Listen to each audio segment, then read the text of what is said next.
tear, abdominal examination for any acute tear, abdominal examination for any acute abdominal signs, any mass or any blood in stools, or if you look for any anal fissure. Genitourinary examination, hernia, testicular torsions, neonatal examination, joint examination for septic arthritis, osteomyelitis, for any trauma or fracture. So as I told you, investigation, it is a limited value. You can do X-ray chest or any USG abdomen. Basically, investigation should be decided after obtaining a good history that where we are focusing, that what is the cause for the crying. This is just I have highlighted, like if the baby is crying, if there is any organic causes or any sudden onset, what we can come down to. If there is any suggestive organic like extreme prolonged high-pitched cry, lack of any diurnal rhythm in crying, presence of abnormal symptoms, any positive physical examination or persistent of crying past 4 months of age.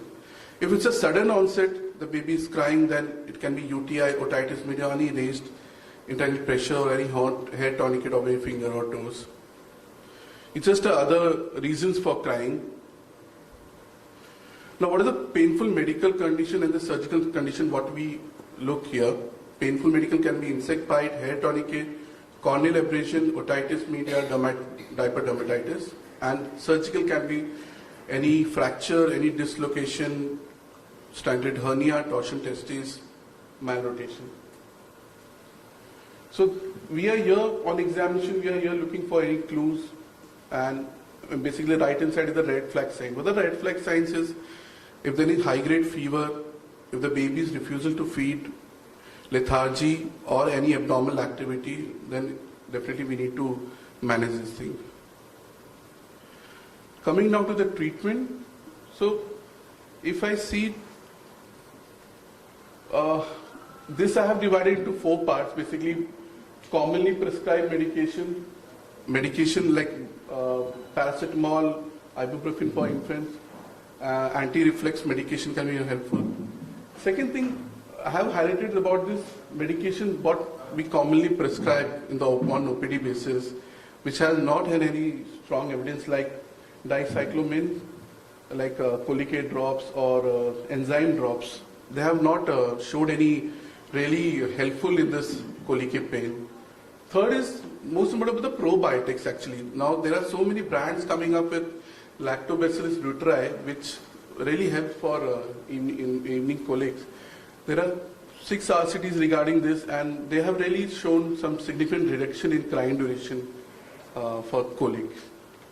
What about the homemade remedies like gripe water or this garlic or something? They have not really shown any helpful treatment for this. Calming procedures definitely like prone position or swaddling is helpful for them, like abdominal massages, and dietary modification for the mother will be helpful for the baby. So this is the most important part, like the treatment and everything is there, but this is the most important, like we have to really counsel the parent that, look, everything is fine, except the red flag sign. Like we can't tell them that the parent, like everything is fine, you can go back home, because after a thorough history, investigation and diagnosis, then only we can counsel the parents that this is normal, like explain the infant's cry, sleep or feeding pattern. I encourage parents to recognize the signs of tiredness. Avoid excessive stimulation like noise, light, handling.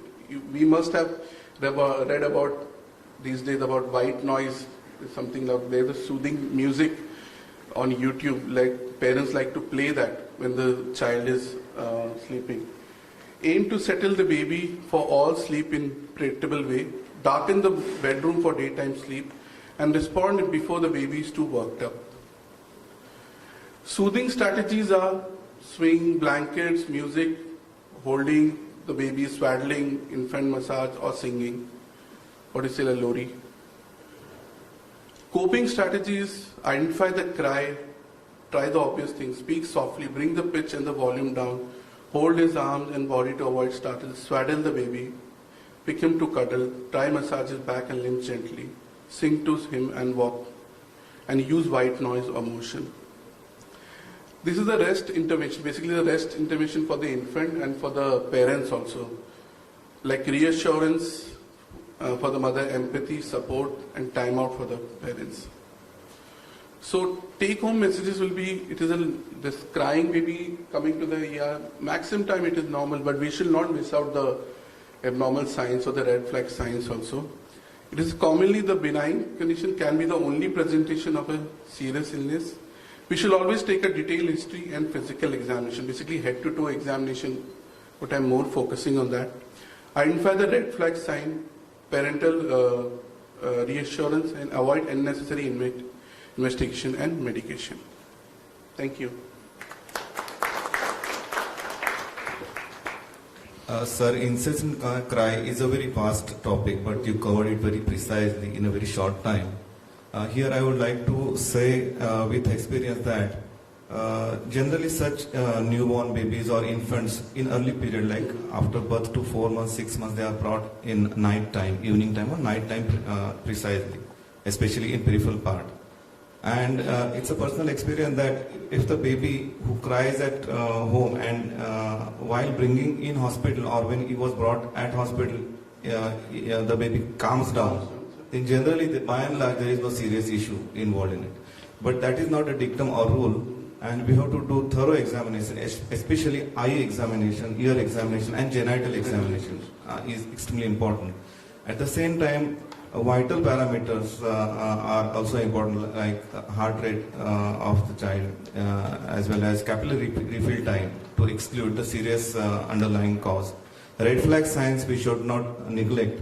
And one more fact I would like to bring to notice of all is, I would be lying if I say or if all of us we don't use the medications without clear-cut medical evidence. Like all of us end up using diacyclopine, simethicone, and I would like to know from seniors like Dr. Evleser is there, what is the evidence?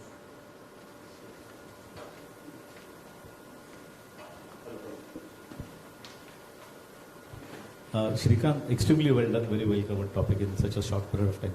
And as Dr. Chandra has brought it out, he also projected there is very little evidence to such remedies. In fact, they can be, they can lead to harm also. Yes. Most of these medications act by making the peristalsis sluggish. That can further lead to more gas formation of flatus accumulation, constipation. The bowel habits get altered. Apart from what he mentioned, I would like to also mention a couple of more things. One thing is, a pediatrician must do a thorough throat examination. You must have seen a lot of children coming with throat ulcers, actus ulcers, especially in this era of viral infections. So you have a child who is crying excessively. Please try and look into the throat and you may find some ulcers. Because with every spit that or saliva spit that the child swallows, it pains. Second is, you must never forget to diagnose important treatable causes like meningeal irritation, the joint irritation because septic ulcer that he mentioned, and hypoxia. It's a good practice to put a pulse ox probe because tachypnea and especially the bronchiolitis would come in crops. So you have many infants presenting as excessive crying. So just the only way to express hypoxia in a small infant is excessive crying. So one should not miss out on that. That's an important another point that I wanted to pick up. And I totally agree with you that these medicines with no evidence should not be used, should be avoided. And I'm very glad that he did not stress much on colic, which is very often overdiagnosed. Colic is cause obscured lengthy infant cry. And we really do not know. Our teacher, Dr. Amdekar, would always say that it's a rectal spasm. You allow the child to cry and it passes off. And what you say that very often the children or infants are brought to the nursing home and by the time they reach, they stop crying. And that perhaps is because of colic. And no remedy, no medication is required. Thank you, sir. Sir, I would like to add something. Actually, I have encountered such case. Usually there is a practice that called like Kardoda would talk about. Yeah. They tied around the waist and the size remains same, but child grows. And at one moment it becomes very tight, and if the child is chubby, it gets buried in the fat. So we don't see actually, and sometimes it causes laceration or abrasions. And if the child put before us, we can't see directly. We have to search it. The same thing happened with me. I was searching for the cause, And at last I found that cord was tight was there and it causing laceration. And that was the reason why child was crying. Yeah, there's something like Tudike syndrome that he mentioned, and it's not rare at all. I saw one of the twins coming to my nursing home about 6 months ago, and had the child not reported in time, he would have landed up with amputation. It was that severe. A little finger was entangled in a strand of hair. So it's not uncommon, though it's not very common, but one must keep in mind this. Thank you so much, sir. Sir, one question. Sir, your take on something like a sedative to prescribe, and which are the indications for, like a triclopho's hydrochloride, and or sometimes you give with IV sedation if at all. Is there any role in emergency department? A child who is not crying at all, the child who is crying, not getting calmed at all, is there any role of triclopho's hydrochloride, that is pedicloride, or is it a role of IV sedation if at all emergency room patient is not getting basically control only? Is there any role?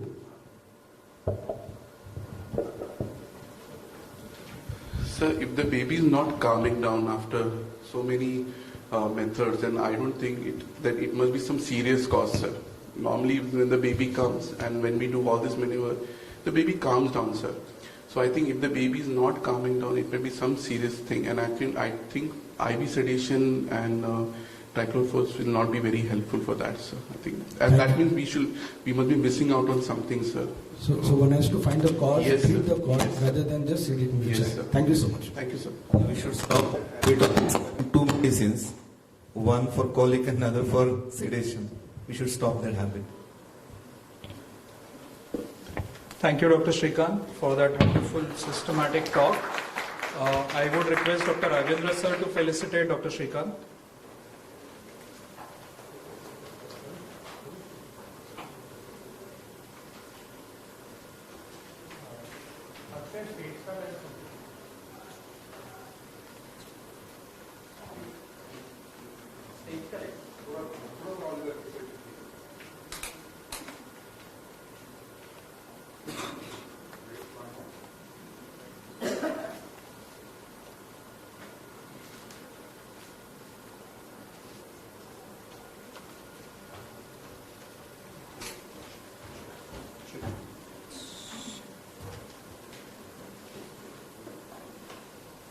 So after a crying child, the next complaint which challenges us volume-wise the most would be someone coming in with fever.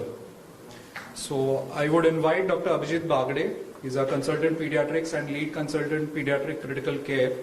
And along with him, Dr. Evelyn. She's our second-year resident in emergency department, to have a case-based discussion about common childhood infections.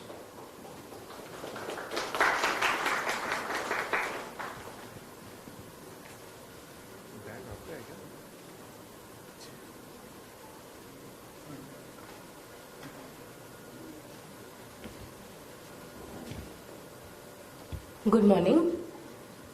I'm Evelyn. I'm a resident from the emergency department, and I'm here to facilitate a topic, common childhood infections. So common childhood infections is quite vast.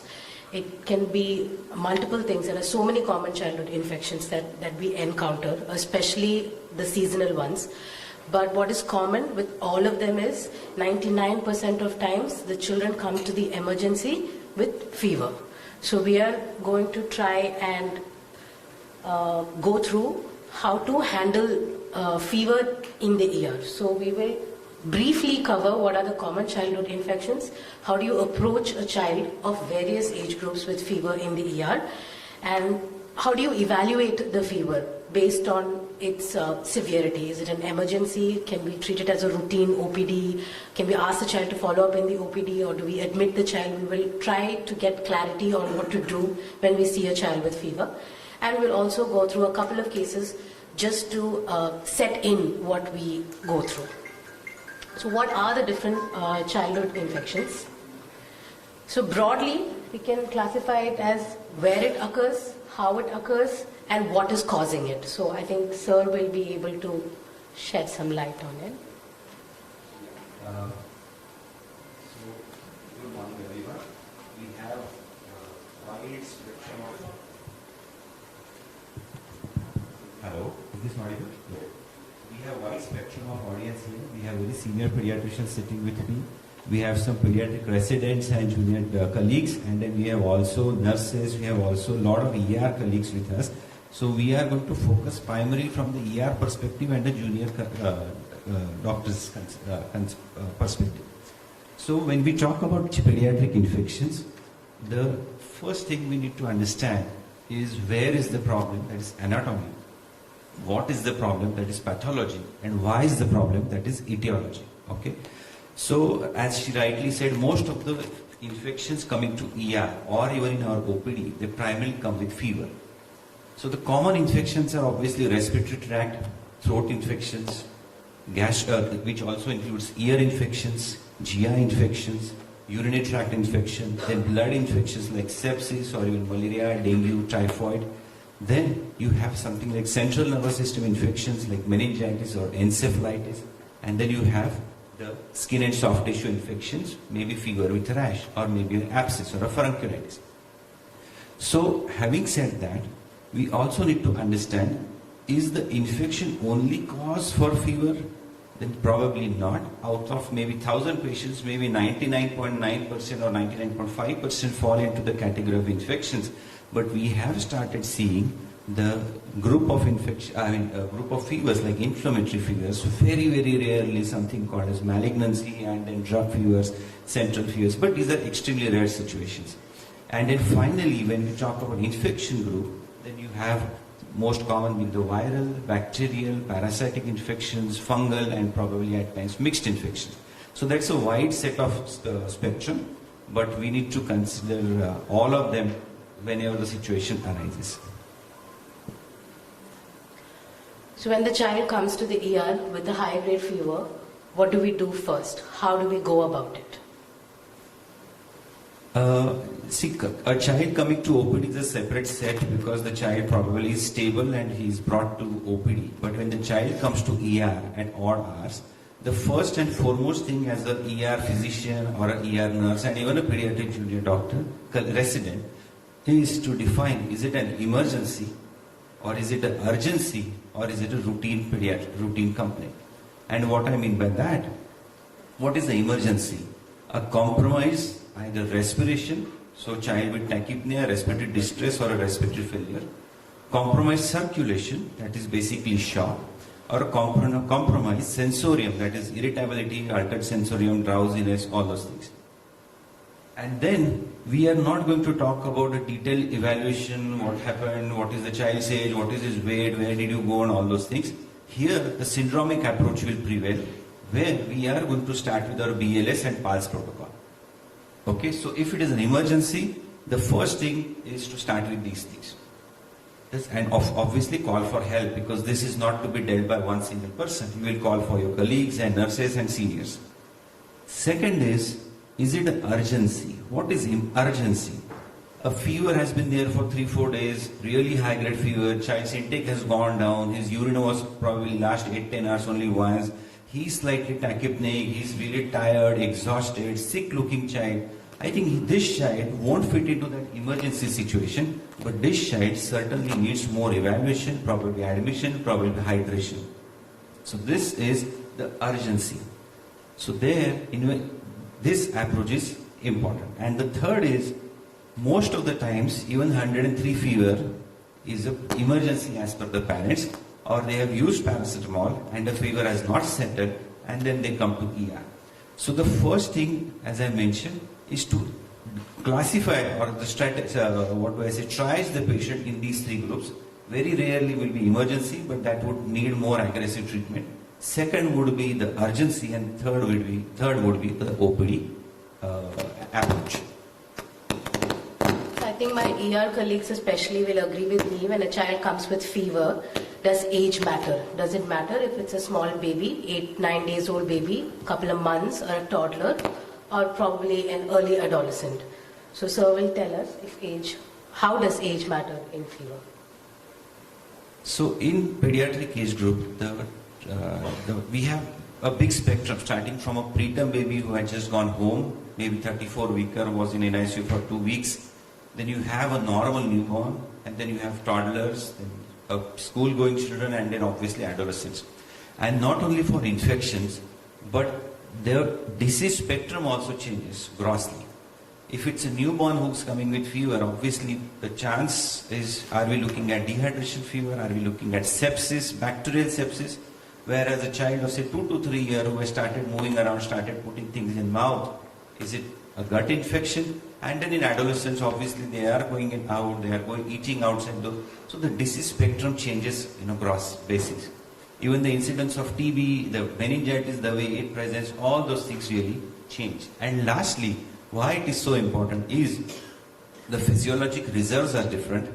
If you look at more intensive care approach, that the heart rate in a smaller age group is already at 140, 160, so they don't really have any physiological reserve to go upon heart rate. They don't have any great respiratory reserve, which will accommodate with the respiratory distress, increasing our rate of respiratory rate. So these are the children, the smaller the children, they have much lesser reserves. And lastly, the language of communication, especially in younger children. I think we just had a fantastic talk by Dr. Srikanth. The language of communication in a smaller age group is only crying. And interpreting a cry is very, very important. We'll go to the cases now. So the first case, we have an 8-month-old baby brought to the ER around 12 a.m. with complaints of fever that has been going on for 2 days. The mother has recorded the temperature at home. She says it's between 102 and 103.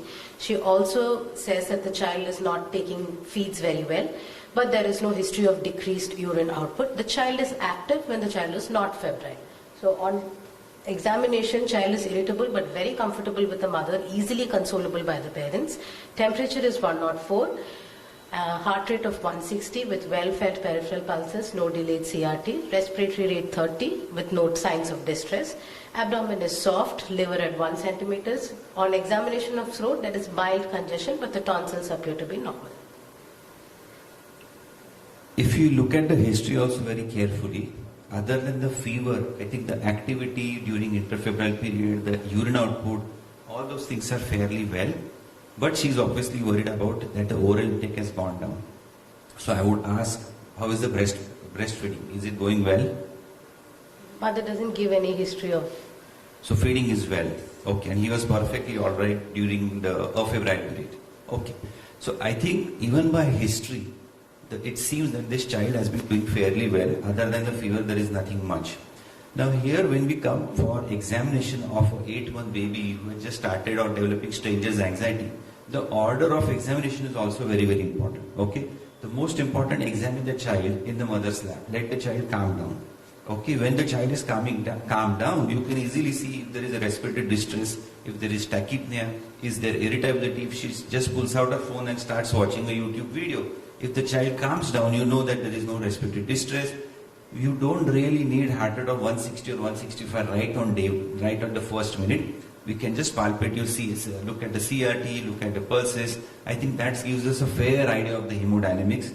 RS is also very clear if we just look at the breathing pattern, and when he's calmed down, we look at the saturation and the vitals obviously. And I think once he calms down and he's quiet, I think we are reasonably certain that the sensorium is also alright. So as per my assessment, the examination looks all okay. Throat is also, as you said before, throat examination is very important, and we did that, and that is also fairly okay. So this child doesn't need a lot of treatment, a lot of evaluation, needs more counseling to parents, and probably no investigation, at least at this point of time. So in the ER, like sir said, this baby appears to be quite stable, but a temperature of 104. And if I tell the mother that your baby is okay, but the baby has a temperature of 104, she's not going to take it. 104 without any warning signs for us is okay. It's not an emergency. But for the parent, it is an emergency. So our points of discussion, at least from an ER point of view, is when that baby comes with a 104 fever, what do we give? Most of the time, these parents come with multiple syrups that they have been on from other OPD setups. They would be on Meftal, they would be on PCM, they would be on Brufen. So what do we give? Do we give it, and what route should we choose? 104 is there. Is it okay to give syrup? Should we go for a per-rectal route? Should we put an IV cannula, start IV medications? This would be our challenges in the ER. I think the safest antipyretic is paracetamol, and I personally stick to that only. We have all read about the rising complications or side effects with ibuprofen, mefenamic acid, and what is more important to tell the mother and also my younger colleagues is suppressing fever is not a treatment of fever. If it is really 104 and continuously spiking, I would rather better evaluate rather than just controlling the fever with the higher antipyretics. Okay, that is rule number 1. Plus, if you suppress the fever, they start vomiting, gastritis develops, and then you land up with another complications. Okay, so I would use only paracetamol. You have asked oral or IV or IM or PR. The best and the easiest route is obviously oral paracetamol. If at all the child is willing, they are really concerned and we are looking at admission, then probably IV route is also fine. And in younger age group, PR route is also used at sometimes. If you ask me personally, I don't really prefer PR route, but it's a very useful and very practical route to use. Sponging, yes sir. Sorry. Yeah. So sorry. Yeah, I would like to give one input as far as this patient is concerned. Like this patient has presented with high fever and there are no generalized symptoms like we get in viral infections. And this is first day of illness, and in first day when there is decreased urine output, there is appetite is also not. Urine is good. Urine is good. Appetite. Breast milk is good. Urine is good. Urine is good. Okay. So this patient probably after 1 or 2 days require proper evaluation. I mean, we should not take these patients lightly. I mean, this doesn't immediately go in favor of viral infection. This patient could be treated as fever without focus, and this patient requires proper monitoring in coming 48 hours. I completely agree with you that when we are saying that there is, as of now, he doesn't need anything more than a antipyretic, that doesn't mean that we need to tell the parents, okay, keep a temperature chart, monitor hydration, focus on breast milk, and obviously if there is anything more, or if the fever really continues to be high grade in this same range, we better see him tomorrow or Yes. And I think sponging is also a very useful tool, but I prefer to use a warm or a tap water than a cold water, because it's really, if you use cold water and the child starts shivering and crying, it obviously complicates the matter, and that routine OPD care that directly shouldn't become into emergency or at least urgent situation. And I think last question is also very important. How do we monitor the temperature at home? There are lots of thermometers available. The most useful and easiest, safest to use is obviously the thermometer, which can be put in the armpit. No oral temperatures, no rectal temperatures, no ear probes to be used at home. If at all there are children who just do not allow putting the temperature probe or thermometer, I would use that temperature gun, which is not very sensitive, very specific, but it is still reasonable. It still gives some reasonable value. So I think these are my take-home useful products from my aspect. The next case, 4-year-old girl brought to the ER at 2 a.m. with fever, which has been going on since 6 days. Temperature has been recorded at home by the parent. It is between 100 and 102. There's no history of cough, cold, loose stools, vomiting, or any rashes that have been observed. The child has been on OPD care for the last 3 days. Fever spikes have been more frequent in the last 2 days. It is at 103, 104 now, despite the medications that the child is on for the past 3 days. And parents have noticed some heavy breathing just since the evening that has passed by before the child has come. There is a history of decreased appetite. The last urine passed, according to the mother, was around 12 hours before the child came to the ER. On examination, the child looks tired, but is still comfortable with the parent. Temperature is 102. CRT was normal, pulse is well fed, and heart rate at 150 with a BP of 90 by 50. Respiratory rate was 35, harsh breath sounds. There is still no signs of distress, but saturation is borderline 93 to 94, room air. Okay, so there is a 4-year child with persistently high fever for day 6. In fact, the fever spikes have increased in last 2 days. Intake has gone down, and the parents have noticed heavy breathing. Okay, so this child, and if you look at the numbers, the circulation looks all right. There is some tachypnea, there is some borderline saturation. So this child certainly falls into that urgency group. Okay. by and large, all the viral fevers or non-specific fevers should settle down by day 3, day 4, or at least should start showing recovery signs. Here the symptoms have worsened. So this child certainly needs investigations, detailed examinations, and probably and also admission at this point of time, because his urine output also has gone down. So this is what I would do. So points of discussion, at least from our point of view, would be this child has been having fever for 6 days. This child has been on treatment for 3 days. So despite treatment, what could be causing the duration to be prolonged or a persistent fever? And also, what investigations do we go for? Do we send for cultures, or is just a routine count enough? Chest X-ray, what else should we do? And if we, of course, the child needs an admission, but what warrants a ward or an ICU care? And antibiotics, is it indicated? If at all, what do we give? Okay, so lots of questions, but so that fever with 5-6 days without any cough. Okay, so which fever lasts for 5-6 days? Okay, extended viral, but again that is one differential. Second, look at the location. So throat infections. So we have looked at throat. It was okay. There are harsh sounds, so the lung infections, that is pneumonia, would come in my list.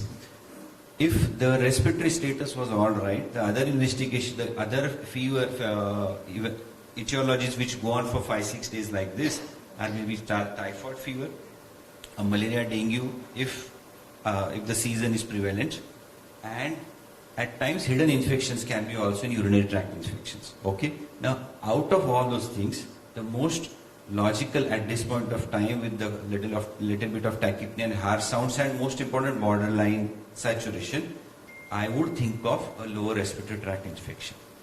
Okay. So then coming to the next part. So CVC, CRP, a bun create electrolytes, SGOT, PT, most important X-ray and a blood culture. These are my first set of evaluations.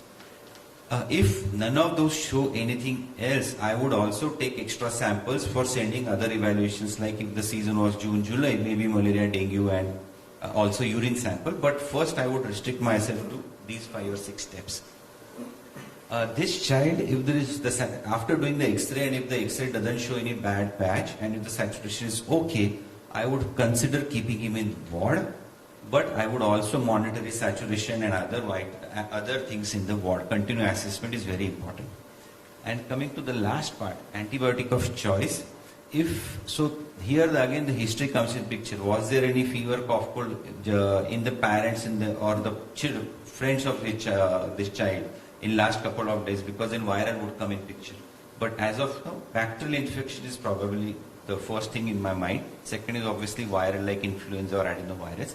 I would consider something like a ceftriaxone at this point of time.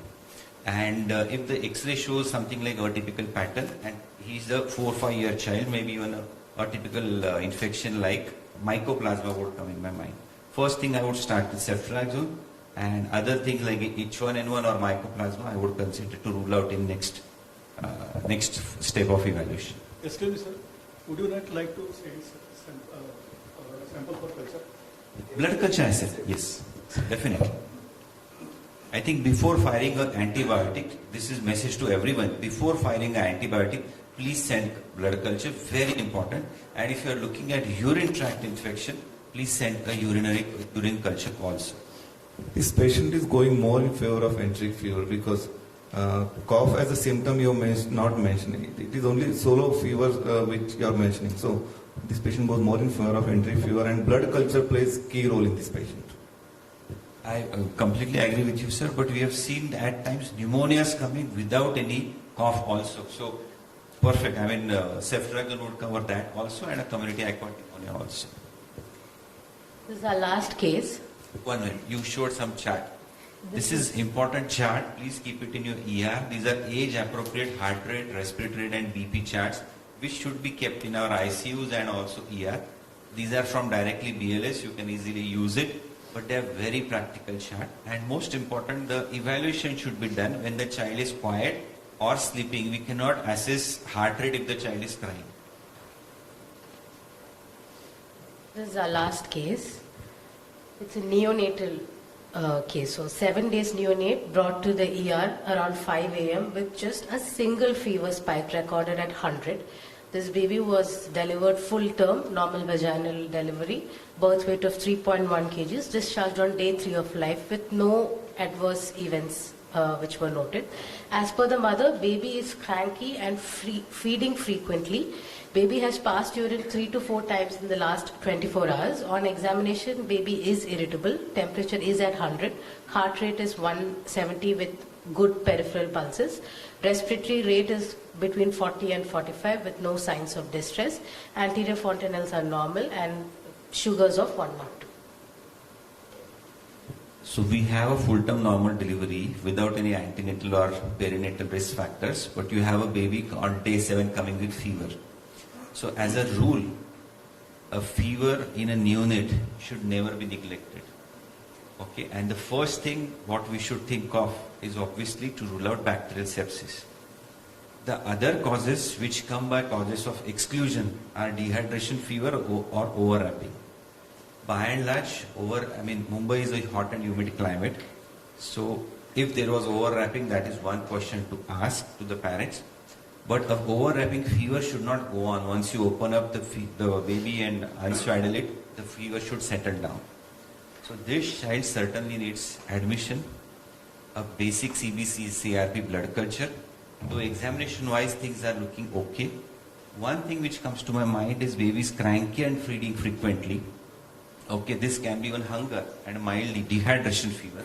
And if you look at that the urine is only 3-4 times in last 24 hours. By and large, a simple rule which I follow is on 6-7 day of fever, baby should be passing 8 to 10 urines. So this baby is certainly passing less urine. So one thing which comes to my mind is this dehydration fever. But that should be a diagnosis of exclusion rather than a clinical diagnosis. So certainly this child would be admitted, a baseline CBC CRP culture, an antibiotic to begin with, and if by 24 hours you are reasonably certain, then obviously counseling for breastfeeding and all those things, and then we can stop the antibiotics. Hello. So what about a neonatal fever should we be concerned about? Should neonatal fevers, like you said, we should consider sepsis. So all neonates with fever, do we keep sepsis as our primary diagnosis? Yes, and another thing to understand is the neonatal sepsis may not come with fever also. In fact, it comes many of the times as irritability, tiredness, excessive sleepiness, poor feeding, poor urine output. These are the symptoms with which a neonatal sepsis would come rather than the fever. So fever should obviously be evaluated, but the child a newborn at the time of discharge, we always tell them that monitor for these symptoms, and a child with fever should not be looked in next day OPD. A newborn with fever should come to ER even if it is 3 a.m. in the night. The last question you've already answered. Yes, I would like to underline the fact, as sir rightly said, that fever in newborn period should be always considered as diagnosis of exclusion.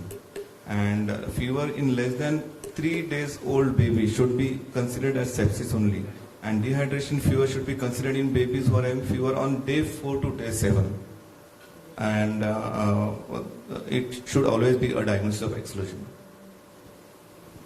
Abhishek, Thank you. my child has Sir? Apart from blood culture, it's likely that those will do a lumbar puncture. Yes, definitely. my child has a fever 100 degree 1 hour back.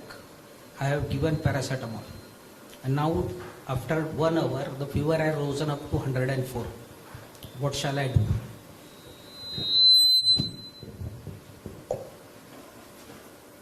Warm water sponging, hydrate and reassure.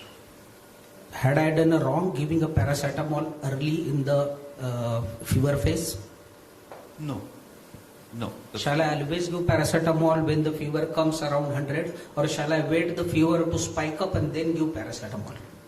I think it's a question of practice, but to me, we should give paracetamol when the fever is rising and fever is there crossing more than 100. The second way of I look at this is the paracetamol doesn't cure the fever, it just controls the fever. Many times after giving paracetamol, 104, 102 it was spiking up. Probably instead of going to 105, it has stopped at 103. This is what I would take it that way. But that relieves the irritability of the child and make him calm, which is more important sometimes to the parent. So if it is a 104, shall I use mefenamic acid or ibuprofen, and at what dose, if it is feasible? And at what dose? What should give instruction? paracetamol only.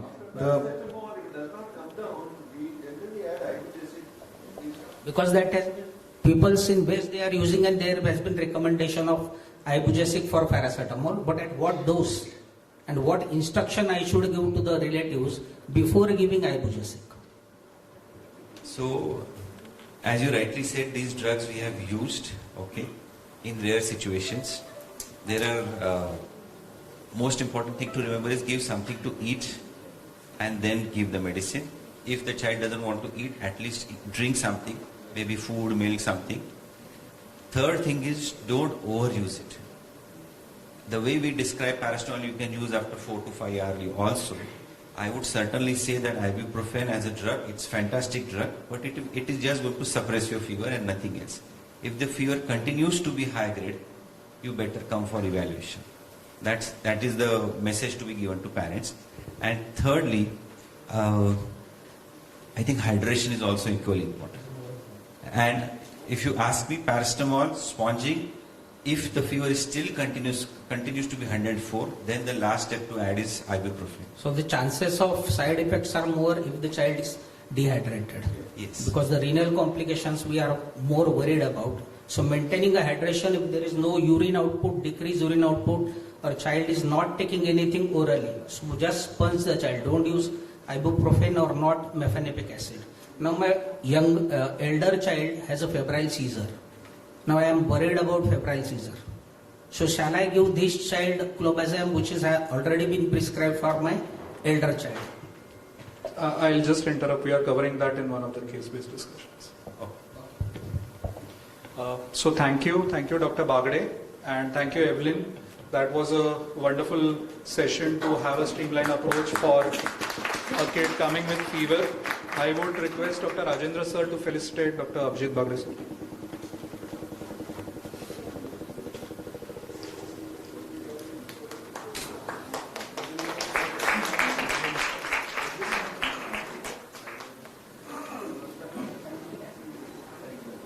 Would also request Dr. Rajendra sir to felicitate Dr. Evelyn. Where is she gone? That was quick.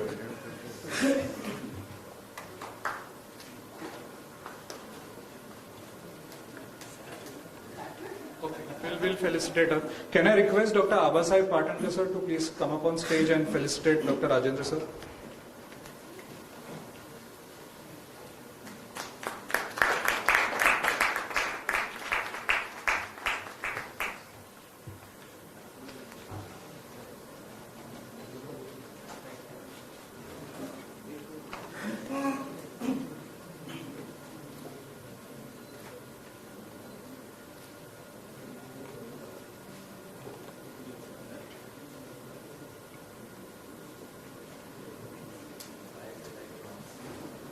So just one request, Rajendra sir. Dr. Evelyn is here. I don't know where she disappeared.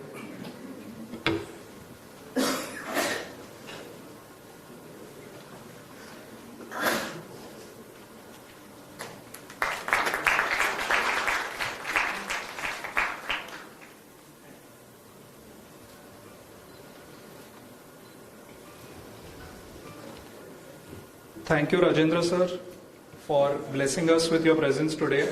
And we hope to have more interactions with you, but not in Navi Mumbai, in Alibaug. It would be our pleasure. You are always welcome. Thank you, sir. Thank you, sir. I would request Dr. Abasai Patanka, sir, please have a seat. You would be our chairperson for the next session. Dr. Patanka has his own hospital in Mandgaon, Raigad. Also, I would request Dr. Prasanna Kumar Bansode, sir, to please come up on the stage. He'll be our next chairperson. He works at Chirayu Hospital, consultant pediatrics and neonatologist. moving on, after the common presentation, something which baffles, irritates, frustrates some of us, ideally should frustrate most of us, is over-investigation. And we feel this is something which we need to curtail.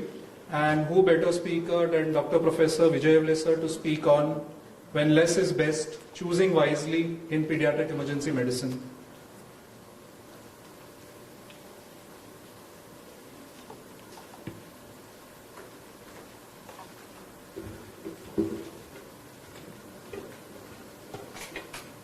Very good morning, and it's so wonderful to see such a big crowd on a working day for this pediatric, ER kids CME. And I'm Vijay Evle, heading the Apollo Children's Navi Mumbai. But I, as put on this slide, continue to be the student of pediatric medicine. And fortunately or unfortunately, I've been trained in the era when most of the high-tech tests and labs were not available. But we had loads of patients, a lot of constraints. Even simple tests were not very easy to come by. But the medicine practices have changed over a period of time. And I'm sure my chairpersons, Abba and Prasad, both would agree that we are seeing a sea of change in practices of medicine. I always say medicine is a science, but practicing medicine is an art. And what I'm going to deal with in the next 15-20 minutes is what has changed and what I have seen, how it has evolved, I don't know for better or worse, in last 36 years.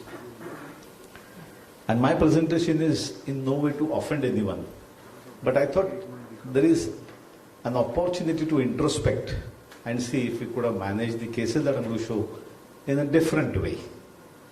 I am also party to the management that has been done in all these cases. I straight away start with this child who is a 7-month-old girl, breastfed, comes to the ER with 104 fever, which is sudden onset. Child has been crying excessively with fever. Seen a day prior to vomiting in the ER, and with 1 dose of Domperidone the vomiting had settled. And child was fine in it. There are no loose motions. Child is febrile, and it was difficult to assess the per abdomen since the child was crying excessively. Not an uncommon clinical scenario. And these are the tests which were asked for: sonography of abdomen to rule out intussusception, CBC CRP, LKBP is liver kidney blood profile, urine routine blood culture, dengue NS1, X-ray chest, and injectable ceftriaxone was given. Next day morning, the child got admitted. Next day morning on rounds, the child continued to have fever.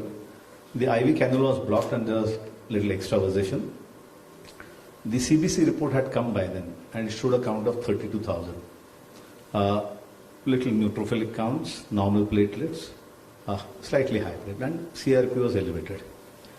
Urine routine was sent after the dose of injectable ceftriaxone, and there was a plan to do lumbar puncture and do ferritin LDH and repeat a complete blood count. Because the CRP was high and the blood counts were 32,000. And unfortunately, we have gone through an era of COVID times when we saw a lot of hyperferritinemia, and a lot of emphasis has been laid to this these days. So I would ask the audience to comment on this test. Whether the tests which were asked for, were they really justified. A sonography of abdomen in a child who presented with fever, who had only one vomiting a couple of days ago and had excessive crying which had settled, and child is feeding well, no loose stools. So perhaps we could have avoided sonography abdomen as the first investigation in such a baby.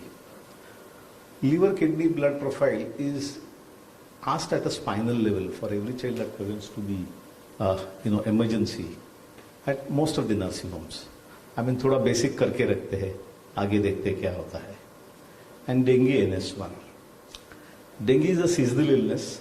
Though we see unseasonal dengue, epidemiology plays an extremely important role in acute infections in pediatric practices.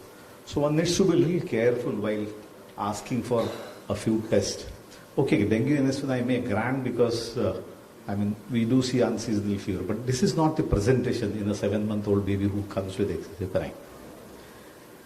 And most importantly, urine routine has been sent after a dose of injectable antibiotic. And we know that can very well alter the reports, and it can really come in the way of interpretation. And I think planning a lumbar puncture in a child who's settled with a paracetamol and a dose of ceftriaxone started accepting feeds was a bit too early, and ferritin is a non-specific marker, and it indicates cell turnover, and it's not really, one could always wait for the illness to evolve and ask for such investigation. The purpose of putting up this case was, we very often tend to forget how the illness has evolved. We do not go into the details of history and look at the numbers. You ask for a test, the test would throw some numbers at us, then you get trapped in those numbers and start chasing the numbers, leading to over investigations and over treatment. This child turned out to be urinary tract infection with about 80 to 100 pus cells, urine culture gave organism, and it. So remember, UTI is the commonest cause of high-grade fever without focus in the child, and it is very often under or over-diagnosed and managed inadequately. So much so that our pediatric nephrologist Pankaj Deshpande says that if you manage UTI, diagnose and manage it well in childhood, a lot of end-stage illness in adult can be prevented. So this unselective use of laboratory tests without considering the pre-test probability of an infection can really lead to false positive result and create diagnostic uncertainties as well as cause harm. Like you do something, then some results come, and then you start, treating the reports rather than looking at the child in totality. So this is what has happened. Medicine has changed. We have gone from hit to miss approach. History, detailed examination, clinical diagnosis, and make a clinical diagnosis, and then ask for a few relevant tests to confirm what you have made as a clinical diagnosis. Used to happen in the olden days. We had lots of patients, we had lots of good teachers who inculcated those clinical teachings and values in us. Unfortunately, the approach has changed. The moment a patient is brought to the ER or to hospital, a battery of tests is asked for, and very often a quick cursory examination is done, quick history, and then if you are still not at any definitive conclusion, then you try to dig into more history, signs and symptoms. So having put your foot into it, you get into more trouble, and then more tests and more trouble. So the vicious cycle continues. So we need to come out of this. If you dig into the literature of last decade or so, you will come across lots of such articles. There is really a loss of art of clinical skills. And reaching a diagnosis to rely more on laboratory reports and less on history of the illness and clinical examination and behavior of the patient and clinical judgment has become a norm. Remember, it takes a man to understand a man and not the machine. So it is the man who has to look at the patient and go into the details of history, do clinical examination, and as I said, make some clinical diagnosis and ask for a few relevant tests to confirm what you have diagnosed. Another common scenario, 2-year-old girl rushed to the ER convulsing, convulsions controlled by the time the baby has reached the ER, history of fever since 6 hours prior to coming to the ER, post-ictally, the child is little post-ictal, little drowsy, systemic examination normal, and a battery of tests is asked for, CBC, CRP, LKBP, calcium, magnesium, lumbar puncture, and imaging. I remember when I was at Sion Hospital, magnesium was not available anywhere. We had to take special permission and send samples to BARC for magnesium. And I do not know what role does it have in a 2-year-old child who has apparently seems to be having a febrile convulsion. doing calcium and magnesium, does it really make us wise? And would you subject every baby to febrile convulsion to lumbar puncture? This was a standard teaching and protocol in maybe 4 decades ago, when every child coming to with convulsion, with fever, used to undergo lumbar puncture. But we have evolved over time, and lumbar puncture is something which is not easily accepted by the parents, and it's an invasive test. And imaging. MRI has its own nuances. Childhood requires sedation. It has cost implication, not available. And remember, what is practiced by pediatricians is imitated by general practitioners. What is practiced at a tertiary level hospital is followed by many nursing homes. So the onus is on us to display a little more responsible behavior so that people don't get into this kind of investigations. This child obviously had little race counts, 18,000, CRP was 23, and then again, one starts looking at the numbers, neutrophilic leukocytosis hai, meningitis ho sakta hai, medical emergency hai, so give ceftriaxone. And now Indian Academy of Pediatrics has recommended that the protocol has changed. The standard recommendation is add vancomycin, because we see it's a serious infection, so you give vancomycin.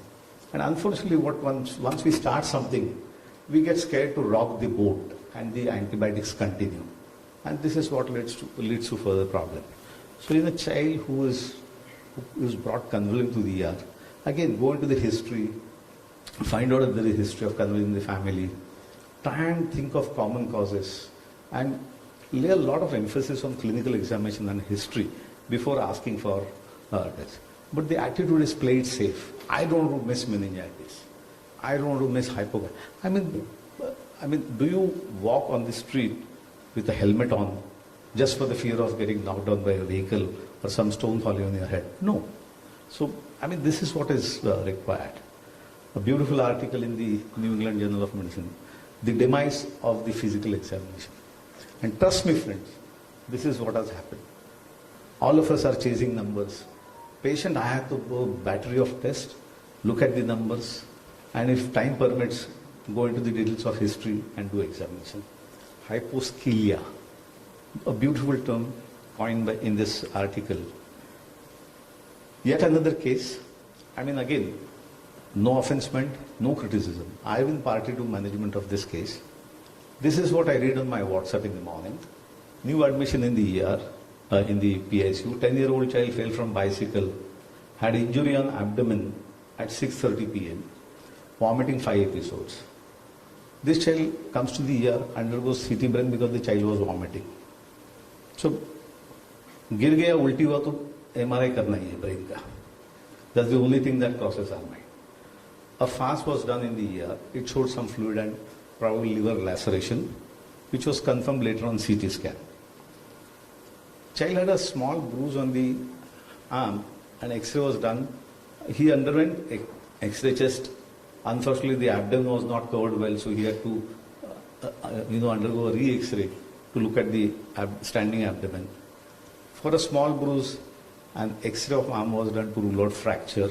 Similarly, fracture of thigh was ruled out, looking at a small contusion on the.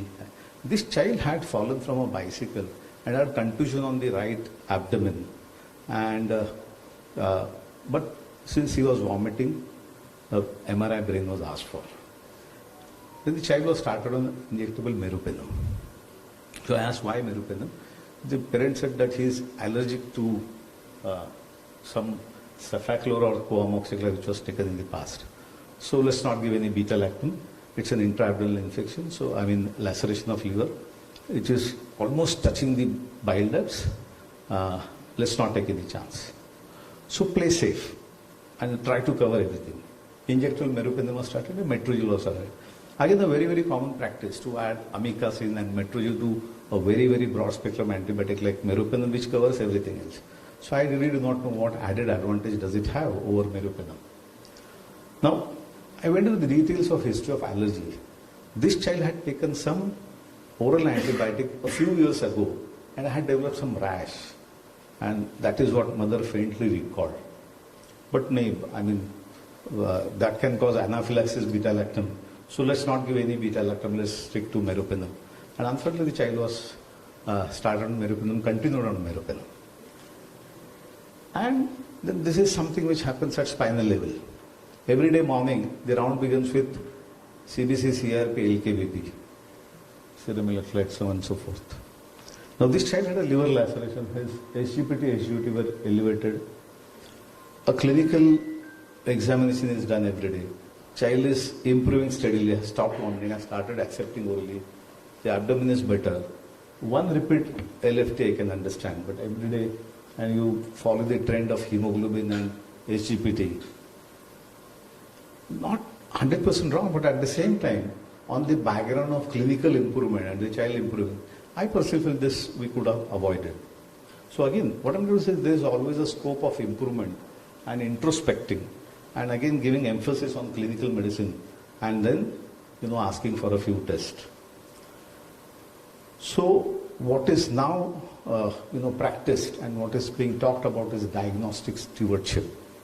What is diagnostic stewardship? Is the right test done at the right time for the right patient. And when I say right test, it means right specimen, right storage and right transport. So it is triple R. Right test, right time for the right patient, so that the reports are interpreted appropriately and a safer, effective treatment is given to the patient. And it is not to be confused with cheap testing. A test may be very costly, but may be very relevant for a given patient. So please go ahead. So adenovirus PCR, it costs, but where it is required, it is required. So rational or that stewardship does not mean cutting cost. So that you need to. So these are three important pillars of antimicrobial stewardship, diagnostic stewardship, and infection prevention stewardship that all of us need to follow so as to combat antimicrobial resistance. It's important everywhere, in the OPD, IPD, more so in the ICU and the ER, where one has to balance unnecessary tests with unnecessary treatment versus delayed diagnosis and delayed treatment. So that fine balance we need to achieve, and that is where our skills, clinical skills, come into play. So talking about clinical, I thought let me utilize this opportunity to talk on this subject of clinical hyposkilia. Deficiency of clinical skills required to deliver healthcare, and those hyposkiliacs, the physicians who lack skills of clinical examination.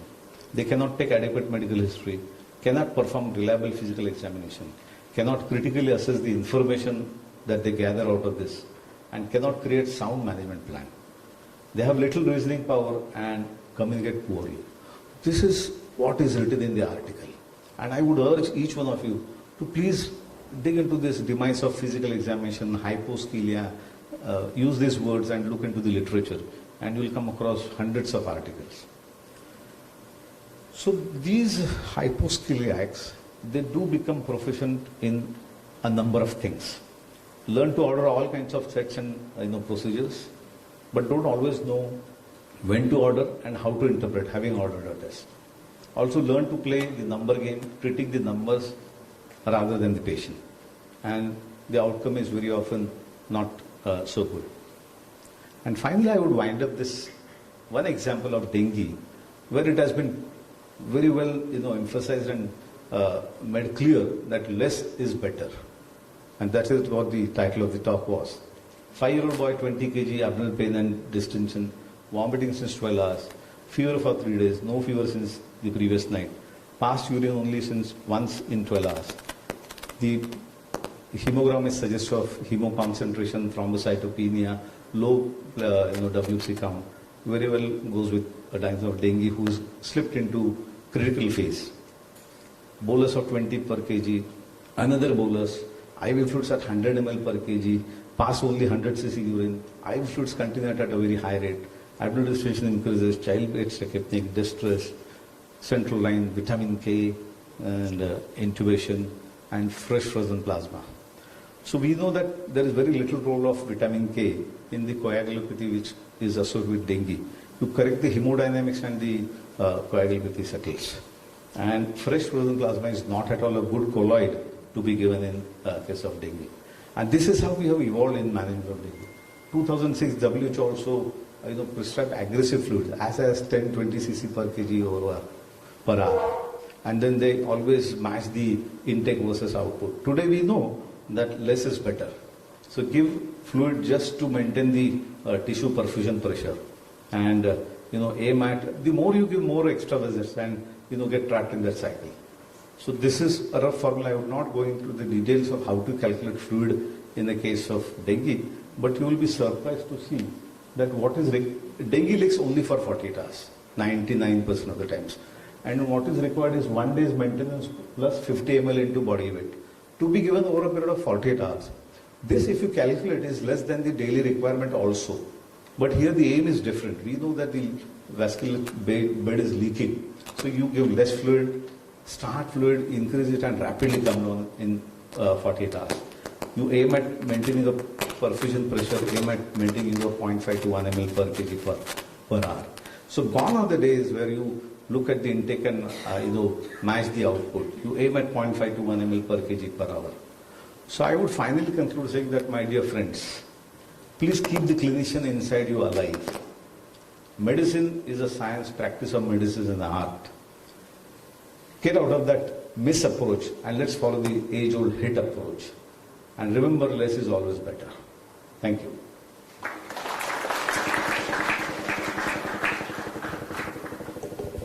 Thank you, sir, for your very lucid, very informative, and really making us to intercept our practice. A very informative lecture. My question is regarding what is your approach towards the CRP? What? CRP, C-reactive protein. Okay, C-reactive protein is an acute phase reactor. One is it has never to be interpreted in isolation. It does have a role. It has a very good role. It has a very good negative predictive value. And when used in conjunction with other tests, it can be of little help. It does help you monitor a response to your therapy, monitor if the inflammation is, and into bracket infection is responding or not. But then again, it is again used and abused a lot. And I repeat that CRP as a standalone test is not to be used anywhere. It has to be combined with other tests and interpreted in the background of clinical scenario. That's extremely important. And this CRP in 100 or 150 level in viral infections? Yeah, there are very few viral infections where CRP can be high. The viral infections which lead to high inflammation, your adenoviral infection, influenza infection. And not only the viral infections per se lead to a lot of inflammation. These infections are sometimes associated with secondary bacterial infection, and that can increase inflammation and increase the CRP. Are there any role of biofire test on day 1 or day 2 of a fever? Again, biofire is something which has to be used with extreme caution. Biofire is a multiplex PCR, polymerase chain reaction test where you detect DNA of a pathogen. Now, each living organism on this earth has a signature DNA, and that signature DNA is identified in PCR reaction, where DNA is multiplied million-fold in the thermal cycler, and you pick up that DNA. So there has to be extremely good quality control. The slightest contamination can give us to false positive. That problem is taken care of by closed systems like biofire. So per se the test is a good test. But any test, however sensitive or specific it may be, it has to be looked into in the background of clinical, what we call as pre-test probability. Unless you have high test pre-test probability, even a 100% is of no use. Number one. Number two, obtaining appropriate sample is extremely important. You suspect a pneumonia and you send a throat swab to establish cause of pneumonia by looking at DNA, and you isolate him or streptococcus pneumoniae. Knowing well that streptococcus pneumoniae are normally carried by children in the throat does not establish causality. So that pneumonia sitting inside lower down may be because of some other pathogen and not the what you grow in biofire.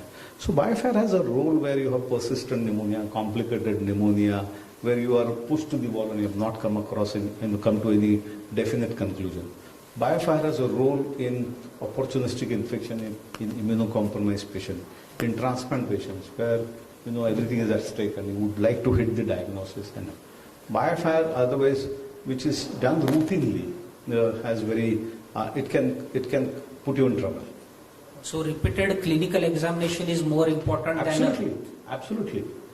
sending the investigation. No better example can be there of than dengue, where lots of tests have evolved, but ultimately the bottom line is history and repeated clinical examination, and that is applicable to most of the clinical conditions. I'm not averse to asking for laboratory tests. It has to be asked in appropriate way at appropriate time. So right test, right time, right patient. That's the mantra. That's the diagnostic stewardship.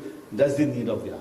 And before sending the investigations, you must know if the report comes positive, what will be my action? Absolutely. And if it comes Absolutely. negative, Unless what it am I is going going to impact your management, it really doesn't make much sense to ask for a test. Thank you, sir. In nutshell, actually, sir, to begin with, has started his talk saying that he started his practice when the things were not available, and now he is in front of us where everything is available. Yes. So I am from a place where few things are available. So there are certain messages from sir's talk. One is why you land up doing more, or when it is not required. The only reason is maybe the fear in the mind that you must be missing or something, or maybe things are available very easily, just why not to go it, or maybe just because you want to be very safe medico-legally. There are certain facets to it, but top and above it is develop good clinical skills, do good monitoring, see to the patient, talk to the relatives, have good communication skills, and you would see these more things you are doing will become slowly less.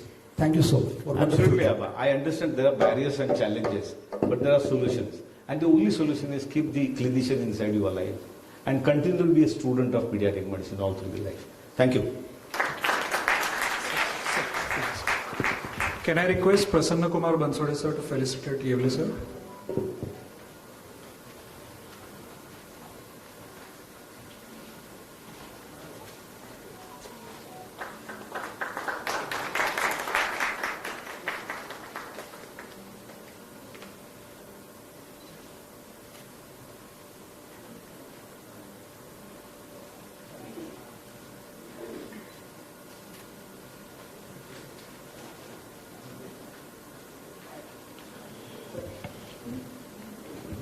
So I hope that talk inspires us to clinically get better at what we are doing and rely less on investigations.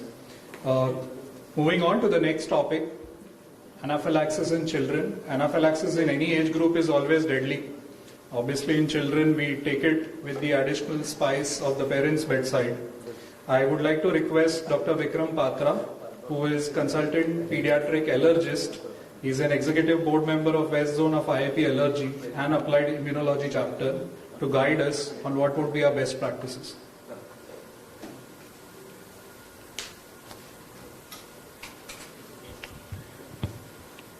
Good morning, everyone. So the topic given is anaphylaxis.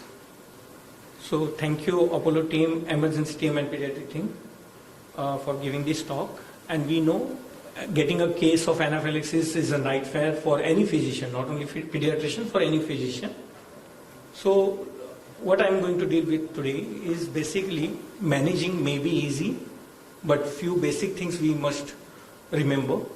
And before that, understanding anaphylaxis, how to recognize a case of anaphylaxis, that is more important than managing. So let us begin with the word anaphylaxis, but we know prophylaxis. So what is the prophylaxis? It is from the Greek word pro, for protection. The phylaxis means protection, whereas anaphylaxis is against for protection. Now anaphylaxis versus allergic disease, I agree, we get very few cases of anaphylaxis. As compared to the prevalence, the incidence of other allergic diseases is much more as compared to anaphylaxis. But severity wise, anaphylaxis is the most severe condition to deal with in any allergic problem. There were many evaluations in understanding the definition of anaphylaxis. What is most important and the widely accepted is by World Health Organization. It is a severe, life-threatening systemic hypersensitivity reaction characterized by rapid in onset, with potentially life-threatening condition involving the airway, breathing, circulatory problems, and skin, though not always. So, but where is the problem? Unfortunately, it continues to remain underdiagnosed and undertreated even in developed countries. So you can imagine understanding anaphylaxis is very important. So need of the hour is to increase awareness for anaphylaxis. And significant step in anaphylaxis management, as I mentioned, early recognition and prompt treatment. So how to have prompt diagnosis then? So this Food Allergy Network as well as National Institute of Allergy and Infectious Diseases, they have come out with the criteria for diagnosing anaphylaxis, and these are widely accepted. Any out of three, they have set in 3 criteria. So let us discuss the first criteria: sudden onset of an illness within minutes to several hours with involvement of the skin, mucosal tissue, or both, that is presence of hives appearing all of a sudden. So that is what we call it as urticaria, right? But if urticaria is associated with at least one of the following, that is respiratory problems like stridor or wheezing, or circulatory collapse like hypotension, then it fits into the diagnosis of anaphylaxis. Here the history of exposure to any allergen is not there. Any patient, irrespective of the history, if you get urticaria with respiratory or serious involvement, go for management as anaphylaxis. The second criteria is they've included GI over here, and there the skin was the must diagnostic criteria. Here skin is not important. Any 2 out of these 4. Here the clue is likely allergen or other trigger. That means if some allergenic thing may not be the child or the patient gives the history of allergy, but if some allergenic exposure was there, then any 2 out of these 4 will fit into the diagnosis of. So GI symptoms: sudden abdominal cramps, abdominal pain, vomiting. And the third criteria is if there is a known history of allergy to something, and if there is exposure, then only collapse, the serious collapse, that is important. No need to look for the urticarial rash, no need to look for wheezing. So any hypotension with exposure to allergen, think it as anaphylaxis and start managing. And then beautifully the chart was shown. The definition of hypotension, systolic hypotension, is till 10 years of age, 70, above this thing is 70, and 70 plus 2 into age. Below that it is hypotension. So what we understand here, history of allergen exposure, history we need to know, and less clinical criteria is needed for diagnosis if allergen exposure history is there. So always ask in the ER.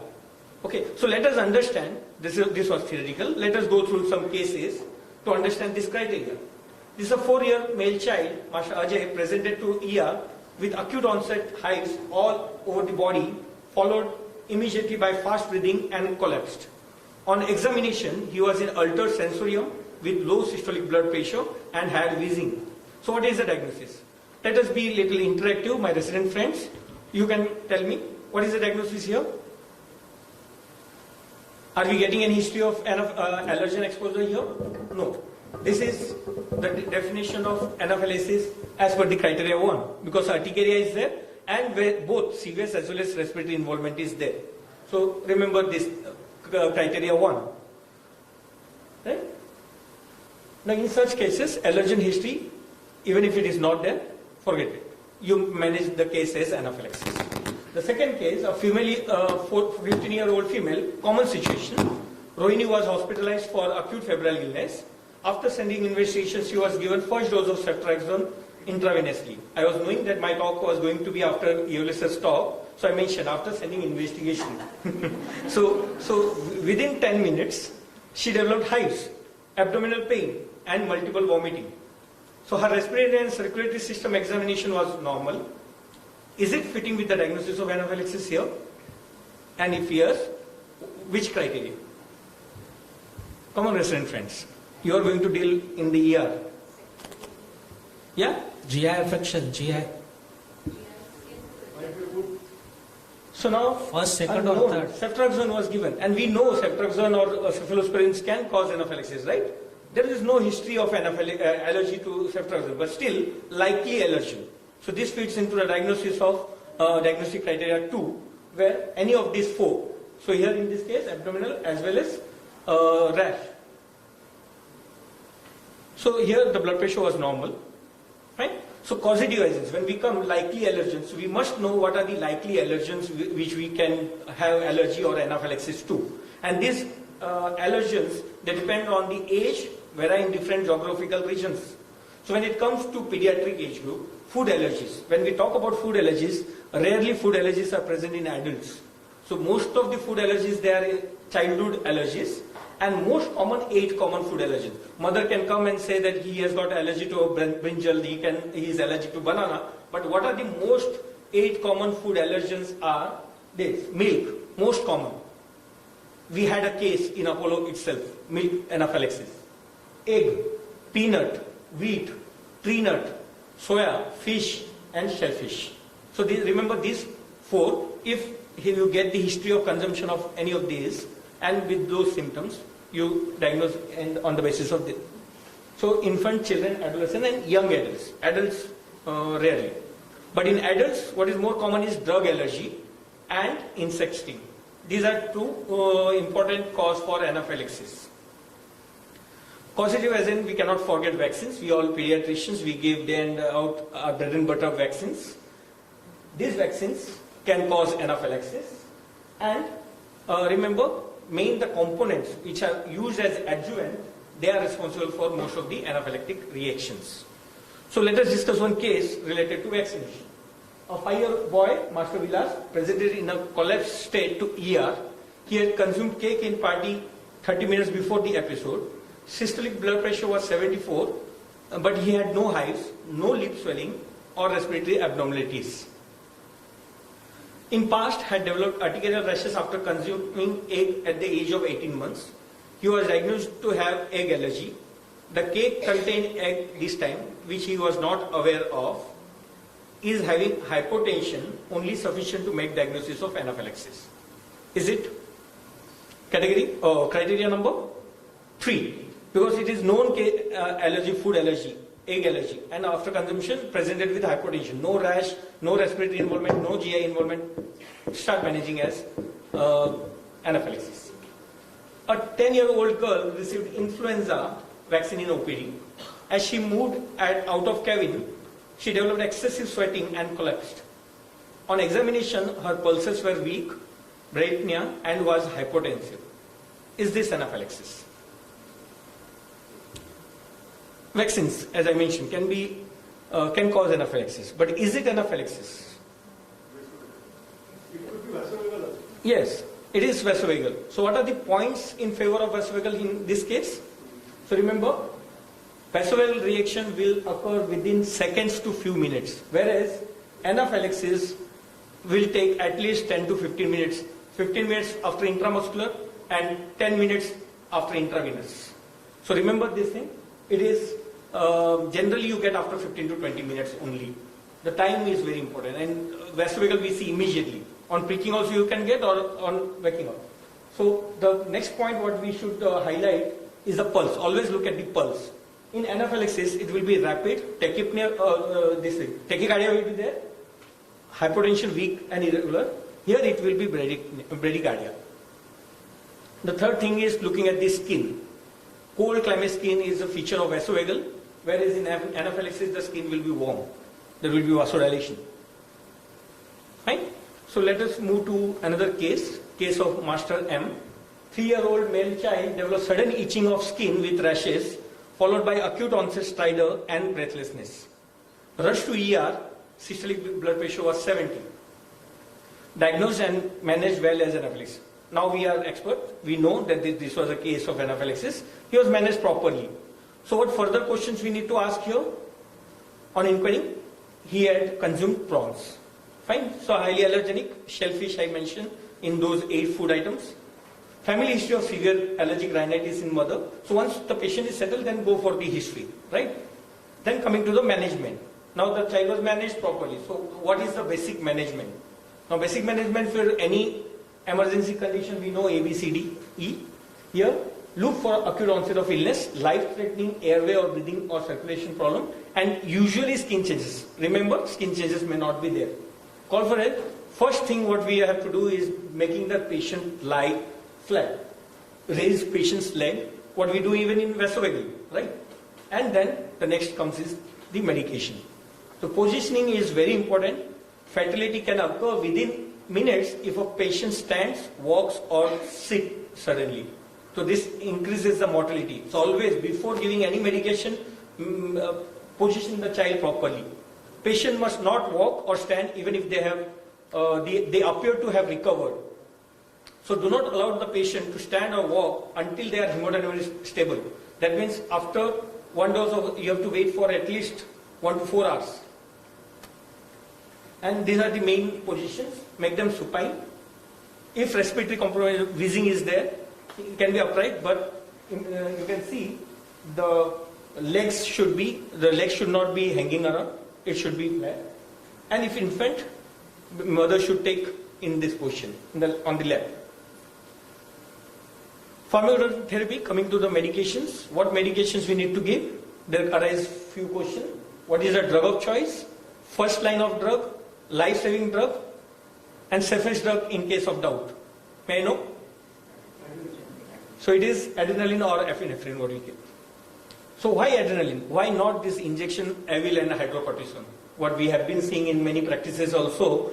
First thing we are given in the casualty or ER, Avil and hydrocortisone. Why not this?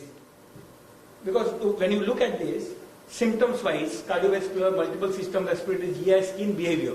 Look at the antihistamines, the Avil, Phenyramine, Maleate or any other antihistamine. Their role is more for the skin and behavioral things. But adrenaline acts more on the cardiovascular and respiratory problems where the mortality is going to be there. So adrenaline, it is also effective for other conditions. Fine? So, and faster absorption when given intramuscular. Remember, when we are dealing with a case of anaphylaxis, no subcutaneous, go for deep intramuscular adrenaline. Don't waste time in securing the IV line also. Adrenaline, because it reduces airway mucosal edema, induced bronchoconstriction, induced vasoconstriction, and increased strength of cardiac contraction. Now, recommended dose, infants, now that body weight wise, we say 0.01 milligram per kg. Again, don't fall into checking the weight of the patient. We have to make him lie down first. So what is, this is the reckoner type of thing. A child below 10 kg, you then ask and go for the milligram per kg. But even if you go for 0.1 milligram directly, it will not cause any harm. For children 1 to 5 years, the dose is 0.15 milligram, that is 0.15 ml. For children 6 to 12 years, it is 0.3. And previously, teenagers and adults, the dose was 0.5. But in later studies, it was found that 0.3 is also sufficient, unless we are dealing with some obese person. So 0.3 is the max dose what we need to give above 6 years of age. Coming to the circulation and all these things, it looks little fuzzy. So let me simplify. I have simplified this. So first thing is, even if in doubt, go for injection adrenaline, intramuscular, IM adrenaline. Then after that you think of second line thing comes the care of respiratory and severe. And repeat at 5 minutes to 10 minutes, there is no improvement. Till the your teammates come, you see if within 5 minutes you can give one more adrenaline. Similarly, you can give 3 doses of intramuscular adrenaline. Most of the cases they settle by 1 dose of adrenaline only.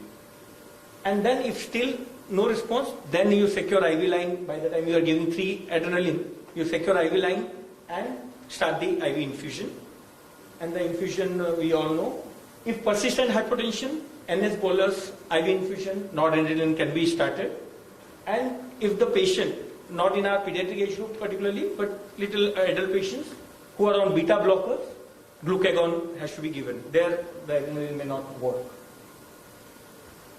Now lab investigations needed for diagnosis. So I was thinking whether I should put, but again as we say, clinical role. It is a clinical diagnostic. In all the criteria what I mentioned was clinical. So I went through the case history to understand the various diagnostic criteria. before going for adrenaline, in any suspected adrenaline, just pump the adrenaline. Don't wait for investigations. Even if you are wrong, nobody is going to criticize.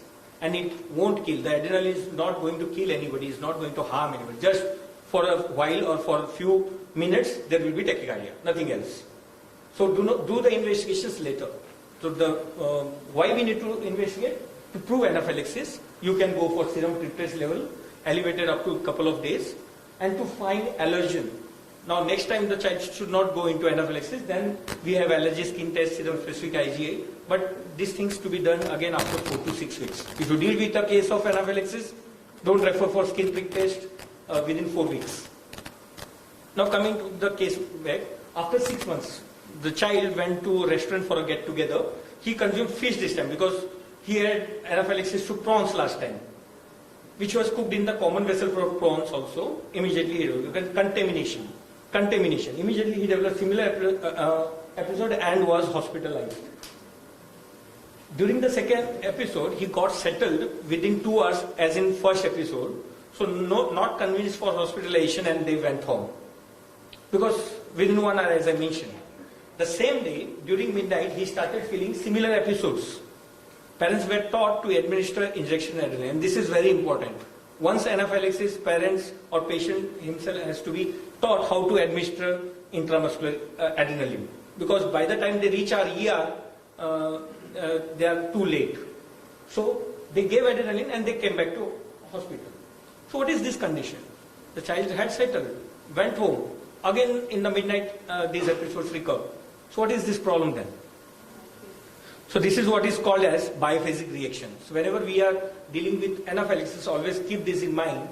Initial symptoms, and after a period of 1 to 8 hours, they can have biphasic reaction.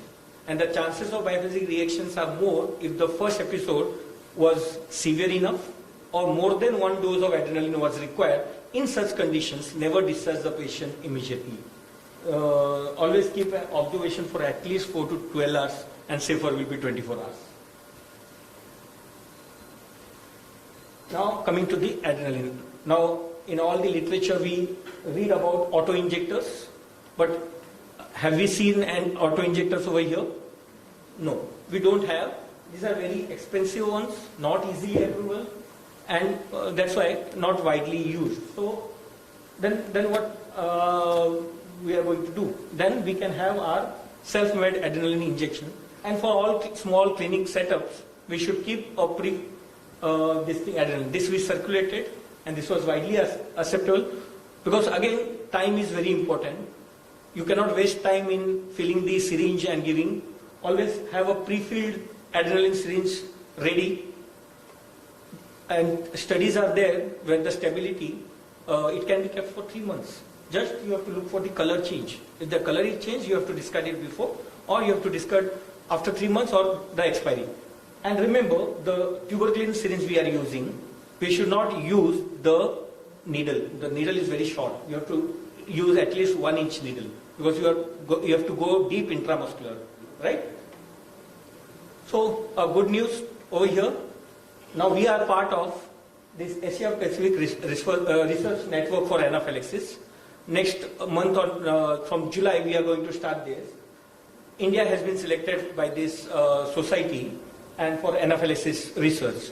And West Zone we have been allotted, and we are going to gather all the information about the anaphylaxis cases. And I request everyone, whenever you get anaphylaxis patient, please refer. So my take-home messages: keep low threshold for diagnosing anaphylaxis. Early diagnosis is life-saving, and in any suspected anaphylaxis, just pump the adrenaline to save life. It won't kill anybody. And anaphylaxis, remember 4 A's: awareness, allergic signs and symptoms, adrenaline, and action. Thank you. Excuse me, Vikram. Hello. Yes. In biphasic reaction, the same line of treatment should be repeated? Yes. Can the biphasic reaction be avoided by giving steroids earlier? Yeah. There were reports that after giving adrenaline, your second line medicine should be hydrocortisone. But now the studies have shown that even if you have given hydrocortisone, they may not prevent, So observation and monitoring is more important. Yeah, very wonderful presentation, Vikram. This is the second time I'm listening to your presentation. Last time in Pedicon. He's an expert in the field of allergen and anaphylaxis. He has beautifully delivered lecture. A couple of practical questions which came in mind. Looking at the crowd, which is the students basically, they are working in emergency department, and there are certain staffs also. One first question is intramuscular adrenaline. The dose is 0.1 ml undiluted, you said, for 10 kg and then 0.2 and 0.3. A patient who has got an IV line and a patient is on safe triage zone and suddenly started developing reactions. Do we use IV line in that situation, or you have to go with IM only? If we are using IV, the dilution has to be important. The dilution will be 1:10,000 in such cases. In intramuscular, you just take the undiluted. So is it advantage that you have got an IV line and your patient has got anaphylaxis? Yeah. So you take that advantage and give IV, or it is better to give IM only? No, if IV line is secured, then you can go for So a only thing diluted is you have to have a 10 times dilution and Yes, then calculate yes, the dose. the dilution is important. Okay, that's one. No, because the absorption, systemic absorption from intramuscular compartment is also good. So if there is IV line, you can go for, or again you can go for intravascular. Of course not. This is a practical thing because, as we mentioned, you keep your adrenaline injection ready. So these are diluted, undiluted ones. Then you are going to waste time for this thing. So it doesn't matter. One more thing is a patient, your category number 2, where the patient had vomiting, pain in abdomen and the rash. If this patient would have not developed urticarial rash, would this patient still would have been categorized anaphylaxis? No, only abdominal. As I mentioned, any two things. So if there is wheezing, as well as abdominal pain and vomiting, and there is history of likely allergen exposure, then definitely anaphylaxis. Okay, one more question. And remember, urticaria many a times can present with abdominal pain, right? So in such condition, you can observe and you ask for the history of consumption any of likely allergen. A patient presents in emergency department with urticarial, severe urticarial rash, category 1, but there is no hypotension and there is no wheezing, there is no stridor. Is this a case of anaphylaxis? No, because again, much criteria as per category 1 is skin involvement, but one more thing, system has to be involved for diagnosing as per the criteria 1. Yeah. One more patient comes in the emergency department, hypotension. There is no rash, there are no GI symptoms, there is no chest congestion, there is no stridor. Is this a case of anaphylaxis? If likely allergen, or no, not likely, known allergen exposure is there. If we get history of, well, hypertension can be because of something else also. But if they say the child had exposure to egg and he is allergic to egg, definitely it fits into so anaphylaxis. in the case when there is no exposure to allergen and a patient presents with hypotension, Then no adrenaline required. Then no adrenaline, No adrenaline required. Any more questions from audience? For anaphylaxis, the definition, you said that it can occur in what time? At least if it is IV related thing, 10 minutes. If it is oral, then it is at least 15 to 20 minutes. But the anaphylaxis can occur within a minute to several hours. But several means how many hours? Yeah, good question. So maximum time, if we are thinking of oral allergy, oral allergen, 15 minutes to 2 hours to max 4 hours. But in case of say beef allergy, it's a alpha-gal allergy what we call, sometimes that can be within 24 hours also. What about vaccination? After giving vaccinations, how long we should ask the relatives to stay in the hospital? This is very important. We give vaccine, patient goes off. They can come with anaphylaxis and in a severe condition. Always when we are dealing with those vaccine list I have shown, if we are giving those vaccines, at least a period of 20 minutes they should wait in our chamber. And what are the things you do after giving first dose of intramuscular adrenaline?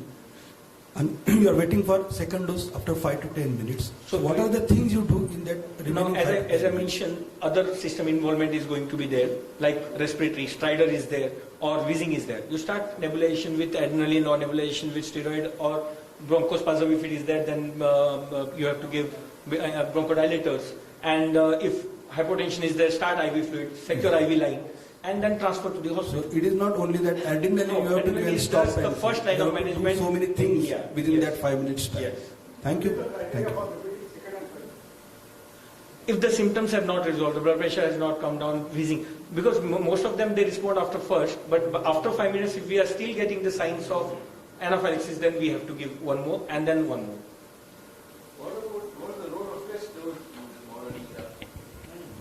Augmentin, ceftriaxone.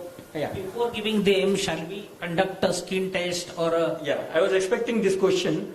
Now, widely and safely, you are not going to stuck in any, court case, even if you don't test. Because the test dose is not going to rule out allergy. So it is, the court will fire you if you don't observe or if you don't treat. So always have everything in ready, and you can give ceftriaxone directly without doing any skin test. Even skin for test is not recommended. Even for penicillin? Even for penicillin. I am really sorry. In the best interest of time, I need to stop this session. I'll pass on Dr. Batra's number to you. I think we will have a lot of questions with him. So in the best interest of time, I'm sorry to interrupt you guys. Sorry. Can I request Dr. Parental sir to please felicitate Dr. Vikram Patra?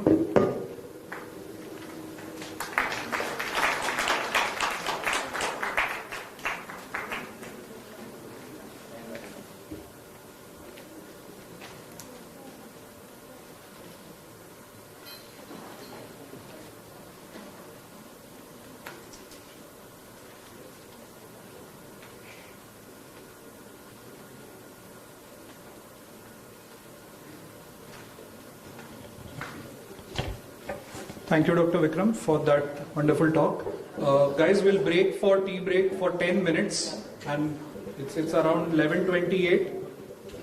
We'll break for tea break, 10 minutes, and then we'll see you back, guys.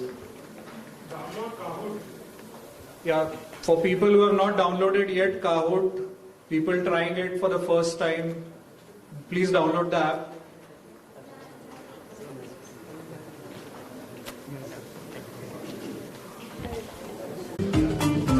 Have the question on screen, and you will have 4 options which are also shown on your mobile. The quickest one who answers will get more points. At the end of 15 questions, we'll decide who's the winner. Okay, I'm starting in 10 seconds. Yeah.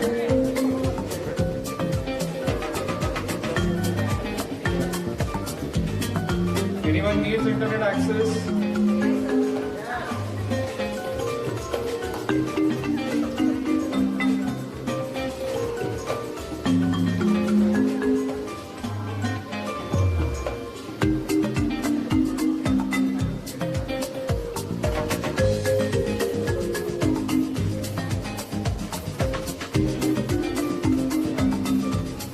So if you go down on Wi-Fi, you see AP_PT_guest. You can select that, and your username is Apollo Small 1.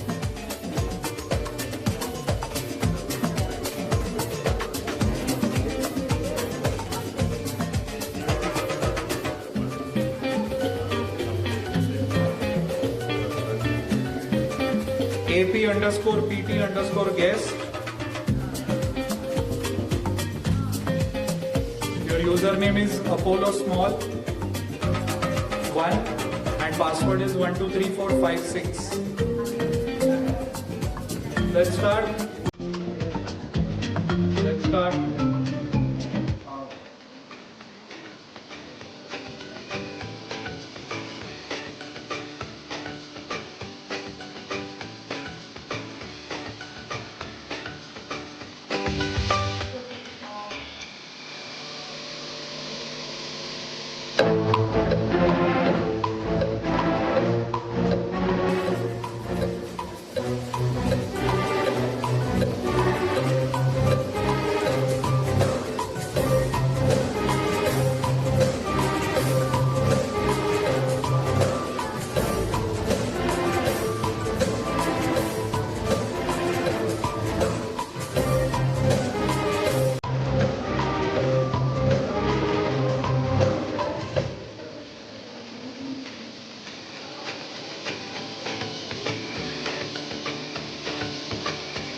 Yeah.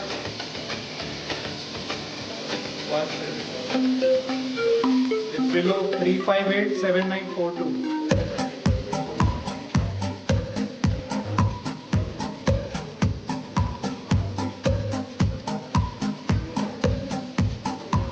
Overfeeding, lethargy, hypothermia, strikes affecting.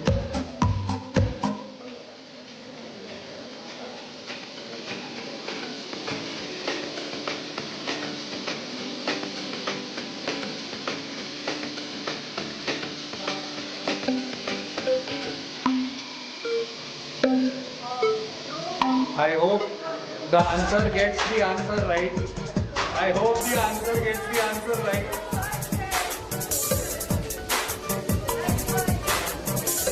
Yeah, I know. That's okay, we'll give you the right answer for that also.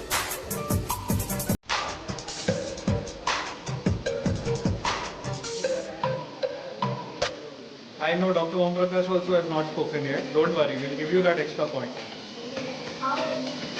That's my headache, not yours.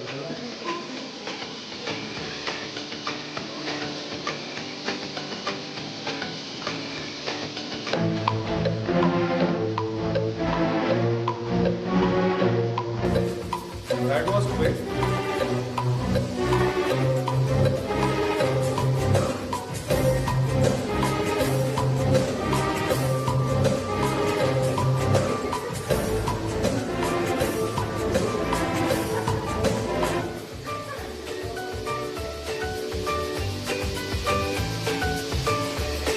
I'll show you the leaderboard. It's double pointer, so don't get it wrong.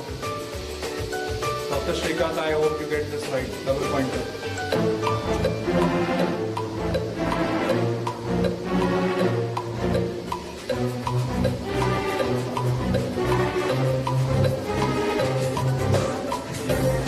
Not a method.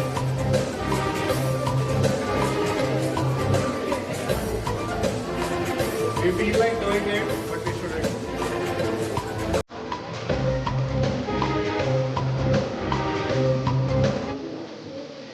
Yeah? Who answered for check the baby's diet? Super kid.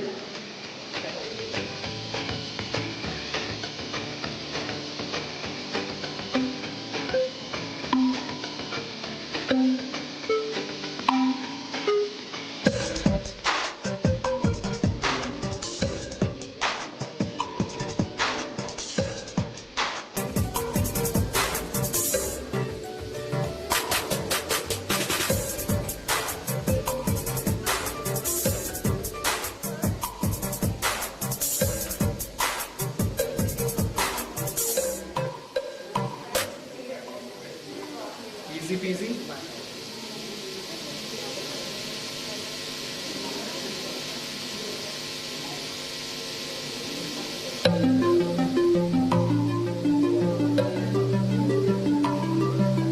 Means all of them are right.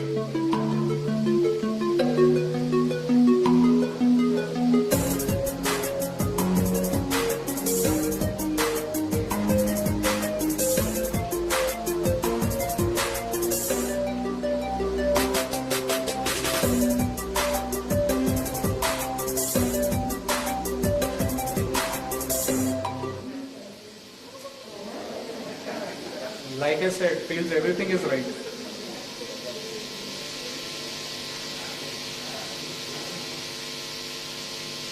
I know this topic will come later on. Let's see who is aware of it.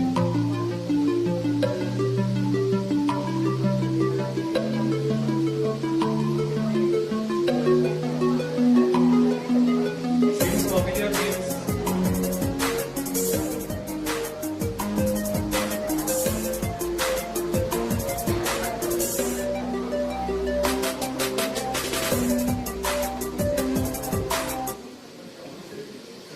Mr. Sopa. Sam is going good.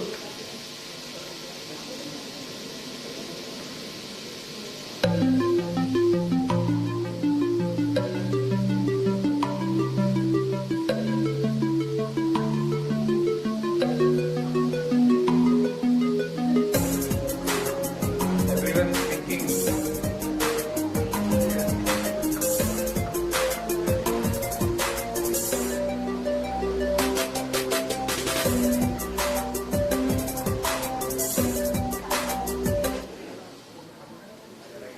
Good, but they are still to avoid patients developing side effects from antimicrobials. Wow, Sam is doing good. Double pointer. Vikram sir, where are you?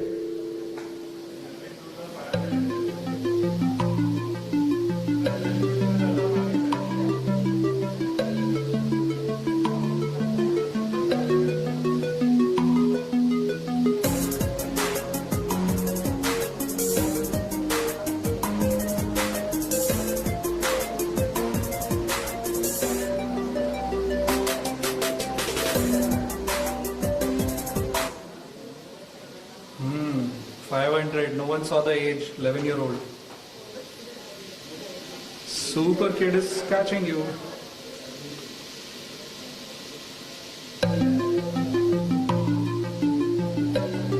People in the picture are also here, except for the kid. Please choose a pediatric friendly ER for all except. Why would you choose a pediatric friendly ER for all except? For which of the reasons you wouldn't choose?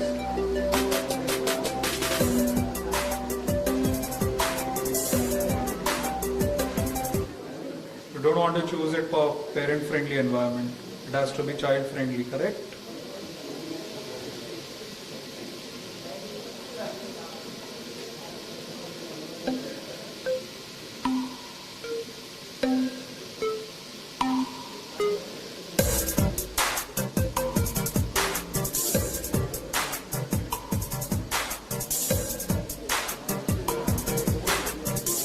Something new which people may not know.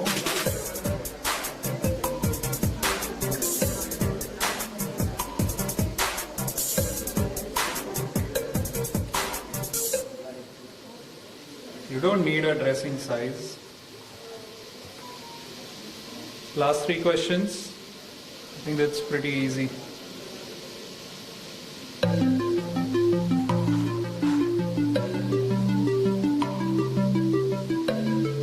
Everyone should get this right.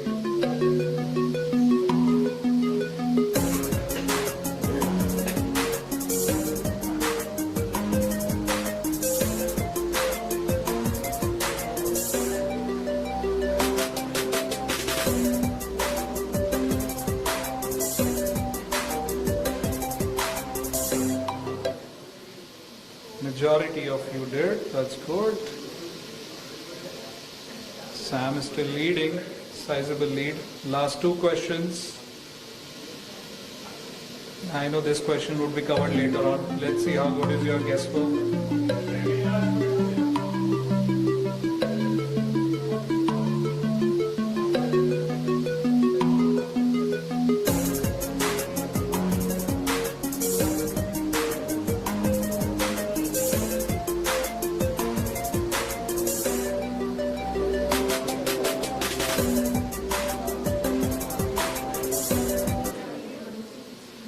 Wow.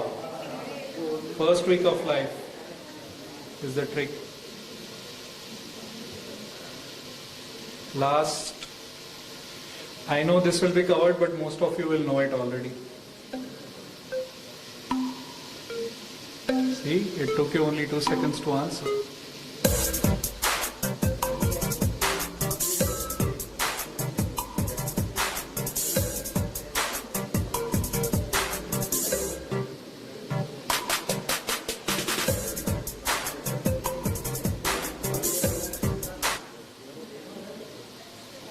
So let's see what is the podium for the first cahoot. Number 3 is Dot. Who's Dot? Who's first?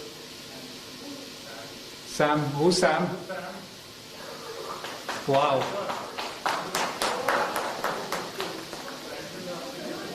Prizes after lunch. Doctor? Who's the doctor? Okay, good. And who's with the dot? Wow, you took great efforts to type in your name. Okay.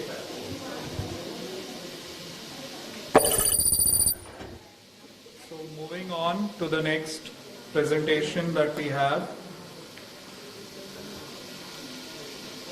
I think the most challenging part after going through this is going to be invariably a neonate coming to us. And for that I request Dr. Om Prakash Zamadar, he is our consultant pediatrics and lead consultant NICU, to help us in solving this mystery that suppose we deliver a patient in ER and we need to call for help, what do we need to have before we call someone? So I request Dr. Om Prakash sir to please come up. Also I request Dr. Patentkar and Dr. Bansode sir to please grace as the chairperson for the 2 sessions.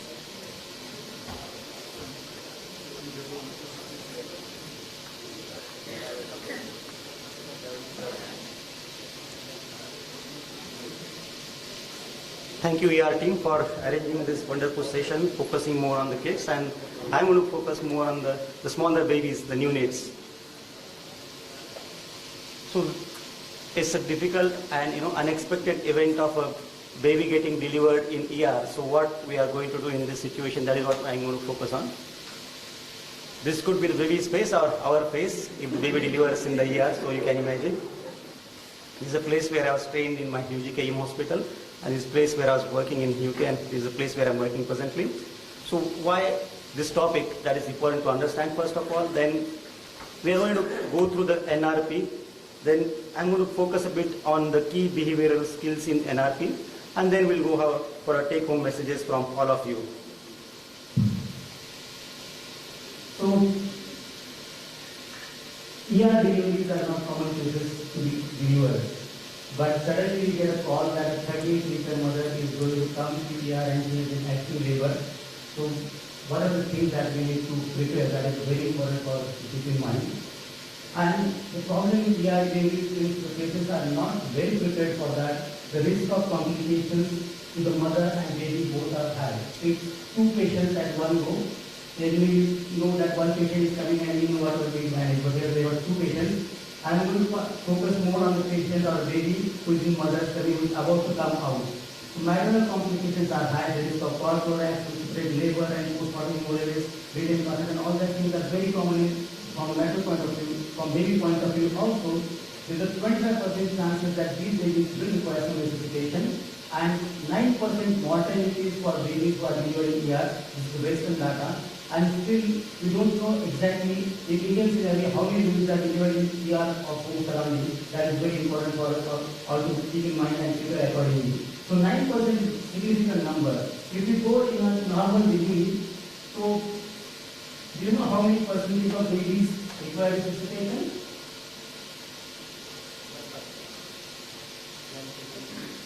Yes. How many percentage? So 90% of babies doesn't require some support. 10% will require some support, and out of that also 1% will require significant support. And if you see the contribution of these babies who require significant support in terms of morbidity and mortality, it is almost 1/4 of your neonatal causes of mortality and morbidity. That much is the importance that we need to be keep ready at all the places wherever there are possibilities that deliveries can happen. It may be ER or it may be the delivery room of the other places where the mothers are delivered. So, what should we do now? So, it's a good saying, failing to plan is as good as planning to fail. So, we should be prepared in case a delivery happens in unexpected way at ER. So here comes the role of NRP, and this is the place where I was recently invited at the hospital for an NRP course. So there we do extensive whole day training for anticipation and preparation. And this is the flow chart that I expect all of you to keep in mind. And I try to go through the first to the last part of this chart, that everyone is in line what we are going to prepare before the birth of baby happens. So to make it easy, I have kept some mnemonic for everyone to, because sometimes mnemonic does help. They help us to catch up things faster than a static frame of the photos or the flow chart. So ABCs, all of you are familiar with this. We have used at many places from Airway during circulation. So here A stands for antenatal counseling, B is debriefing of the team members, and C is checking few things before we start for receiving the baby. So antenatal counseling part, in terms of what here we are going to get is, we got a call that is mother coming, we need to get some more information, whether it is a term or preterm, whether has got any antenatal significant risk factors in terms of PIH, diabetes, or all the risk factors are there, or there is some previously having some major issues. So that is all your antenatal information. And based on that information will help us to prepare. If it is a preterm, then you require more specialized preparation for that. So that is about antenatal part. Then B is briefing of the team. So we most of the time hear about debriefing after the event has happened. But here we need to brief the team members who are going to be involved. What is their role? What is the responsibility? If we need more number of people, how we are going to ask for help? Call for help is one factor which I find in Indian scenario. We all forget that we have only 2 hands, but we want to cover everything. That is not possible in case of emergencies. So we should know, call for help timely, and that is the role of this team briefing and making everyone's role clear before the plan starts in action. And then checks. So for checks, I divide into 3 parts, 3 checks. Most of the time, whenever we think of checks, before the birth of baby or before receiving baby, checking the equipment. But that is not the story. It should start with checking the place where we are going to receive the baby. The place should be warm enough for the baby to receive, because hypothermia is a major challenge for us after birth of baby, and a particular place where we don't have a warmer in place. So that is a major challenge for all of us. And room temperature, most of the time nowadays there are centralized ACs, so hypothermia gets activated. That also needs to be taken into consideration. So that is the place. And then personnel who are going to be there with you will be in the surrounding, who may be needed at the time of birth. And then comes your E is equipment. And in equipment, we should try to make sure that we go in a systematic manner so that we don't tend to miss any equipment. So again for that, I made this mnemonic of WAAO, VIM. If you see something attractive, you say wow. And VIM, many of us are familiar with. So W is for warmer. So what are the things required for warmer? I'll talk more for standardized situation first, so that you can see in a compromised situation how we can make best use of the available equipment. So for warmer, in a standard situation you get a warmer.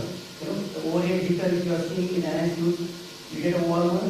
If not, you get some blowers also, where you can try to keep the surrounding warm with the help of a blower. That is another. But the best place for a baby to keep warm is mother's abdomen. So that is an immediately available warmer for you in an emergency where we can give your baby directly on mother's abdomen. And then if possible caps and all that things which may not be practically possible in India situations, I cannot focus more on that. So then A is for airways. For maintaining the airways, you require proper positioning of the baby, because the head, the occiput is prominent. You need to use right head extension for the baby, and the suction of the oral cavity followed by nasal cavity. So most of the places have got a centralized suction system or a small suction equipment available to near the pressure of 100 millimeter of mercury. So that is about the airways. And the next thing is auscultation. Most of the places have a stethoscope in place, and if possible, the pulse oximeter and chest beat ECGs are very sensitive markers as far as getting the heart rate right. And then O is oxygen. Oxygen is a medication that all of you need to keep in mind, and particularly for babies, we don't start with oxygen in a full-term baby. We start with the room air ventilation, and then if there is a need, the oxygen saturation as far as expectations are not achieved, then we go for the oxygen, supplemental oxygen. So we should know the source of oxygen, if possible a blender where we can know various oxygen of combination of air and oxygen. And then V is for ventilation. What are the things required for ventilation? I want all of you to know. What are the things required for ventilation? That's right. So a proper size mask, a proper size bag, a reservoir to the bag, and oxygen tubing that we have already taken consideration of.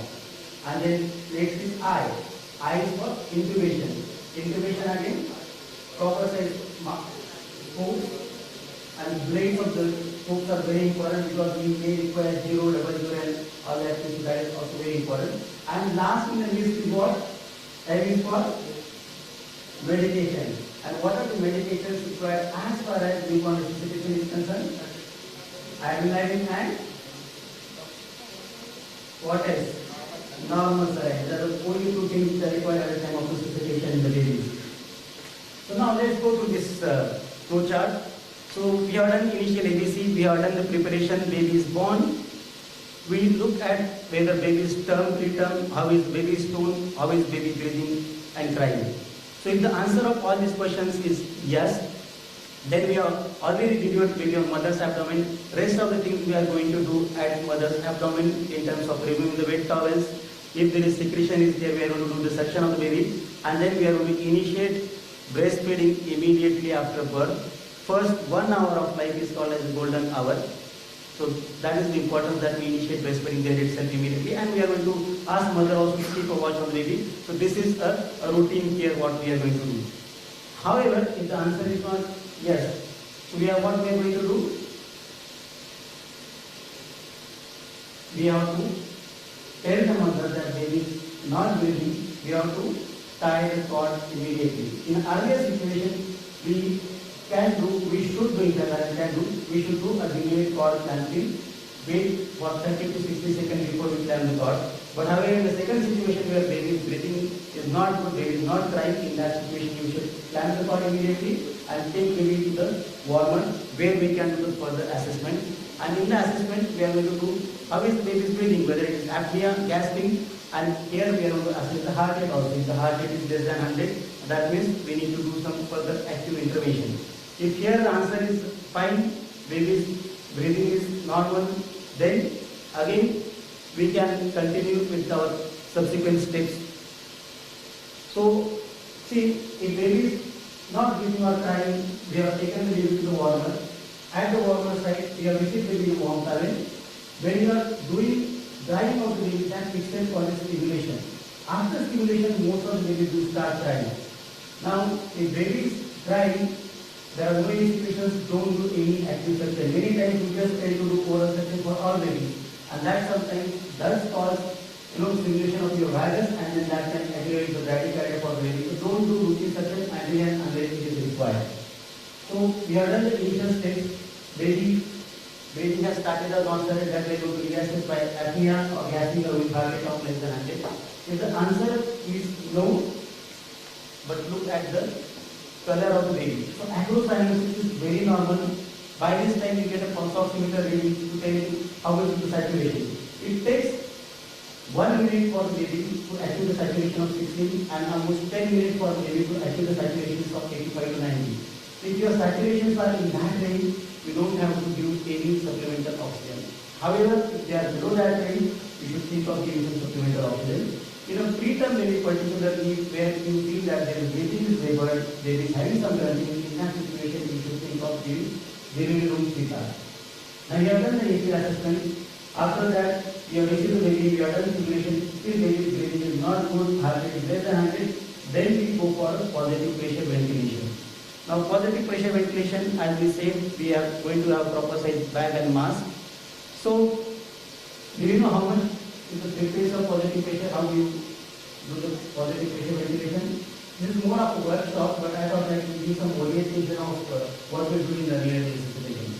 So if you breathe, that is squeeze the bag, and then we release. During that stage, there is a stage of expiration. So breathe, 2, 3, breathe, 2, 3. So that is how the sequence is. The normal breathing pattern, what we try to achieve is like 40 to 60 breaths in 1 minute.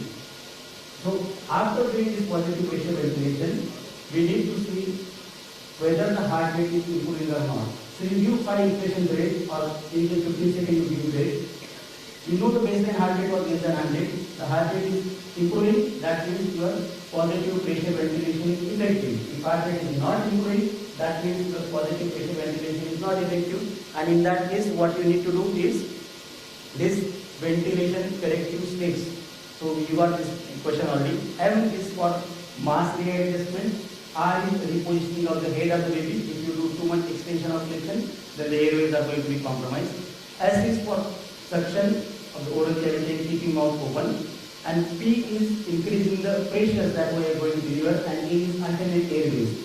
Now you do 2 steps and then see whether the chest rise is happening. If chest rise is happening, you continue for 15 seconds more. So 30 seconds of effective positive pressure ventilation will give us an idea whether there is improvement in the heart rate is there or not there. If there is no improvement in the heart rate, then again you go for the subsequent stage. And if you see the pressure, we have increased at the last, not at the first. Because if you do too much of pressure, it is going to cause risk of pneumothorax. And that's the reason many places, they have a TP system where we know how much is the PIP and PWP we are delivering to the baby and just a conventional AMU bag.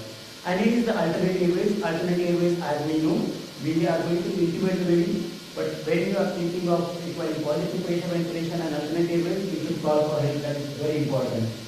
So, we have tried to correct the steps, not just improvement in the heart rate is dropping further, so we need to think of intubation. So after intubation, you secure the tube and see after giving effective positive pressure ventilation inside the tube, the heart rate is improving or not. If heart rate is not improving, heart rate is dropping for the reassurance system, at least we need to go for the next steps of chest compression.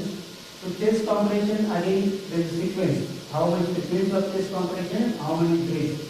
So in a minute, we want 90 chest compressions and at least 30 breaths. So 120 is what we are targeting for. So again, there is a sequence.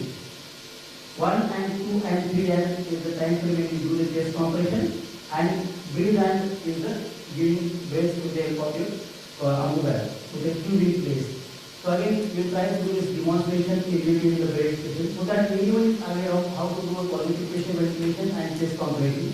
So you need to remember the sequence 1 and 2 and 3 and breathe and 1 and 2 and 3 and breathe and so this is going to happen at least for 60 seconds and then we reassess how is the heart rate. If the heart rate is improving, that means it will settle. If not, then you need to go to the next step of medication. And medication, only one medication, adrenaline. We get 1:1000. We use the diluted form of adrenaline. We make it 1:10,000, and we give 0.2 ml per kg of adrenaline intravenous and 1 ml per kg of intrathecal use. And then after that, we again repeat adrenaline. We continue the chest compression and bag and tube ventilation. Every 3 to 5 minutes, we repeat the doses of adrenaline based on the baby's situation. So this is a basic flow chart about neonatal resuscitation, what we do. However, you have done all this, but still there is no response. That means something more is there. And particularly in ER situation, you should keep in mind there are chances of fluid loss, there must be chances of abrasive placenta, blood loss that happens, so you should think of hypovolemia. Second, you are given higher pressures, there is a chances of pneumothorax. So these two situations also you should keep in mind when there is no expected response after the initial steps of resuscitation. So if you see, this is the inverted diagram, inverted pyramid. The chances of baby requiring positive pressure ventilation and medication is very less, just 1%. Most of the babies, they just require the initial steps. So this is what we have done during the COVID time. With PPE in place, we did some NRP courses. So Indians are known for their regards. It's quite hot season, so you can see this is done very well. He has kept not AC, I will say it's a desert cooler. Yeah. So this is our Indian version of advanced NRP, where we have enters an additional thing, pediatric discharge assessment. So in this, the 4 things which are very important for the assessment of the pediatric discharge is gestational age, amniotic fluid, whether it is near or liquid stage, additional risk factors that I told you earlier, and then umbilical cord care. So gestational age, later we need to focus more on the temperature. Amniotic fluid, liquid stage is there, that will be a component of fetal distress. Additional risk factors, maternal fetal risk factors, and umbilical cord care. If baby is breathing and crying at the time of birth, we should do delayed cord clamping. So this is all about the perinatal risk factors. And then according to counseling, including rest of the parameters are almost same. They have added this part also at all stages. Ask, do you need help? If you see in the previous chart, the Indian scenarios, most of the times we feel we are all competent, we can't call help for our juniors or seniors. So we should keep in mind that we can require help at any stage of this life. So let's do a breath exercise. So I'm going to start a timer.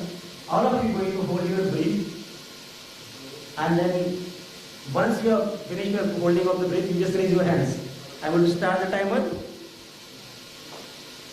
Everyone be ready. So I have started the timer, hold your breath.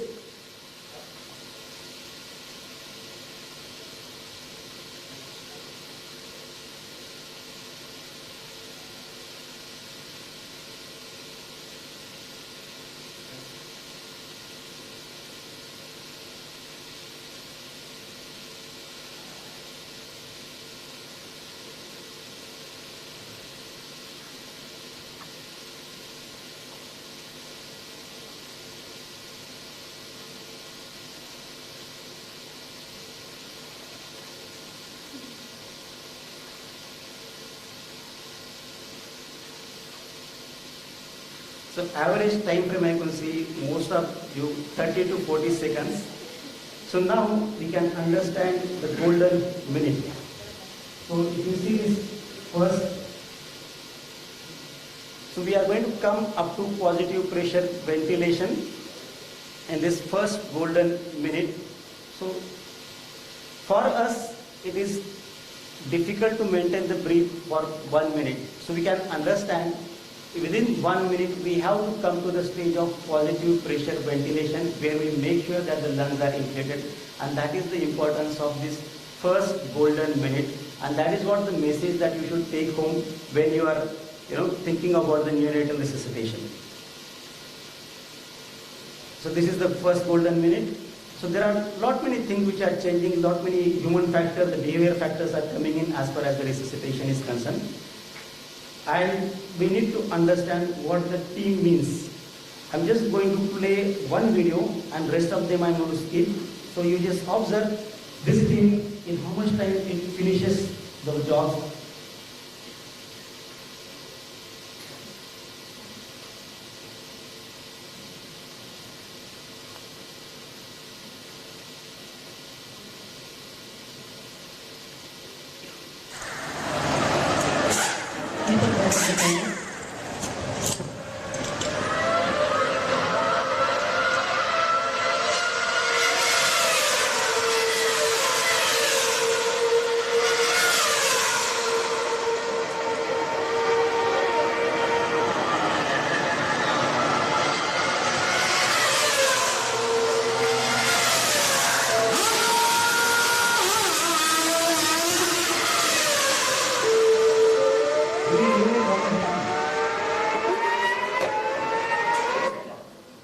What they have done in 2 seconds.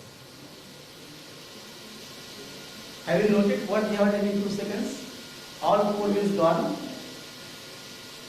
They have done engine text, they have done filling of the fuel and everything within. And how it has been possible? Teamwork. So together efforts achieve more. That we have to keep in mind whenever we are in any emergencies for that sake. So this is what is important for us, that to have a together efforts, we should have a regular team building. We do regular simulation scenarios and make sure that everyone is in sync what we are looking for. There are a few more videos I wanted to share, but for the benefit of time I may have to skip, but I can share you some of them later. So there is another allocating attention wisely. So let's see quickly what we can do in ER. So we can do ABC when we get a call. We need to prepare the place. We can do the check of the personnel and the equipment check. And then yes, we can arrange all the equipment which are available at most of the ERs. But all of you, do you do check of the equipments before you start your day?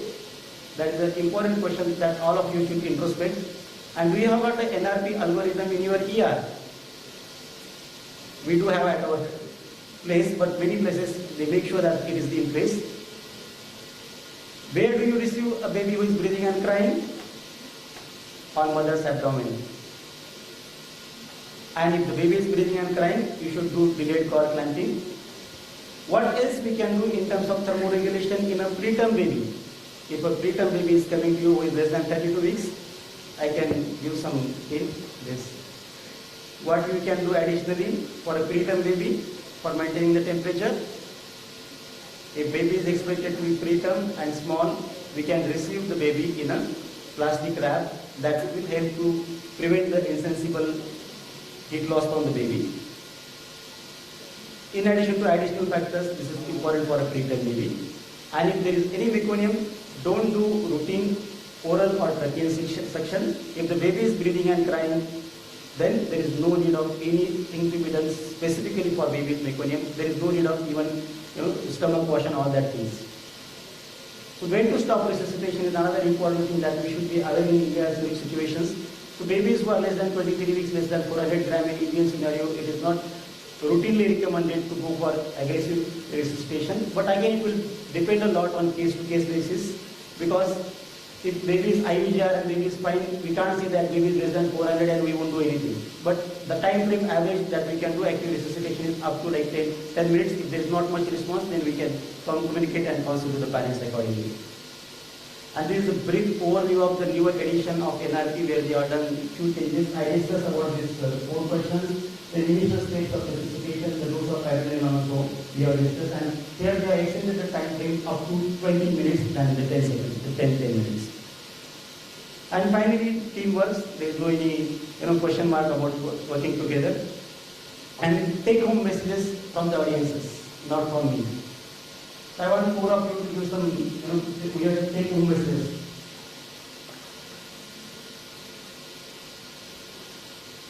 Should I pick you up or you are going to tell me? What are your take home messages? You should anticipate every delivery and prepare. Very good. Anticipation and preparation. Only 4 I am finding that because of the time is limited. What else in your message? Teamwork. Second message. Constant refreshing of your brain. That's very important. You need to do it on again and again so that you are in tune with what is happening. One more please. Call for him. So you are in tune now. Thank you so much. Thank you. Hello? Sir, I want to ask a question. If the baby is rigorous and has leukemia, is there any need to do session? Hello. So if baby is vigorous, baby is crying, whatever meconium is there, that has been taken care by the baby. You don't have to do routine suction because airways are clear. The question, the thing what we are looking is baby is breathing or crying. If the answer is yes, deliver the baby to the mother and just rest of the thing as a routine care for a normal newborn. Thank you for your lucid and very concise presentation of lengthy topic. Few questions. Are there any indications of not doing delayed cord clamping? So delayed cord clamping, there are few interesting facts which are coming in now. So if the baby is not breathing and crying, so are we going to clamp the cord immediately or not? That is very important for us to understand. So there are specialized trolleys where we can, go across the area of OT or delivery where baby is delivered on that trolley, where the cord is not cut immediately, even the baby is not breathing and crying. So I will say even baby is not breathing and crying, still we can do delayed cord clamping. That is one thing. Second, in case of RH incompatibilities, earlier we used to say that we should clamp the cord earlier. That is what everyone will be thinking about. But see, whatever transmission of antibodies supposed to happen has happened already. It's not that your delayed cord clamping by 30 seconds or 60 seconds is going to have a significant burden of antibodies. So again, that is also not a significant contraindication. Now again, coming further, we are thinking of cord milking in this situation where we don't have trolleys for receiving the baby with a mother bedside. We can think of milking of the cord for babies who are more than 28 weeks, where again some amount of extra blood will go to the baby, and the benefit of that is this achieves better blood pressure to the baby. This decreases the risk of transfusions for extremely preterm as well as term baby. The anemia of prematurity as well as the normal nadir of hemoglobin that happens for all babies. So that can be helped for doing this delayed cord clamping and cord milking also in babies who are more than 28 weeks. So evidence is rising that we should do more of delayed cord clamping. The complication is jaundice, which is a very treatable condition. Polycythemia is also not significant, that we require significant evaluation and investigation for that. What about HIV positive mother? Yes, that is again another thing. So if you know the antenatal status where the mother is already on, so whether we go for a normal delivery or cesarean section, there are lot many doubts in terms of seropositive, we can go for both things or not. So again in HIV status positive also there is no any contraindication that we should not do a delayed cord clamping. What is the method of doing cord milking?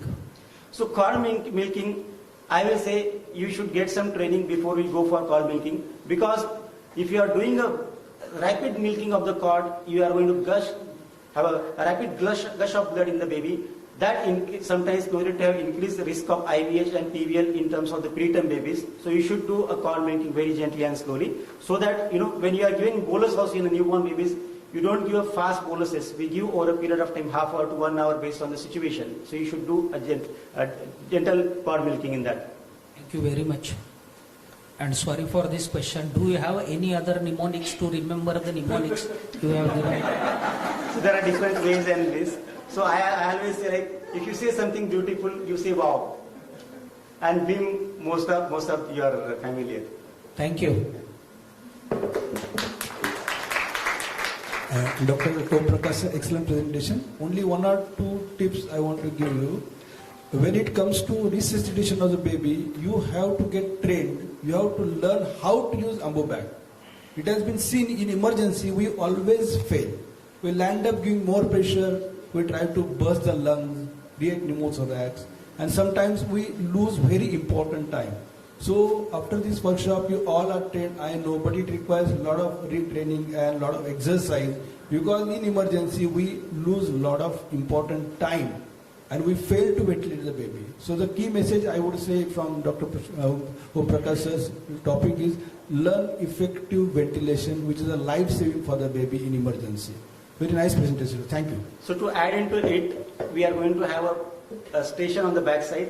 Those who don't know how to use the bag and mask and all that things, we will show by demonstration how to do a effective positive pressure ventilation. Can I request Dr. Prasanna Kumar Bansode sir to felicitate Dr. Om Prakash Jamadar?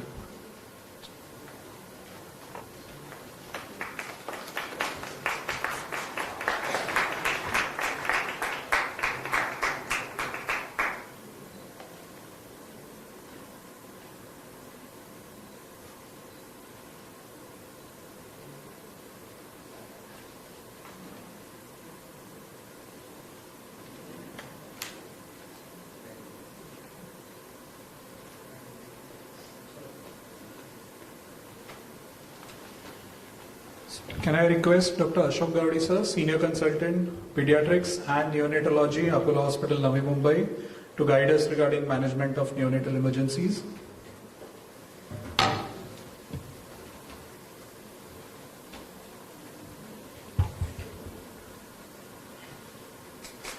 Good afternoon, colleagues and respected chairpersons. I'll be covering this topic today, and you know this, many textbooks have been written on this topic. To cover this in 20 minutes would be a little bit difficult, but I feel I would like to send some take-home messages to the emergency team, how to just reach a diagnosis and hand it over to the respective departments, how to handle these conditions.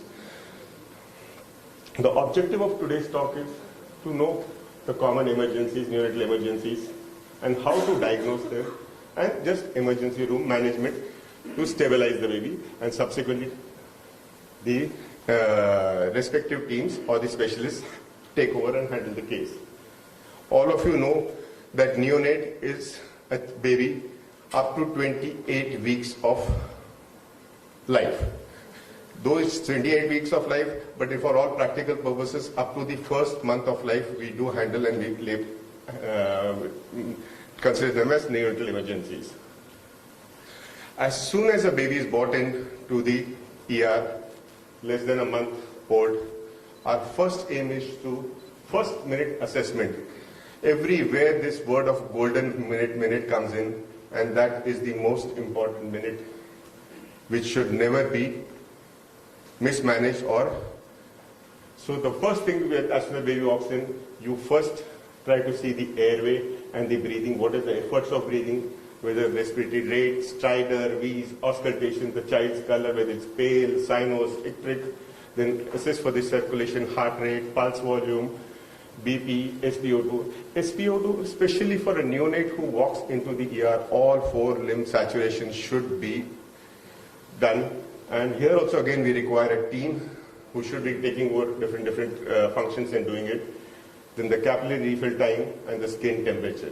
Disabilities, whether the child is conscious, convulsing, pupils, blood sugar levels, and the skin exposure. One more thing, as soon as a child comes to the ER, a newborn comes to the ER or a neonate comes to the ER, weight is a very important factor, and sometimes we don't take the weight and we immediately start doing everything. A weight should be, as soon as we find time, the first thing, a weight should be taken for the child so as to calculate the doses of the medicines to be given or the drugs to be given.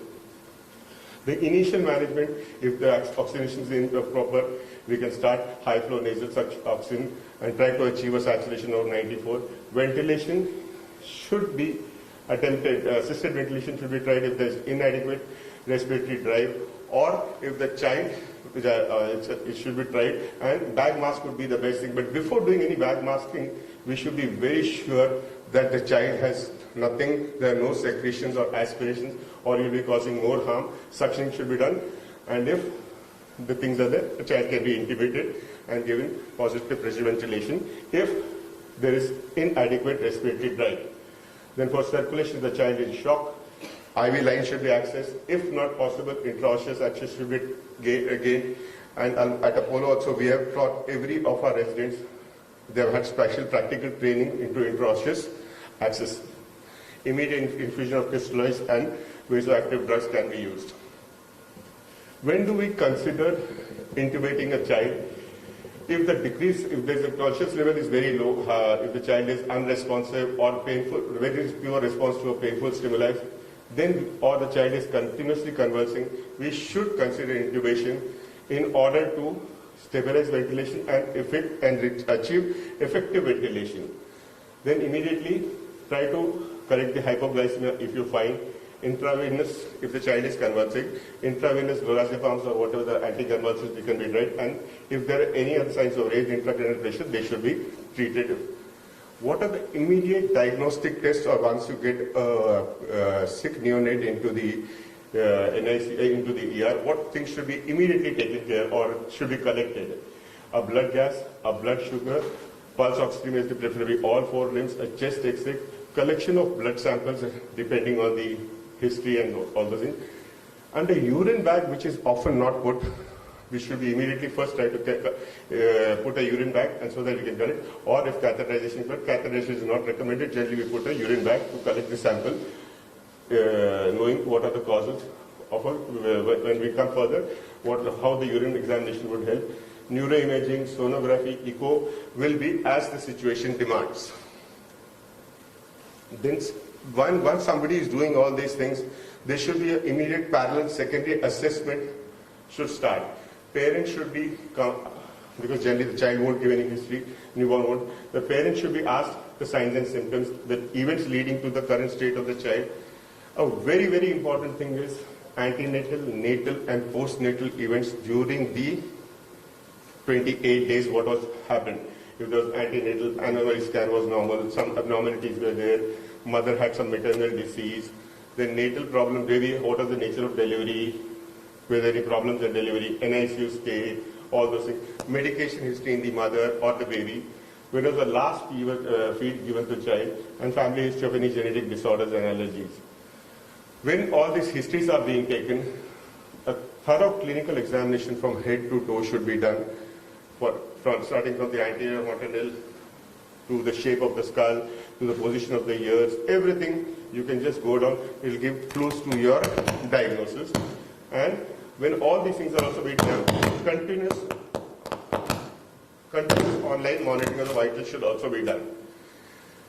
So once you have done all these things, you know you stabilize the child, then you should be knowing what are the common emergencies, neonatal emergencies you can encounter in the neonatal, in the ER, neonatal emergencies. So now the neonatal emergencies which I have tried to cover here, almost practically I said I have been working in Apollo since the last 5.5 years, we have encountered all these emergencies actually in our NICU and have been brought into the emergency room. So the common emergencies are respiratory or cardiac. I have intentionally put respiratory and cardiac emergencies together because sometimes it's very difficult to differentiate when a child comes to the ER, whether it's a respiratory cause of tachypnea or a cardiac cause. So it's very difficult. So first I put them both together. Then the endocrine cause, sepsis, fever, seizures, jaundice. These are the common causes of neonatal emergencies. I just try to touch each of them briefly and what we actually see in common practice. So how to differentiate between a child who's come cynosed, respiratory distress hai, and how do you come to know whether it's a cardiac origin or a respiratory origin? This will be a very simple thing. The cardiac origin cyanosis child is comfortable at rest, worsens with crying, murmurs maybe plus or minus, or a hyperdynamic heart, no response to oxygen, the saturation doesn't improve, cardiomegaly, ECG abnormal, normal PCO2. This is how you, and once you see that it's a cardiac origin cyanosis, so immediately involve a pediatric cardiologist who will go to imaging and all this. Pulmonary cyanosis will be respiratory distress. It will improve on giving oxygenation. Normal cardiac examination, saturation improves with the, and it has almost a normal or a tachycardia hoga, and normal ECG you may find, and there is carbon dioxide retention. Here there is a normal carbon PCO2s, and then treat the underlying cause of the, that should be the A.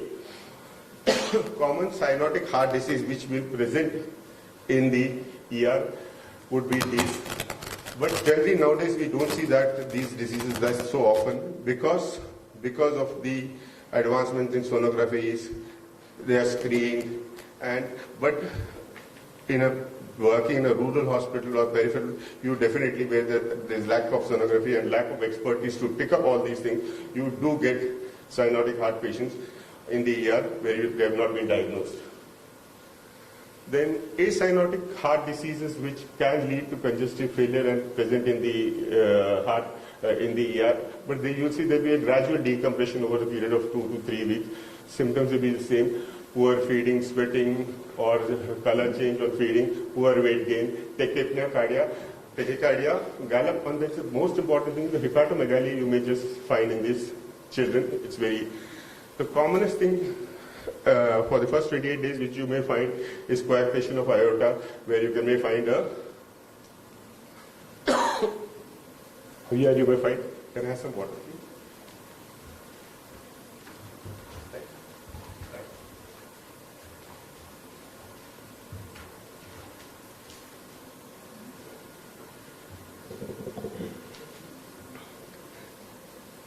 These are the causes for a acyanotic heart disease which leads to congestive failure and can present in the emergency room.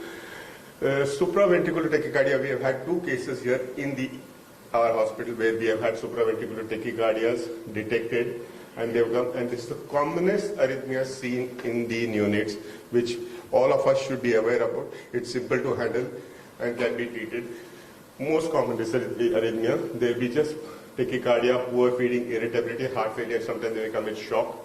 The heart rate is more than this. Narrow QRS complex on a ECG is the simplest thing, and adenosine can be is available readily, and cardioversion can be done with that. So this is a arrhythmia which should be kept in mind when a child comes to the ER with a very, very high heart rate. Now, respiratory causes or the child may present with either tachypnea or the other extreme is just apnea. So respiratory, there can be tachypnea or apnea, respiratory distress or apnea. So apnea is defined as a cessation, everybody knows, 20 seconds or more, associated with color change, cyanosis or pallor.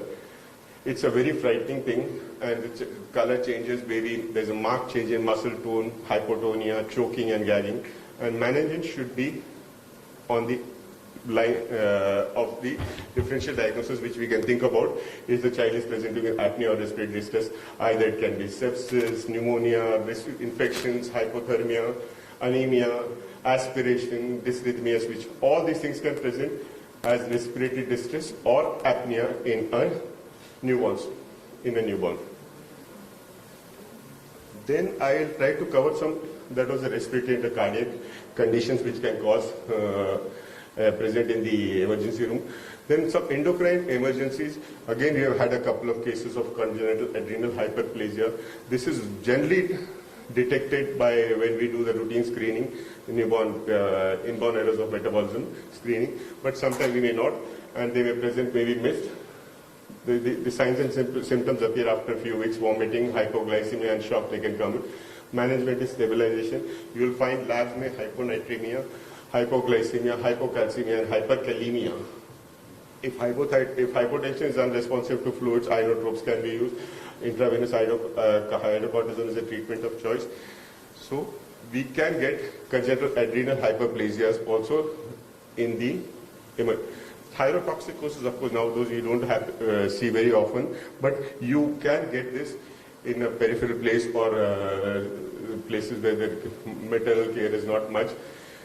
It is due to transmission of the thyroid-stimulating immunoglobulins to the child. The child has hyperthyroidism and it may present with tachycardia, irritability, hyperthermia, vomiting, diarrhea, jaundice, and also sometimes shock.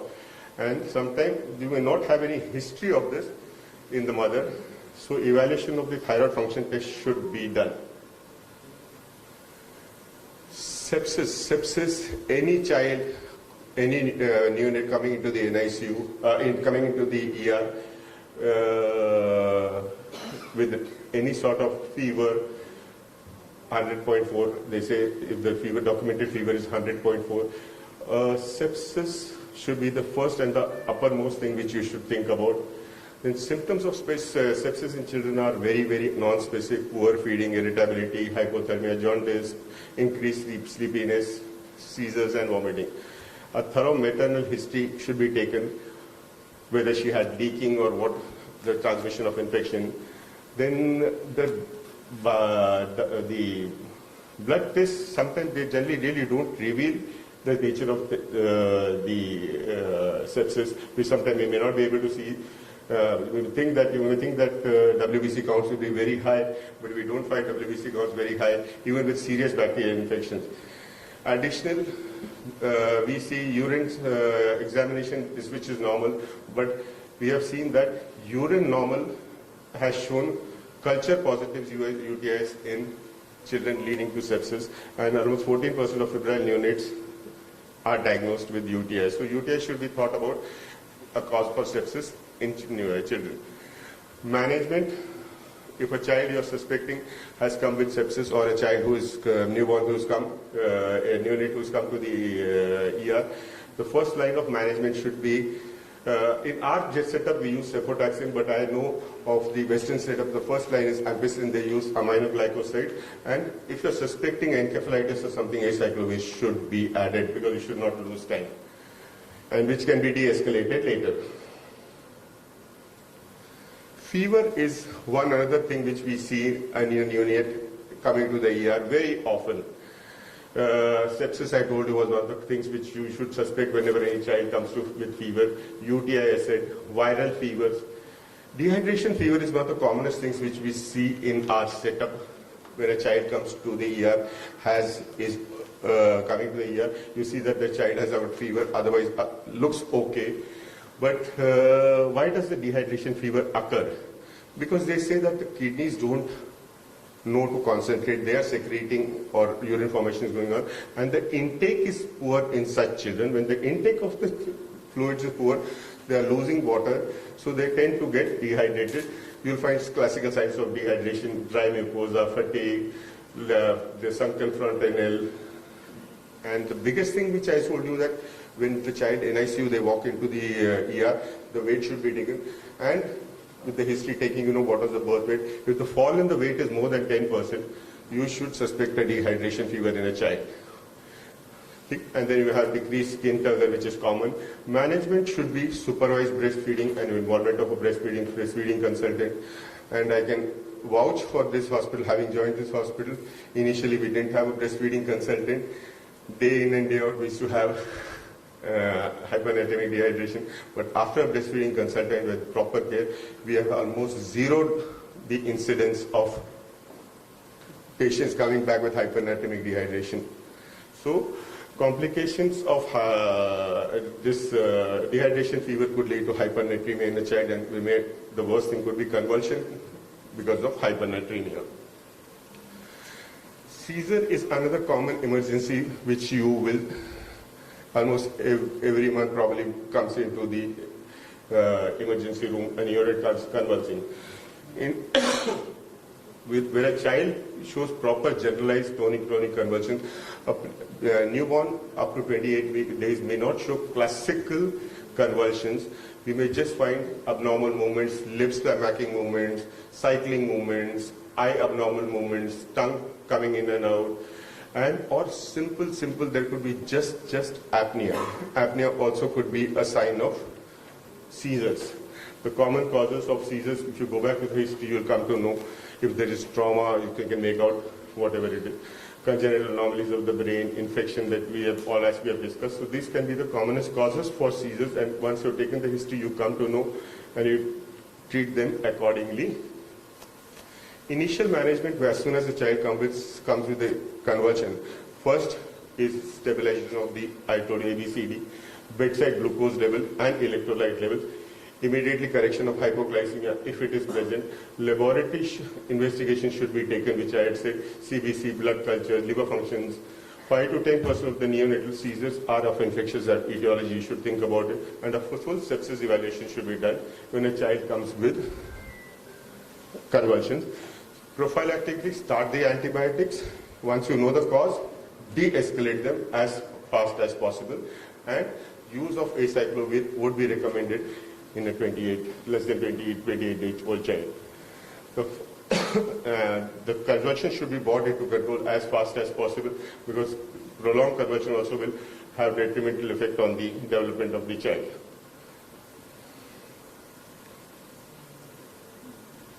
Another thing which we find in our ER very often, that a child coming with jaundice. A child coming with jaundice in the emergency room either can be physiological or pathological. Generally, it is physiological or exaggerated physiological jaundice, or sometimes jaundice also can come with life-threatening illnesses also, but rare. The initial evaluation depends on the history taking, laboratory. You find out what is the nature of the stools, what is the nature of the urine color, and if you find stools and urine are normal, so you start suspecting more of an exaggerated physiological jaundice rather than a pathological jaundice. Once the laboratory things come in, you know it's a direct or a unconjugated jaundice, or indirect or a unconjugated jaundice, depending. And if a child comes with jaundice, you should also do a hematocrit reticulocyte count, and the Coombs test should always be performed. Direct bilirubemia is always pathological in children. These are the causes. And indirect bilirubemia, which is more often seen, would be either exaggerated physiological jaundice or breastfeeding jaundice, or there could be concerning causes like ABO incompatibility, RH incompatibility, G6PD deficiency, or spherocytosis, Gilbert syndrome, or you can have this. Emergency management would be stabilization if there is anything, or phototherapy, immunoglobulins exchange transfusion, whatever, but that the neonatology team takes over depending on the level of the jaundice. Inborn errors of metabolism, there are around 400 odd inborn errors of metabolism, though we have started screening for IM, but sometimes it's very difficult. The symptoms also of inborn errors of metabolism are very, very non-specific. Occasionally, they may just suddenly present as seizures because of the metabolic derangements of the inborn errors, and they may present with hypoglycemia and acidosis. Physical examination, you'll find the child generally is normal. Initial management again would be stabilization, blood glucose evaluation, collection of CBC, electrolytes, blood gases, lactate, ammonias. Urine examination also should be done for organic and amino acids. Then to correct the acidosis, if you feel that the acidosis, immediately soda bicarb and fluid resuscitation should be started, and either a neonatologist or a genetist take over. These are some things which are, again, the flow charts are there in the NICU, in the emergency room also we should have, where there is hyperammonemia, how to reach a diagnosis, and where there is hypoglycemia, how to reach a diagnosis. So these charts can be followed to know the cause of what is the type of the inborn error of metabolism.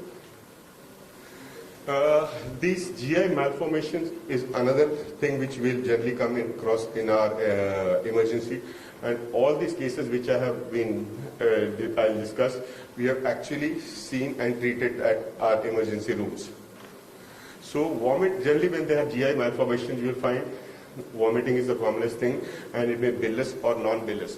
But sometimes this vomiting is very difficult to differentiate between a viral gastritis or a severe esophageal reflux also. Bilious vomiting should always raise your suspicion that something is really seriously wrong. And so these are the different things. Malrotation and midgut volvulus is a common thing which we can get a child presenting in the ER. These are the different, and the gold standard is always when you're suspecting bilious vomiting to do a dye study to reach a diagnosis as fast as possible. Never delay dye studies, and they're simple, easily done, The management will be initially stabilized, nasogastric decompression, and a pediatric surgeon consultation. This is for malrotation of the gut. Toxic megacolon also, we have seen a child, the toxic megacolon, there is a dilatation of the large bowel, and Hirschsprung is the most common cause leading to it. We have seen a small segment Hirschsprung disease. We have also seen a complete microcolon, the whole large gut is agangliotic or Hirschsprung's. So we have seen such cases also. The child is born absolutely normal. There is a delayed passing of the meconium. Then child will have poor feeding, irritability, abdominal distension. And we have had a child with a small segment Hirschsprung disease, which bursted open and presented to us with meconium peritonitis on the 4th or 5th day in the ER. Abdominal X-rays will be and dye studies are the fastest way to detect all these things. We should not wait for dye. Surgical consultation and pediatric and neonatal critical care team should be called in to take over. Hypertrophic pyloric stenosis, I think so every pediatrician, every practicing pediatrician must have encountered in his practice. So here it's a projectile, non-bilious vomiting, and the child generally presents by the end of 2 to 3 weeks. You start, the incidence is 1 in 215, and male ratio is more than female. Classical findings, you may find a small olive structure like in the right upper quadrant, and very often we have also seen visible peristalsis of the stomach if looked at properly.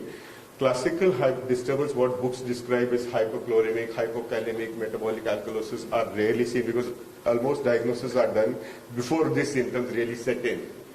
Diagnosis is again confirmed by ultrasound as a string sign. It's a classical thing. This should be picked up as when a child presents at 3 to 4 weeks in the emergency room with non-projectile bilious vomiting. A thought should be given by the ER team that it could be, and immediate sonography can be done.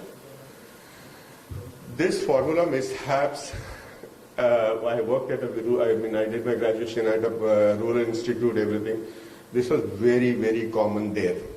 Though here patients are educated to concentrate, but they used to get 1 box of formula, mother not having milk, 1 box of formula milk lasting for 10 days, when average doesn't last for more than 3 to 4 days. So they used to add 1 spoon in 120 ml of water, and that's how they used to feed the child. So inappropriate and overmixing of the less of the formula can cause hyponatremia, but sometimes even the other way around, there can be more formula used then. So this, when a detailed history is taken, you really come to know, and a child who is being given only water will definitely have failure to thrive and growth will be poor. Now, accidental ingestion poisoning and neonatal abstinence syndrome. This is something new which is coming up for a child who presents in ER. The last cause I just discussed with that. Accidental ingestion, very often we prescribe some ear drops, or somebody has prescribed some ear drops. Somebody has prescribed some nose drops. They are either put into the mouth. We had a child recently circulated in 7 to 8 days back in our IIB in Mumbai. Gamma scab was given to the child. The scabious medicine, which is to be applied. So application medicine, that accident ingestion can be done. So we should also take a history, and parents to come back. Poisoning can be intentional or non-intentional also. That also poisoning signs that you should be looking for. And neonatal abstinence syndrome is coming up quite, we are seeing it quite often nowadays. And I expect it to be more in the future. People should be aware about it. It's the rarest of the rare causes. Mothers having substance abuse, alcohol, cigarettes, hallucinogens, antidepressants, and all those things. These are the things which can lead to a neonatal abstinence syndrome. What are generally the signs and symptoms? They are also really not very specific, but a detailed history from the mother will definitely elicit and tell you that substance, and they're very open about it if they are taking, or you take the mother and talk to. Symptoms of withdrawal, we'll see maybe seen trembling, crying, high pitch, sleep problems, tight muscle tone, overactive reflexes, seizures can be there, yawning, stuffy nose, sneezing.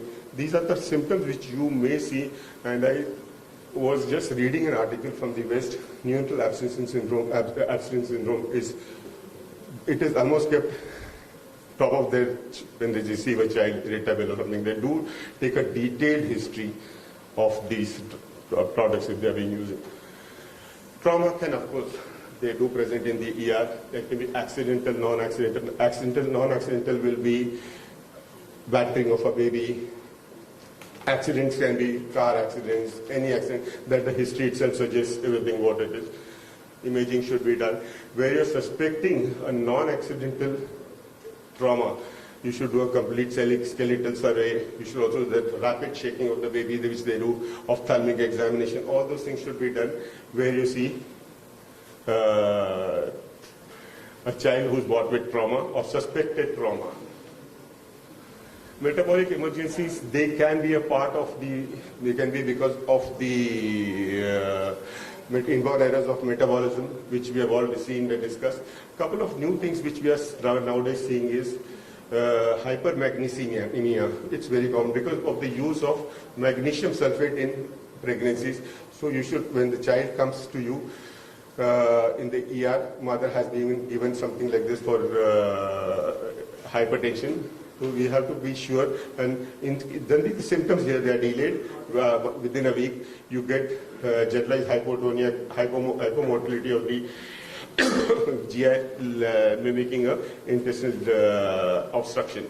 This is what we may see in mothers who have received magnesium sulfate. Summary. The most important thing is neonatal emergency when they present to the ER. They are absolutely non-specific, the signs and symptoms. But however, a thorough examination and history and investigation will definitely lead to a diagnosis. Sepsis for any child who comes to the ER, newborn who comes to the ER, neonate who comes to the ER, should be suspected in a critical illness in a neonate. And initial management should always be to stabilize and then go and find the cause. Thank you. I'm sorry because it is a very big topic and it had to be, it's a huge, textbooks are written on such. It's a vast topic actually. It's a vast topic. 20 minutes, all emergencies is really very difficult, but you have tried to justify most of the emergencies. I try to cover whatever we see and what they will also, the emergency room consultants will see in their practice in the emergency room. Yeah. It's great that sir has tried to put everything into the box so that you can get a broad view of the emergencies in the emergency room. But what is most important? The important is to prevent death. In emergency, you have to prevent death. And why the death occurs? Death occurs due to cardiopulmonary arrest. And why cardiopulmonary arrest occurs is because of hypoxia and related changes.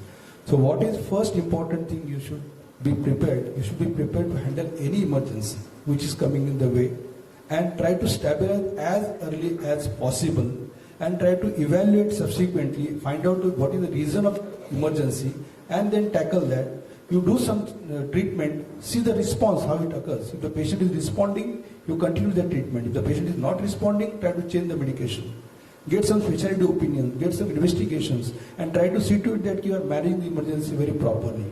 You have to be very much skilled to manage the emergencies. You have to skill of putting the IV fluids, you have to skill of putting the IV lines, you have to skill of putting the intraosseous lines, you have to skill of giving proper doing intubations and all other things which are required in emergency room. You need to be prepared because the emergencies they don't come telling you that I am coming with poisoning. You have to identify also. In our rural area, we come see more of scorpion stings, which you might have not seen more often. We have seen snake bites. Now the snake bites. Nobody picked up. Nobody even picked up. So you have to be very ready to know what is happening to the child in emergency room and how the child presents.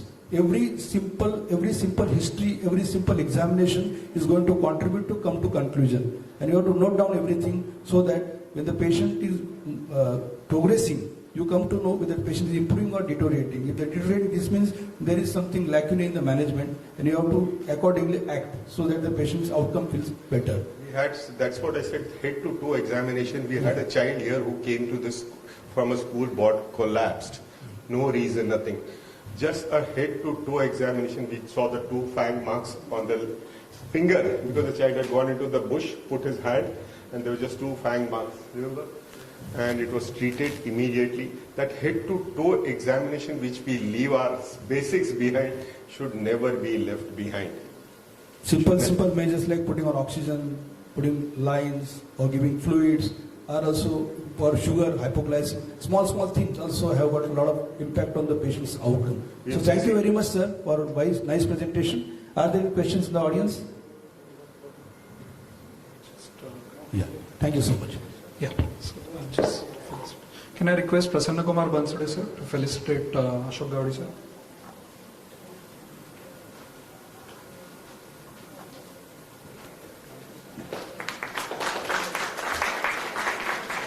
I think it's amazing that two of the senior most pediatricians who have graced us today sent the same message: clinical examination.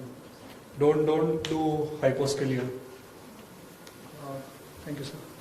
Can I request Dr. Pramod Wankhede, sir, to please come on stage? Prasanna, sir, and Parental, sir, just 1 second, we need to felicitate.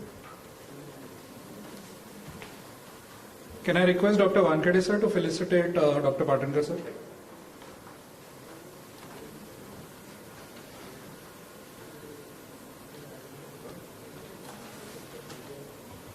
Can I request Dr. Vijay Kamale, sir, to please come up on the stage?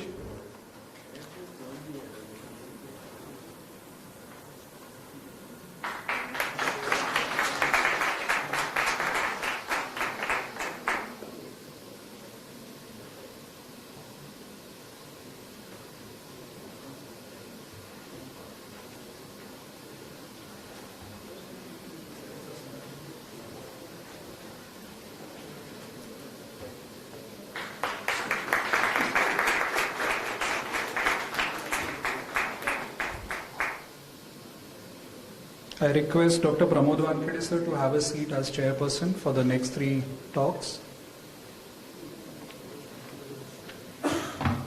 as well as Dr. Vijay Kamale, sir, to please have a seat as the chairperson. So Dr. Pramod Wankhede, sir, is a senior pediatrician. He is practicing currently at Khopoli, being the past IIP president, Raigad. And Dr. Vijay Kamale, sir, he is the professor and head of pediatrics department, MGM Hospital, Medical College, Navi Mumbai. So our next talk, pediatric fracture management, fix, support, or let nature takes its course. It's always a bit complicated when it comes to kids having fractures. So I request Dr. Atul Bhaskar, sir, to please grace us with his presence.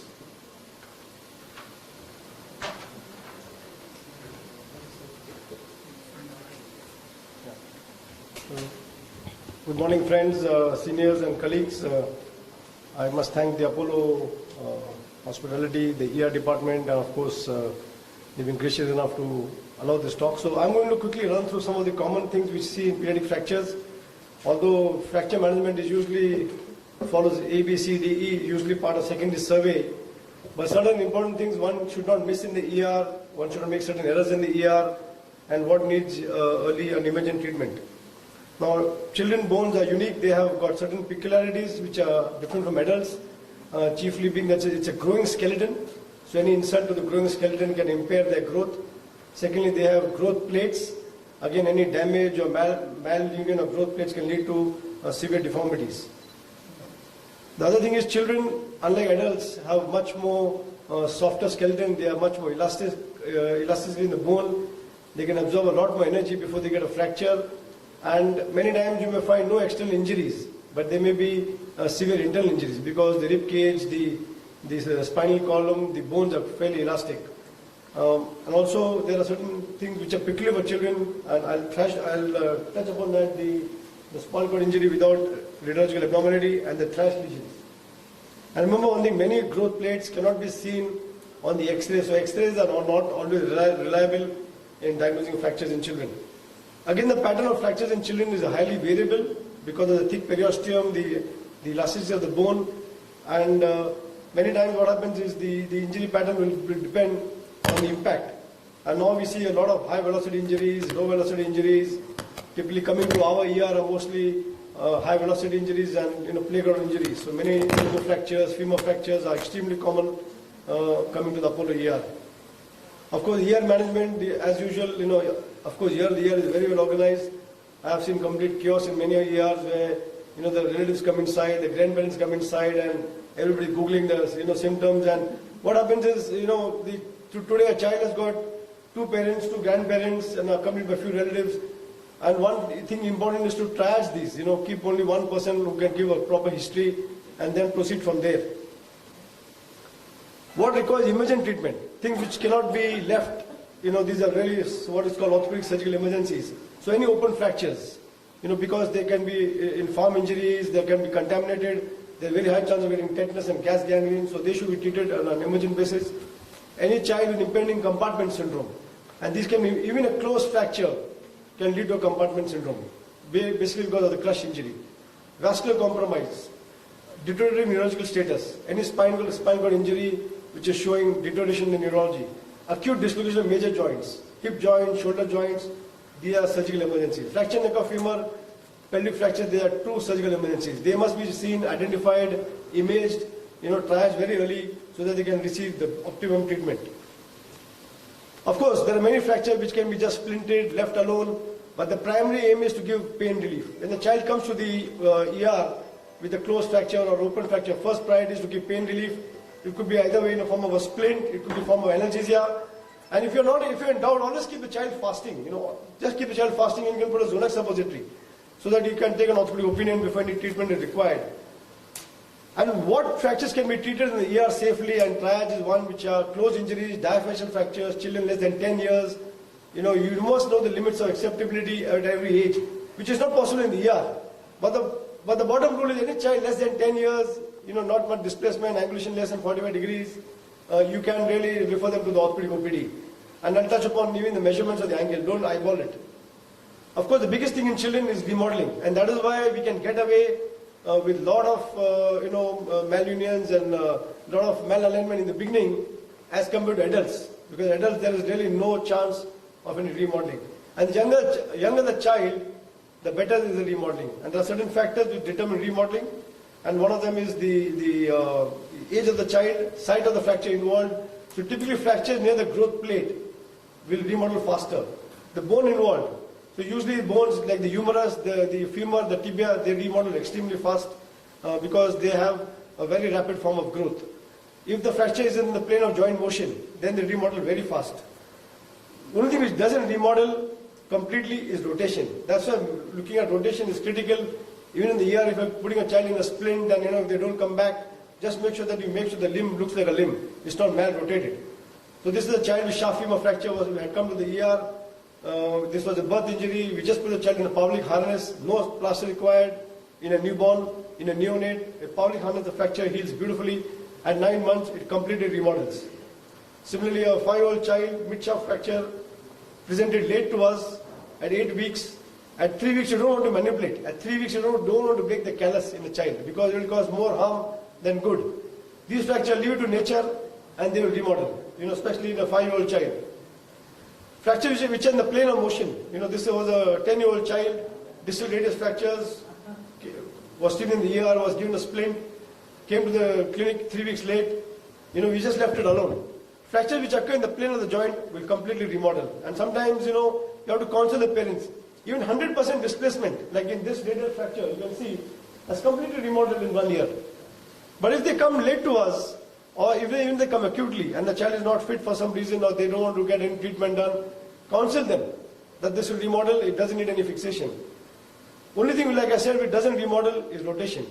So if you have a child where the arm is twisted or the thigh is twisted, you have to ensure that the rotations are corrected. Even in a splint, you're putting a slab, you're putting a Thomas splint, just make sure the limb alignment looks normal. That the leg is facing straight, the foot is not rotated, the palm is facing straight, it's not pronated. So these things are very critical in the beginning. Because if you miss them, they will end up with severe malrotation. Like this child with a femur fracture, the angulation remodeled in a spica. But the rotation didn't remodel, and he came walking with an external rotation gait. So I tell my residents always, think in the 4th dimension. We think of displacement, angulation, length instability. Rotation is something which is seen clinically. No X-ray can tell you that this fracture is rotated. So it's very important to see the patient clinically and always think in the 4th dimension. So this child with a forearm fracture, unfortunately, was missed completely, had a complete 90-degree malrotation. Like this girl had an elbow fracture, treated in a plaster in the ER, presented late at 4 weeks, and was totally malrotated and into varus malalignment. So sometimes we must assist nature. We can assist nature by fixing the fracture, aligning the bones, aligning the soft tissues, and to prevent the malunion. So certain fractures, you let nature take its course. Other fractures, you help assist nature in early fracture healing. I'll just touch upon the growth plate. This is the most important part in a growing child, is the growth plate or the physis. And these injuries need special mention because they can behave quite differently. Now, the typical fracture occurs in the zone of hypertrophy, and there are 5 types of these fractures. The one which are 3 and 4, the one which are in the middle, 3 and 4, are the ones are these which enter the joint, and they cannot be left alone. Typically 2 and 3, even if you treat them in a slab in the ER, or if the child goes away, they will not get such bad deformities. So don't depend on nature for these fractures. So these are fascial fractures, a distal femur fracture, which is completely displaced, proximal femur fractures, again patellar fractures, sleeve fractures, distal femur. These fractures you cannot leave alone. You don't need evidence-based medicine. They have to be taken to OR and immediately they should be treated. Otherwise they can lead severe malunions. Like this child had a wrist fracture and you can see the knee is completely dislocated. This child has a fascial injury of the proximal tibia, has gone into deformity. So intra-articular fractures type 3 and type 4, you must treat them and as early as possible. Don't let nature take its course.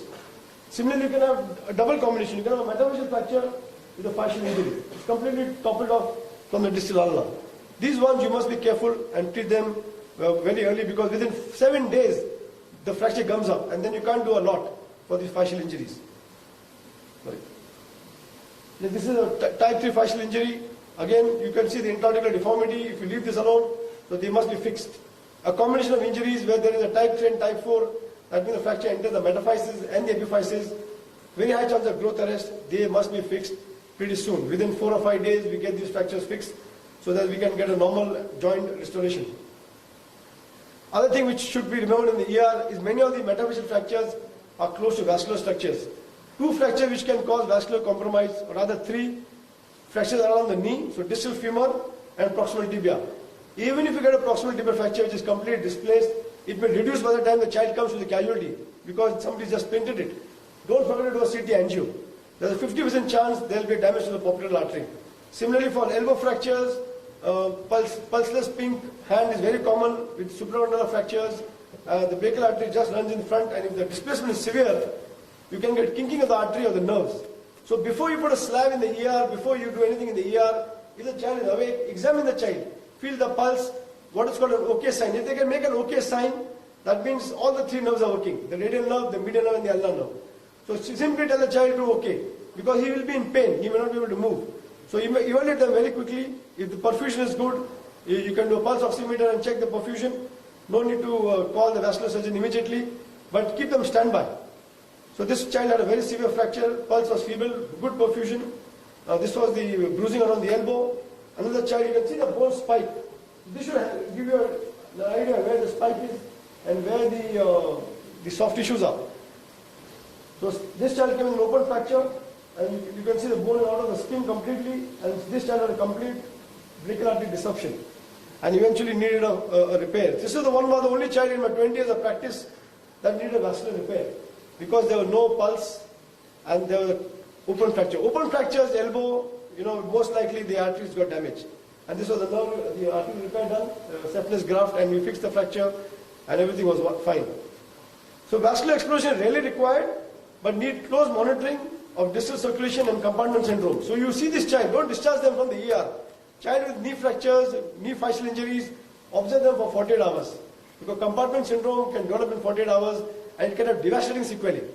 And the only sign in a child is pain, pain and pain. Don't feel for pulse, don't look for paresthesia. If the child is getting pain out of proportion to what the injury is, that means they're getting an impending compartment syndrome.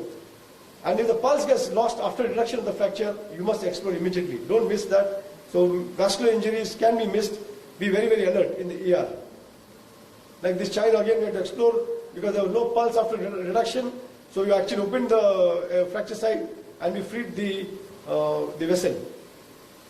Again, one more common thing which is seen in children is spinal cord injury without any radiological abnormality. Now this acronym was devised because this injury is peculiar to children and typically occurs in the cervical spine because of the whiplash type mechanism, and because you can't see the physis, you can't see the growth plates. These injuries can cause myelomalacia, can cause myelopathy, and child can come with quadriplegia without any bony injury, and these injuries are only seen on the MRI scan.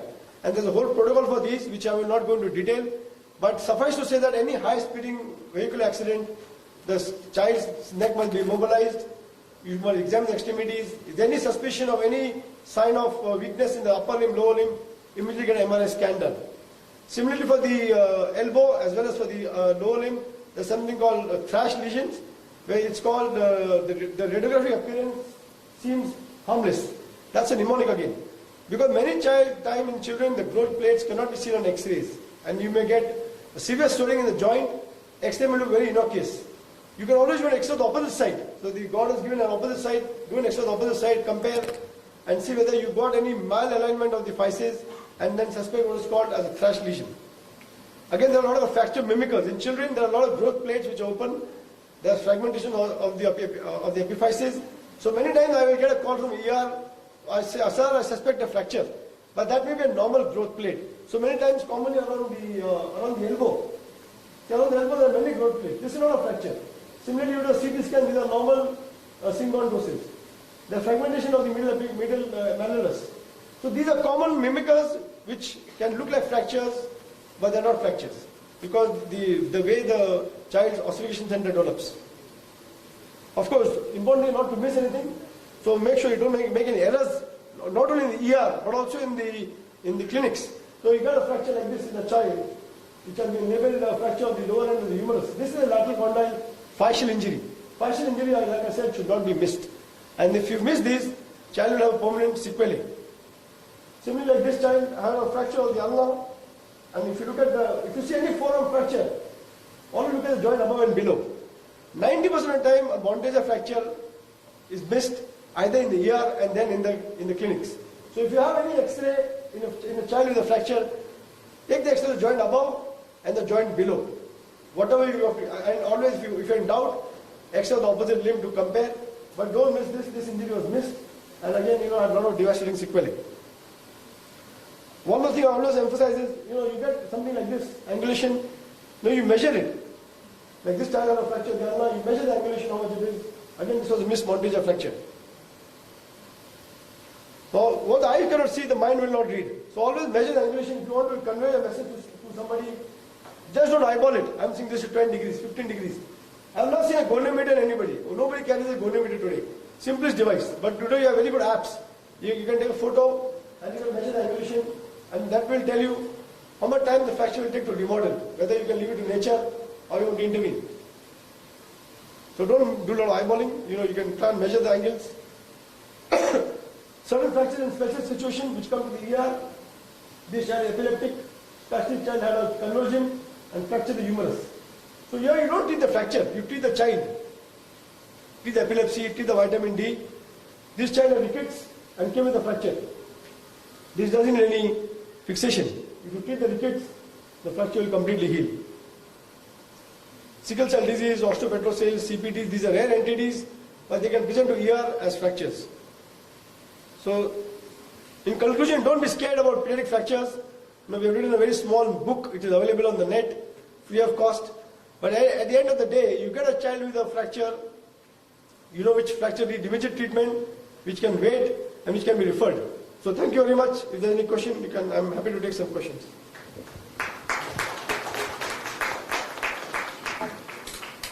Thank you very much, sir, for your lucid, informative lecture, and you have given very much good tips. But in my opinion, we have to take care of some particularly growth plates, or after fracture, the pulsation, nerve injuries, hematoma, that we have to look up. But in my opinion, if we come across prima facie by a pediatrician, just stabilize the child, see the vital signs, refer it to orthopedics. Without doing much manipulation. Because keep some rulers in the clinic, something rulers, splints. The first thing, the child needs a pain relief. Then parents are happy. The child howling, nobody's happy. Thank you, sir. Actually, injuries are becoming very, very common. For 25 years, we have never read that chapter on injury and injury prevention, but now it is very important, and I think alternate child coming to ER is some sort of injury, either major or minor. Major can be diagnosed very early, but minor injury is then, as a pediatrician, we are worried. whether to take X-ray or not. That also becomes a dilemma in our mind. So when will you advise X-ray in certain, like what are the indications for X-ray taking? And usually then, my advice would be any fracture which are around the joint, so around the elbow joint, wrist joint, do an X-ray. Because fascial injuries can happen close to the elbow. Sometimes what happens is you send the child for an X-ray and the report will say no fracture seen. And that becomes a big dilemma. When the child comes to us, say with a green stick fracture or a torus fracture, then to tell the parent the child needs a plaster becomes a big challenge. But certainly I would suggest any child having pain, tenderness around the joint area. See, diaphyseal pain, you can promise if the joint is, and if the alignment looks good, you can compare if the hand doesn't rotate it. Typically what happens is if a child is falling down, you see the hand, there will be slight malrotation. Those ones you must do X-ray. Because those ones you must identify so that you can correct the malrotation. So, peri-articular fractures, tenderness, child limping, toddler fractures, limping beyond 3-4 days, get X-ray. Later we did some repetitions for fracture sites, particularly membranous bone. That is also a reason for X-ray. Sorry for the repetition. Repetition is the tenderness, obviously. Like collarbone fracture, you always do repetition. So those ones you want to document the fracture and then spin the check. regarding limping and other thing, that is also one of the common emergencies. Sometimes they start limping, and we thought of a lot of things, amoeba, history of trauma, injury, but can turn out to be osteomyelitis also. So that also has to be considered, and then appropriate X-ray and other things has to be done. Because nowadays osteomyelitis is Another thing which is very common and which is commonly missed is slip capital femoral epiphysis. Because now children are getting obese, they are getting older very early, there's growth problems. So any limp in an adolescent, it's like a fracture, it's a type of fracture. Limp in a child, adolescent, always do hip X-ray. Even if if it's not diagnosed, and X-ray normal is okay. But you should not miss a slip capital femoral epiphysis. Any question from audience, because it is. Can I request Dr. Vijay Gamale sir to felicitate Dr. Adul Bhaskar sir?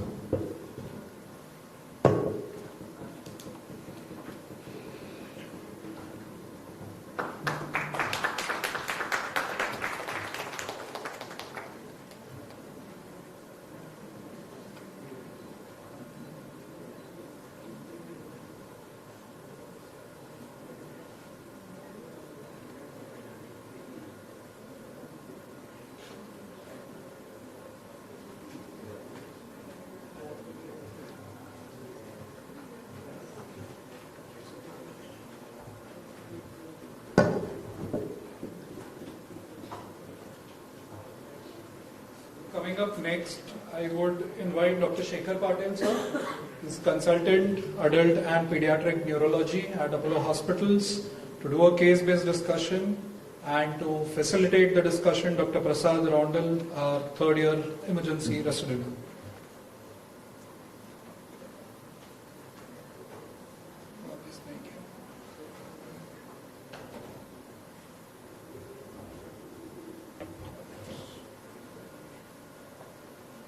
Hello, good afternoon. Myself Dr. Prasad. I'm a DNB emergency medicine resident, so I'll not take that much of time.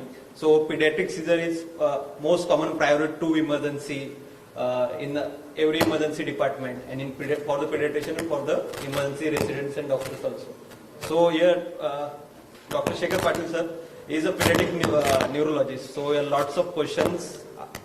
Me personally and all the emergency department and resident pediatricians has. So I'll go through fast. Lots of questions are there. I'll try to cover everything.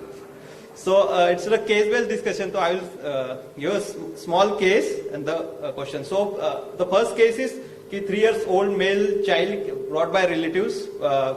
She complains of movements in hand which are not specific. When you ask the negative history, there is no uprolling of eyeballs, frothing from mouth, tongue bite, and now patient is vitally stable, playful. So there are lots of mimics are there. Then the history, it's very difficult to find out is a typical convulsion hai nahi hai. Then one relative is saying this, her mother is saying different. So how to go, means how to ask the history, and how to.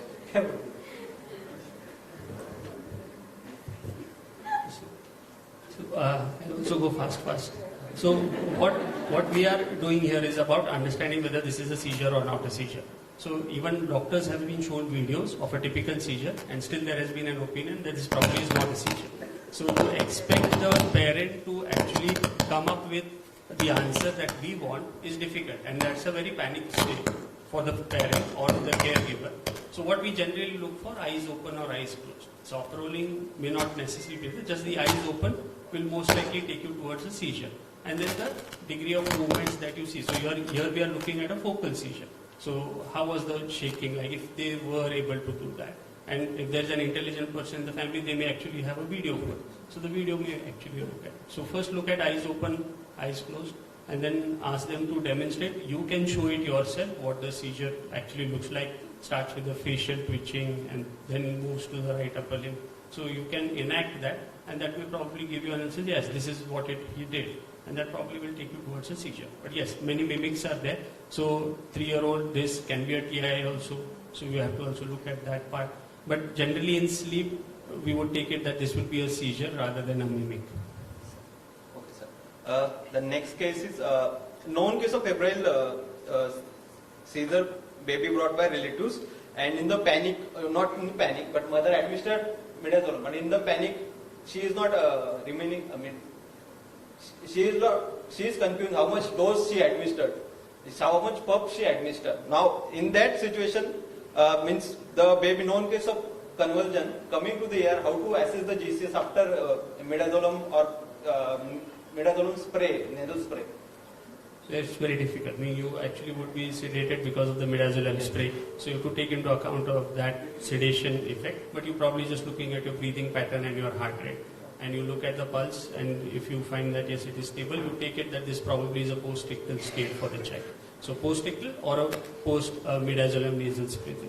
And the second part, how much time should we wait? A typical post-ictal seizure, a post-ictal state could be anything between 5 minutes to an hour. But after the midazolam spray, it can be quite variable. And we have seen the child being sleeping for many hours also.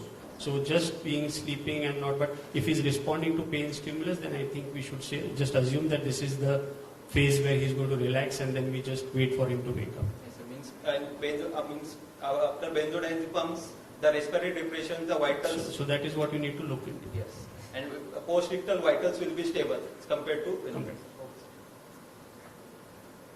So that's epilepsy, status epileptic patient. It's babies coming the first time seizure, unprovoked seizure. The first line we know this benzodiazepine, we use the first line A. So, but the patient is already on iptoin, valproate or levetiracetam, known case of epilepsy A. So we go for the first line benzodiazepine, or we load the drugs he already is taking as the oral doses. So if it's active seizure, you have to treat it as a status. So anyone coming into the ER with a seizure, you have to assume that this is a status, and you should actually start your status protocol. If the child is not, or if they come with a history of a seizure, and right now when he's in the ER, he's actually not seizing, yes, you can choose to look at the history. Then you have time at your hand, see whether the dose was missed, and check on when was the last dose administered. And then you can load the same medicine that is the baseline medicine. If the drugs are missed, so we can load the patient coming with the active seizure, then you have to treat it as a status. So first line will be benzodiazepine. Okay. Then this is most common questions. Mostly parents will ask, what is the chances of single seizure episodes progressing to epilepsy, or what is the chances of recurrence of seizure? So if it is a first episode, then it all depends on what is the etiology. So here probably you need to have more information about the story. So if it's like a febrile seizure, then you actually have gradations. You have risks, so it's a 15, 20, 15, 30, 45 and 60, depending on the risks. If you do not have any risk factor, you see that the recurrence risk is approximately 15%, if it is a febrile seizure. But if it's just an afebrile seizure, then we have to wait for the etiology to provide the answer to the second question, as well as the part B of the first question, which is progressing to epilepsy. So it's all depends on etiology and risk factors. The next case. In the next case, the 2-year-old female with the history of febrile convulsions, parents, episode following the fever of 102. Now, patients in the ER having fever, she is febrile and irritable also. So in this case, we know the control of fever is important. So how important to control fever? Actually, and one more big question is the intravenous paracetamol, that is aqueous paracetamol, Paracet, Cabimol versus injection febrinil, that is fat soluble febrinil. So which is better? So some pediatrician prefer febrinil, some pediatrician prefer Paracet, Cabimol, paracetamol. That is that question. So if you look at the importance of controlling fever, I would not actually attribute much importance, because even if you actually look at the story, where the only reason you're looking at is an atypical variety where you may have a recurrent febrile seizure, but because the child is irritable, I think that is, the fever may be actually the responsible cause. So you will have to definitely look at, the choice would be paracetamol, but people are free to choose whatever they wish to. So, though in the second line, I will directly go to a question. In second line, status epilepticus medication. The 7-year history is like 7-year male came with the seizure, present with single episode generalized tonic-clonic seizure, and lasting for 5 minutes. Post-ically is drowsy but arousable. Initial management included benzodiazepine. Often observe that single seizure episode, some physician administer a loading dose of second line status epilepticus medication like levetiracetam. With the first episode or with midas, they will administer levipilca dose, that is second line status. So, how appropriate this practice means? It's not appropriate, but everyone does that.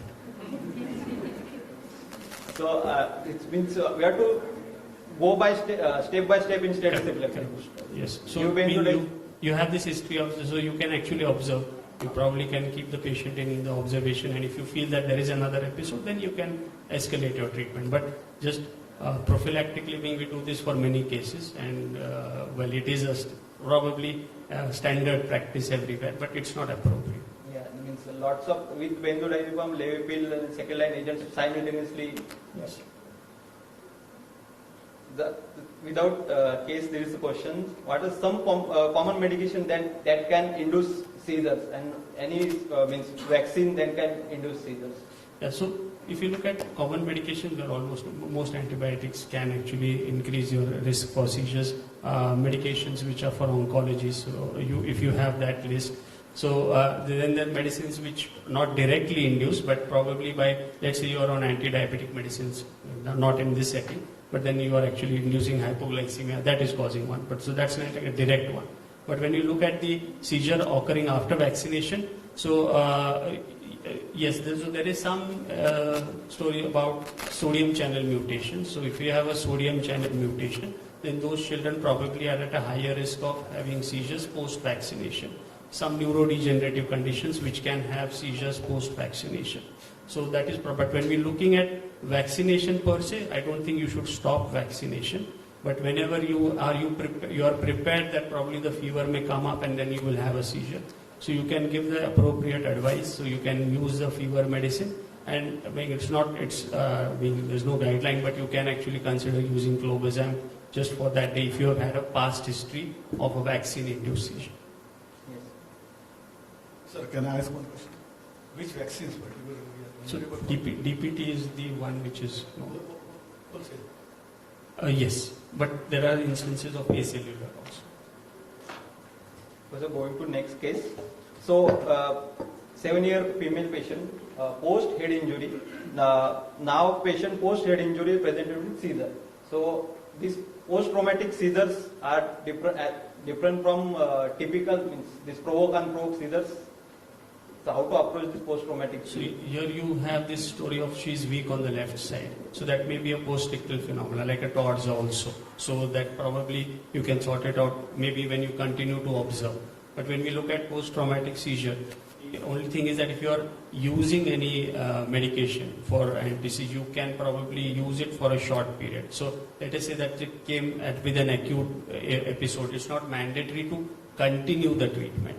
So the point is more about continuation of treatment rather than actually using a medicine for 5 days or 7 days. So you can cover that phase, omit the medication. That is the better approach, or at least call them back after 6 weeks to decide on continuation or not based on what actually passes through over the first 6 weeks. So if you have not used anything, then probably it's best that okay you can. But for this particular scenario, you will use some medication, and after 7 days or 6 weeks, you will decide whether continuation is important or not. The follow-up is important. Follow-up is important in this. So going to next case, 6-year female with no previous seizure history, present with an unprovoked generalized tonic-clonic seizure, lasting for 4 minutes. Now she has fully recovered, postically now alert, and no focal neurological deficit. So it's very important what investigation should we conduct before discharging patient with an unprovoked seizure from the emergency department, like imaging or blood investigations. Yeah, so only the blood investigations. Not imaging wise, yes, you have the facility here, so you will do that. But technically speaking, only blood investigations, and you can plan for your testing. But more important is about the generalized only. So you are assuming that this is generalized. So here I would say that probably a history is more important to identify the focal features. Most seizures by and large are focal features. So even look at broad picture is 65-35. So 65% are focal seizures. 35% are purely generalized. So in this setting, I would be more looking for a focal onset or something in the story. So let's say that this was a child who was sleeping and she wakes up and then goes into the seizure, then it's actually a focal seizure. So then you would probably look at some testing to be done based on, because there are no focal deficits, you will plan for it. But in the ER, you can just do the blood test and send. Okay, so it depends on patient to patient, type to type, focal seizure, generalized seizures. Going to next case, the 4-year male with prior history of seizure present with generalized tonic-clonic seizures lasting for 6 minutes. Postically is drowsy but responsive to stimuli. Is vitally stable, normal lab results. So in this type of patients, it's very difficult to decide the disposition. Should we discharge this patient or we should admit to ward or in the intensive care unit? So that's post-seizure patients very difficult to dispose. So it all depends at what timeline you are looking at. So I would say that probably if it is for a 6 minutes, then probably you should at least admit them and probably keep them for observation, not necessarily in the ICU. At least in the ward you can keep them for admission. The specific criteria or scoring system to guide these decisions would be an ER criteria. From the neurological standpoint, we just say that 6 minutes, first episode, I would probably keep her for observation, keep the child for observation. Again, it's depend on patient to patient, history, yes, to an extent. Which type of seizure? Yes, so here we are assuming that again this is a generalized, but because it was a 6 minutes, see, the standard thing is that 6 minutes, when we advise someone to actually use the emergency medicine, we actually say it's between 3 to 5 minutes, because we are preempting that this may end up with a 30-minute seizure. So a 6-minute event is still within that range, but I would want to keep under observation and see what happens over the next few hours. Febrile convulsion seizures? So febrile convulsion, so the typical timeline is, so earlier we used to say 15 minutes, but now we are saying the cutoff is at 10 minutes. So 10 minutes is a typical febrile seizure. Anything beyond 10 minutes is an atypical febrile seizure. But the febrile seizure, which is typical, the need for admission is not the seizure. Need for admission is based on the GCS. So even after an hour, you are at 14, less than 14, you should admit the child. Or most of the time it is the parental pressure which actually takes for the admission. But that's the only criteria that I would use for admission. Okay. Next question is this new drug, not new, means this lacosamide. So lots of time we saw pediatric consultant advising lacosamide as second line agents in status epilepticus, or they start with lacosamide. So if you look at the commonly studied ones are sodium valproate, phenytoin and levetiracetam, and now brivaracetam. So when you look at the efficacy wise, there is no difference in terms of the management. The advantage of lacosamide again is it's just an IVC. So we have very few medications which are available for IV, and this is specifically licensed for focal epilepsy. But yes, you can use it for generalized also. It works on the sodium channel, and that is what is the advantage for the seizures. Sodium channel blockade, IV preparation can be used for focal seizures. So it is available, one more thing in our armamentarium, but does not mean that it supersedes the primary medications that we are using. Okay. Then last question is most important questions. How to counsel the parents? So very difficult to counsel the parents about this history and this convulsions and seizures. So this is an OPD follow-up. So we will counsel them in the OPD. But for the ER, it is basically guidelines about emergency management. So when to use the spray and what are the signs that you should visit the ER, that is very important that they should understand. And the proper administration, recovery position, that is what you should probably guide them. The further thing about the recurrences and other strategies will be on the follow-up. On the follow-up. This was my last question. Thank you, sir, for the guidance. Thank you, sir. Thank you very much. Very useful tips you have given.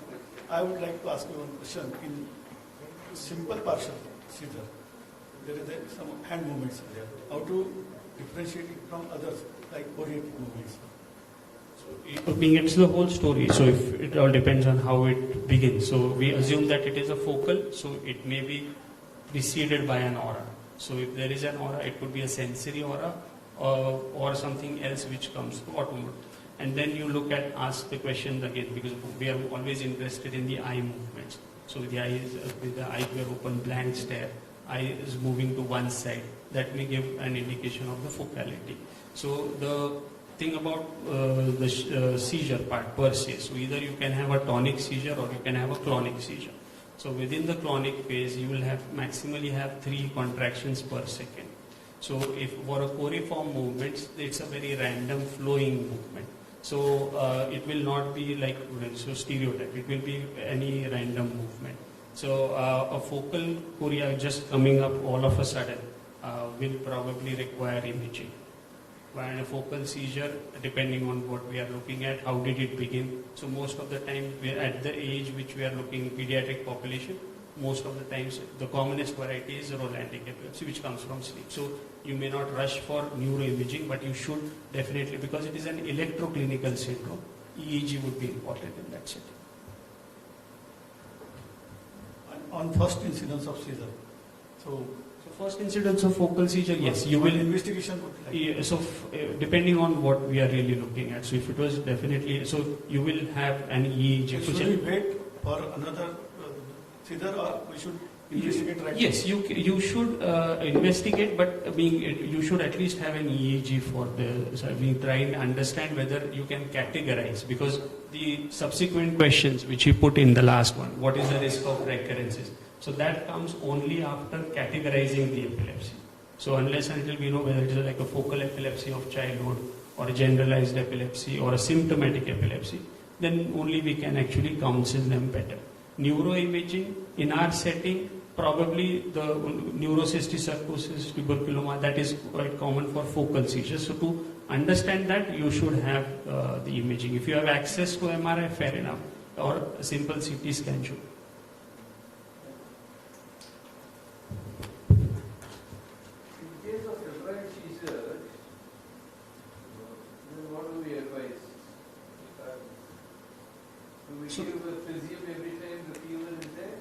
Yeah, so there is something which is quite personal to the practice. So some would advise clobazam as intermittent prophylaxis during every fever episode. You look at whether the typical age range is there. So the typical first episode should be between 15 months and 36 months. If you're earlier, then probably you are looking at something which is maybe slightly different. Yes, there are many kids who have first febrile seizure at 8 months, 9 months, but that's like a red flag. So if you have anything less than 12 months, you are probably increasing the risk of recurrence. So when we look at that factor, when we have the early development, family history, age at first seizure, temperature at the first seizure, you actually categorize them about risk of recurrences. So the standard risk for any febrile seizure, when they come to you, it's 15% over the next 6 months. And then you have one more risk factor, it goes to 30%, 45%, 60%, because we're interested in 3 risk factors plus your standard risk. So you can actually categorize what would be the risk for the particular child in question. And if you feel that the risk of recurrence over the next 6 months is high, you can actually look at using clobazam. However, if you feel that it's going to be 15%, you may say that, okay, that is fine. We may consider it if there is a second episode.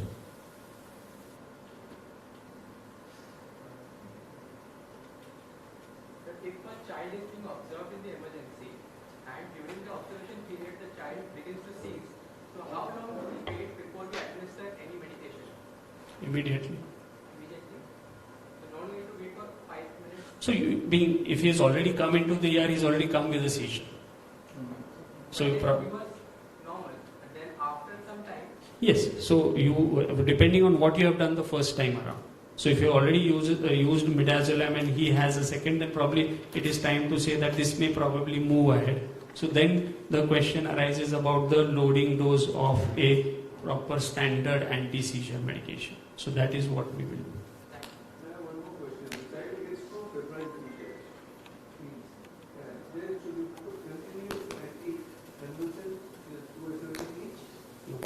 I won't do that, but there is no guideline to suggest that the first atypical febrile seizure you should be, because when you look at just that aspect, the recurrence risk is not changed. The only change that comes through is probably a slightly higher, even if you look at the long-term risk of epilepsy with a febrile seizure, it is just about 1.06%, which is just higher than your standard innate risk for epilepsy. And when you have the atypical febrile seizure, the risk is still the same. So I would not change the guideline.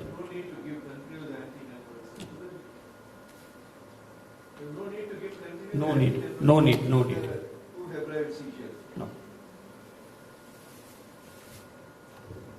Any questions?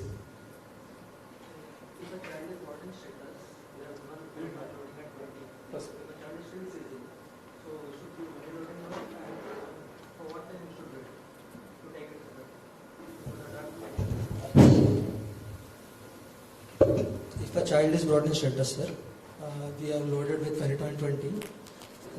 For what time we should wait for drug to take its effect, or we should give many loading dose? So with the phosphenytoin, you probably are better than phenytoin, because anyway you have to wait for 20 minutes. So within that 20 minutes, what you need to do is probably get all other things ready. So when you are waiting for that, so if the child actually stops seizing during the infusion, fair enough. If the seizure continues and it crosses the time that of infusion, you actually get ready with the second one. So you can actually skip everything and go to the highest. So there is an argument for going directly to the anesthesia, even after the first one. So you give the first loading, not working, directly go higher. But we generally tend to do that. We do one, then the second one, and then probably look at a continuous infusion. Then for that we have to intubate and for... Of course. So that is that. So that immediately is after 20 minutes. Pardon? You are saying immediately after 20 minutes, if seizure is not being controlled, we should go for anesthesia and start... There is an argument to do that. So there are two protocols. So some follow directly going towards that part. So some would say that no, you should follow the standard. So that's an accelerated protocol. So you can do a standard protocol also. Thanks. Yep. I think we won't take any more questions due to the constraint of time. So you can go ahead if you have closing statements.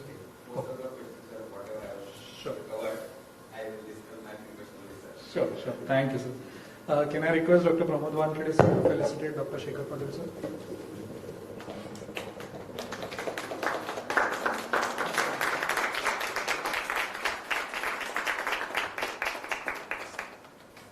Can I request Dr. Wankhede to felicitate Dr. Prasad?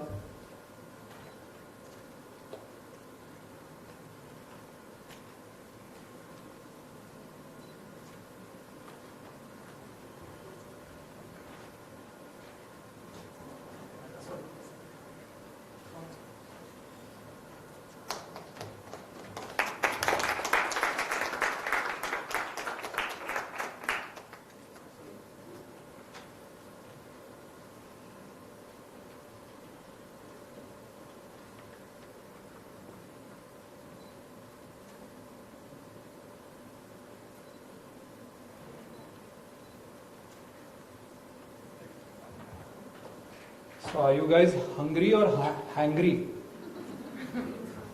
I'm am feeling the heat of hangry more than hungry.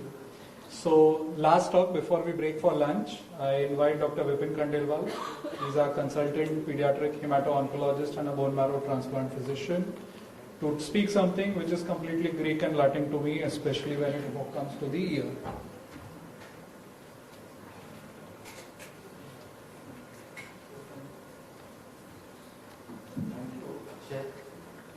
Thank you, Apollo Hospitals, for creating this platform for discussing about pediatric emergencies. I am a pediatric hematologist, and basically our department deals with pediatric hematology, which includes benign, malignant, and also the pediatric solid tumors and the bone marrow transplants. So today I'll discuss about mainly the pediatric hematology emergencies. So first of all, I'll say that whatever cases which we see, all are emergencies in hematology. So like if there is any bleeding child, severe anemia, febrile neutropenia, so most of the cases are only emergencies. So let us discuss about some common scenarios which we see in our practice, and it will be more clear after the case discussion. So this is a 6-week-old female child admitted in emergency in altered sensorium, and there was some bruises also over the face, and CT was showing that it is an intracranial bleed. So there was no other significant history in the form of no family history of any bleed or in other family members. Pallor was there, and there was no organomegaly. These are the blood investigation parameters in this child. So hemoglobin was low, white cells were normal for this age. PT, APDT were deranged. So I want inputs from you also. Like at the age of 6 weeks, if the child is having intracranial bleed with deranged PT, APDT, what will be the first differential diagnosis which will come in your mind? Or what you will do further? So whenever you see any deranged PT, APDT, then ask for the mixing study also. So mixing study will tell us that yes, whether some deficiency of the factor is there or some inhibitors are there. So just want to tell you about the basics of coagulation pathway. So if you see this thing, the extrinsic pathway is mainly, what is the test which we use to know about the extrinsic pathway? PT, yes, prothrombin time. And for this intrinsic pathway, APDT, yes. And for the common pathway, both, yes. So in this child, you have deranged PT, APDT. So what could be the reasons? So these are the differentials which can be there. At the age of 6-week-old child, the commonest which we see is vitamin K deficiency. And others are liver dysfunction or any factor deficiency which comes in the common pathway. Because PT is deranged, APDT is deranged, so the common pathway defects. And what all the common pathway factors are? Factor 10, 5, and prothrombin and fibrinogen. Yes? So what you will do in this child now? Yes, very good. So after giving injection vitamin K, the PT, APDT will be normalized in 12 hours if it is because of vitamin K deficiency. Like this is the recent case only we have seen and the baby is in PI, so I think the intensivists are there, they must be knowing about this child. So whenever you see such type of picture beyond the newborn period, you should think of some etiology also behind the vitamin K deficiency. And in most of the cases, sometimes it could be the malabsorption only. And so you have to rule out other disorders. So this child is a 2-month-old infant, first child, and during vaccination, first DPT vaccination, child developed swelling and discoloration at the site of injection. And other history, family history, the past history, everything is normal. So what will come in your mind? Male child. Okay, so further evaluation revealed APDT is deranged. So male child with deranged APDT. Yeah. So how you will approach now? Again same, do the mixing study. Mixing study will tell us whether there is a factor deficiency or inhibitor. So in this child, mixing study showed correction was there, so definitely some deficiency is there. And further factor evaluation revealed that the factor 9 was low. So this is a child with hemophilia A or B. So hemophilia A is when there is a deficiency of factor 8, hemophilia B when there is deficiency of factor 9. So this child had hemophilia B. How to do, what to do for this child now? There is only mild swelling. But they came to emergency, so we have to do something. So one thing you have to keep in mind, like factor 9 deficiency, sometimes the factor level can increase in infancy. So it's always a good idea to check what is the severity at the age of 1 year. Because if the factor level is less than 1%, it is severe, 1 to 5 is moderate, and mild is when it is more than 5%. So nothing was done for this child, only for the local measures were done, and the child then recovered gradually. So whenever you see that the PT is normal, APTT is deranged, do the mixing study, and mixing study will tell you that if correction is there, think of hemophilia, yes, and if there is no bleeding, think of factor 12 deficiency also. So this is what pathway? Extrinsic pathway, yes? Extrinsic or intrinsic? Yes, intrinsic pathway. So if the correction is not there, then think of inhibitors. So what to do in hemophilia child? Hemophilia child, we have to do the local measures, and the local measures, the formula is price. Price means protection, means resting for that area by splinting, then rest. Ice application, direct application of ice should be avoided, compression and elevation. And beside this, what we have to do? We have to give the factor administration. So nowadays the standard of care in hemophilia is you have to give recombinant, these recombinant factors. Okay? One thing, like if suppose the factors are not available, then what you will give? Plasma you can give, yes? In hemophilia A or B, whatever the factor is deficient, whether 8 or 9, FFP will work. The dose is 10 to 15 ml per kg, yes? But you have to know that cryoprecipitate is not containing factor 9. So you cannot give cryoprecipitate in hemophilia B. Okay? So this is the third case, 10-year-old girl child born to consanguineous marriage, and there is a history of bleeding after umbilical cord fall. Past history also having similar complaint of bleeding. Sometimes one episode of intracranial hemorrhage was also there, and initial evaluation revealed nothing. PT, APTT, platelet count, everything was normal in this child. Family history is also there. Any clue, anything, any PT, APTT दोनों normal है, platelet भी normal है, but there is family history of bleeding and something is there also there. इसमें भी बार-बार है. क्या हो सकता है? हाँ? Leukocyte adhesion defect. No, I am talking about bleeding. So bleeding from the umbilical side when it falls, it comes under, like this is also a history which comes under factor 13 deficiency. You know na, the factor 13, in the factor 13 deficiency, PT, APTT will be normal. These are also the other differentials where PT, APTT will be normal. Platelet function defects, or if suppose the plasma has been given previously, or maybe the testing has been done wrong. So the common thing when PT, APTT is normal, but even after that you think that bleeding is there, it is a significant bleeding, think of factor 13 deficiency or platelet function defect. So what test is required to confirm that whether factor 13 deficiency is there or not? It's a clot solubility test. So clot solubility test, in if you do in factor 13 deficiency, the clot will not be stable even after the 24 hours. So what to do? How to treat?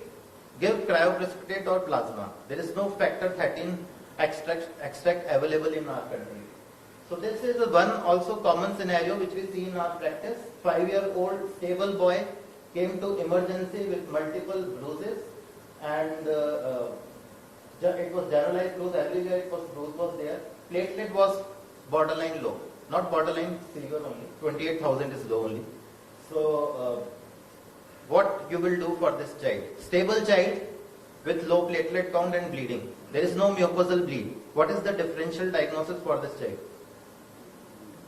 Yes? Yes. So it is like newly diagnosed immune thrombocytopenia. How to confirm? Peripheral smear examination is very important. It will reveal that everything is normal. You can see only the giant platelets and the platelets numbers are low.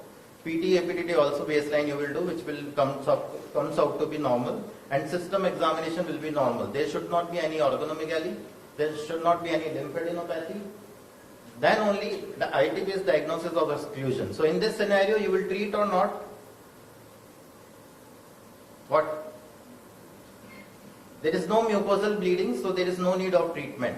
Only skin bleed per se, there is no indication for treatment in ITP. And whether to do bone marrow examination or not? So as per current recommendation, bone marrow examination is not required for the confirmation of ITP. But yes, if you see some atypical features, like if you see some organomegaly, if you see anemia which is disproportionate to bleeding, if you see in the age less than 1 year, more than 10 years, or when you are planning to give steroids, then do marrow. Otherwise there is no need. If you are planning to give IVIG. So a clinical approach for a bleeding child is yes, at what age the symptoms are there, family history is also important, whether the child is sick or not sick, whether mucosal bleeding are there or the deep bleeding are there. So in case of platelet, you will see these things. Superficial bleed only, but whenever you see hematomas, hemarthrosis, think of clotting factor deficiency. So this child is a 16-year-old girl and having chronic anemia, presented to emergency with chest discomfort. Investigation revealed leukocytosis, little bit high white cell, but differential was like there was no atypical cells, platelets were normal, hemoglobin was low, there was no organomegaly. Smear was showing this thing. What is this? Yeah, so the child came with acute chest syndrome, like it is a type of sickle cell crisis. How to manage this child now? They will all come in emergency only directly. How to manage? Yes, oxygenation, hydration, and anemia is there, so you can transfuse. If suppose there is no anemia, there is no need to transfuse. And which medicine will work in this child? Hydroxyurea, yes. And for long-term control, if they have recurrent episode, allogenic bone marrow transplant is the only cure. So this is a 5-year-old female child with jaundice, severe anemia, high-grade fever and cola-colored urine. This is the smear showing. Any guess for the diagnosis? So you can see these. What are these? Spherocytes. So fever, severe anemia, jaundice, spherocytes, it goes in favor of hemolytic anemia. What further investigations we will do? So for hemolysis, first of all you will confirm that yes, indirect bilirubin will be high, reticulocyte count will be high, LDH will be high. Yes, smear will also say yes, some picture, these spherocytes are there, that goes in favor of hemolytic anemia. And then what is the main investigation you will do? Direct Coombs test, yes. So DCT was positive, so this was a case of autoimmune hemolytic anemia. So in children especially, whenever you see autoimmune hemolytic anemia, you have to think like most of the cases you will not find any etiology behind it. But in some cases you will see some etiological, some different disease also. Like what all disease? Sometimes SLE can have picture of autoimmune hemolytic anemia. And other than this, in children specifically one entity, what we call primary immunodeficiency disease. Sometimes the common variable immunodeficiency disease and the autoimmune lymphoproliferative syndrome, else they can present only with autoimmune hemolytic anemia. So before starting, how you will manage? Hydration, yes. Hydration, transfusion only if in failure. Otherwise, it should be avoided because you will not be able to get the compatible unit because so much antibodies are there. So whenever you have to transfuse the least incompatible unit. And before starting steroids, you have to look like there should not be any lymph node or chest should be normal, everything. Because sometimes lymphoma can also present with such type of picture. They can have autoimmune hemolytic anemia also. So before starting steroids, these parameters should be noted. So this is a 14-year-old girl with a weak history of low-grade fever, fatigue, bleeding, gums. There is no organomegaly, and she was in encephalopathy. And this is the smear. Any comments? So what are these?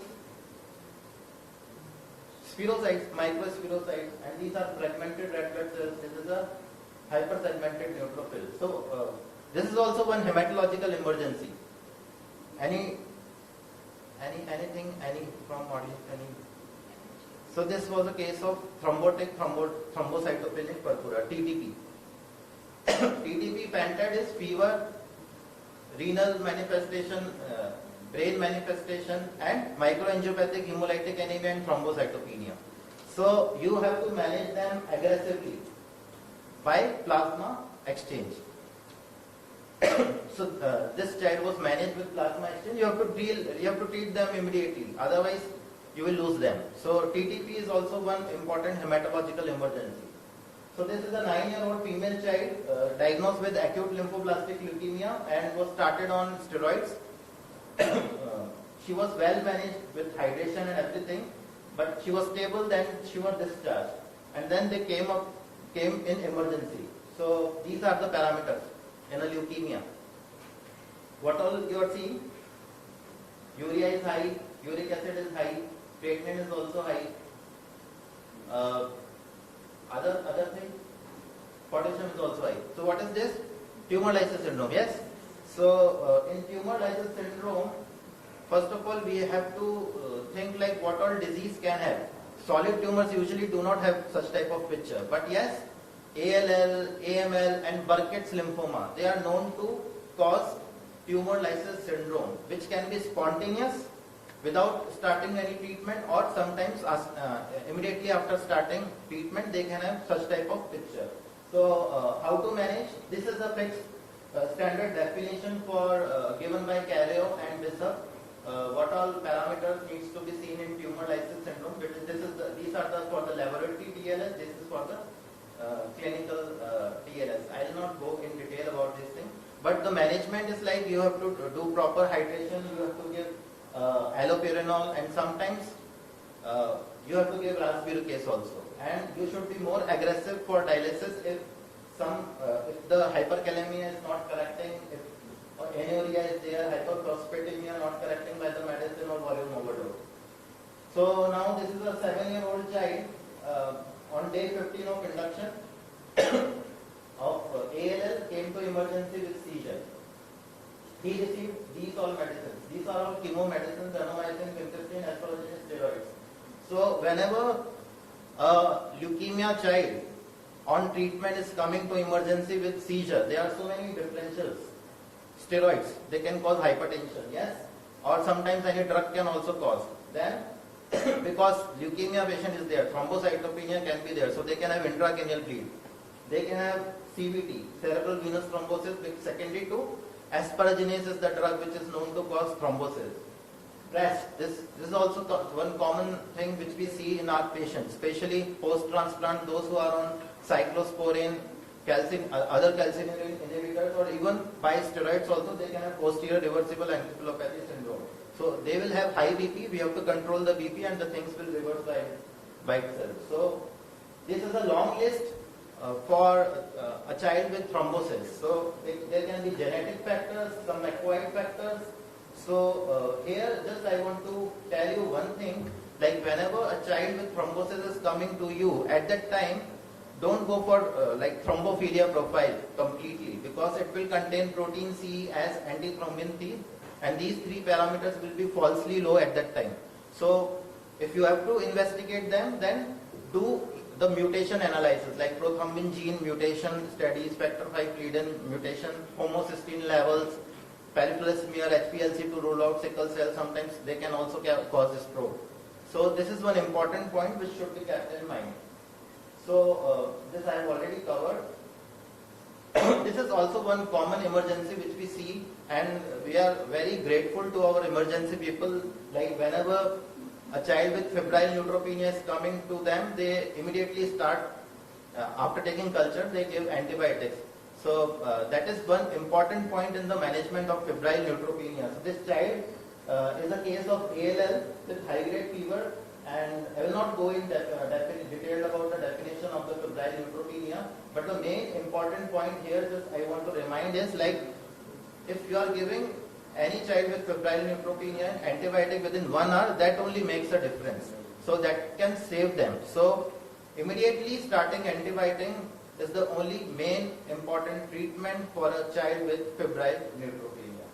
So these are some ETSA guidelines. I will not go in detail about these things. I think I will end here. Thank you.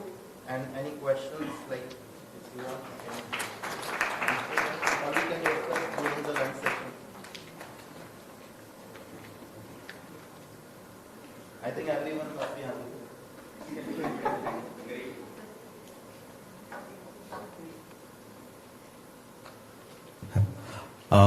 Thank you, Dr. Khandelwal, for really crisp presentation considering the time. There may be questions, but I think few questions. Okay, Audience. They want to ask.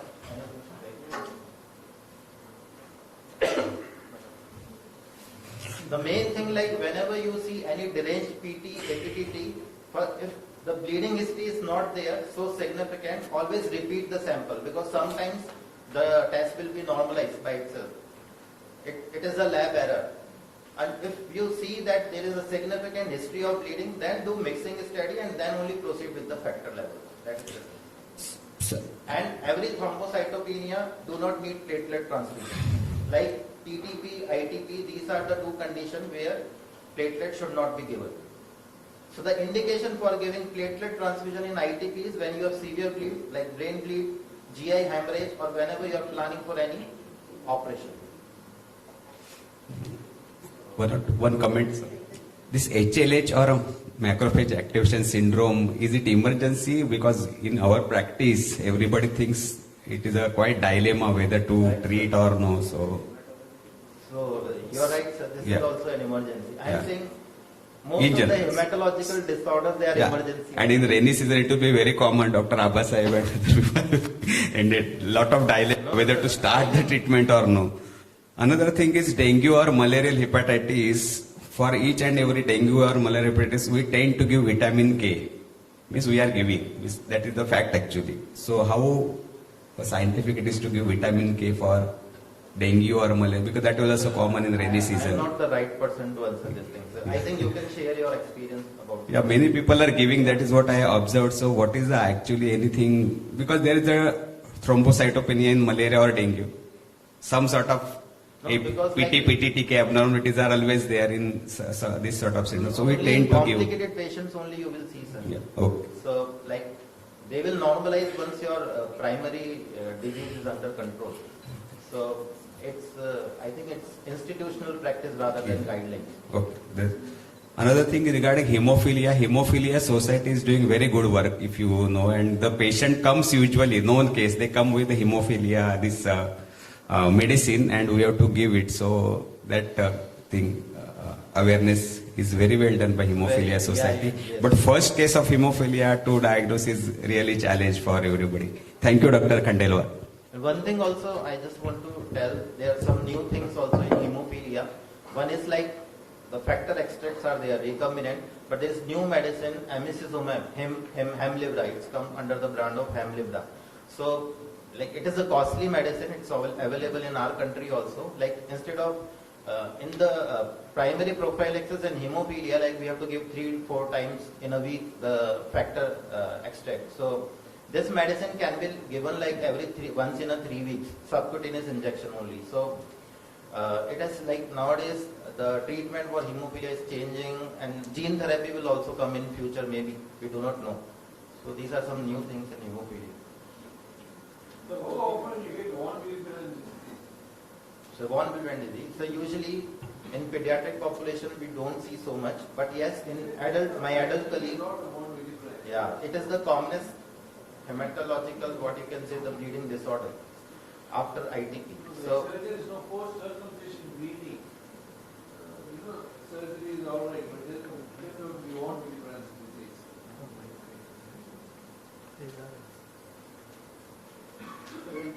I would like, particularly acute leukemia, the picture clinically is similar to SOJI. In that case, we tend to give some steroids. Does it alter the picture of acute leukemia? Yeah, sir. even a single dose of steroid can change the picture.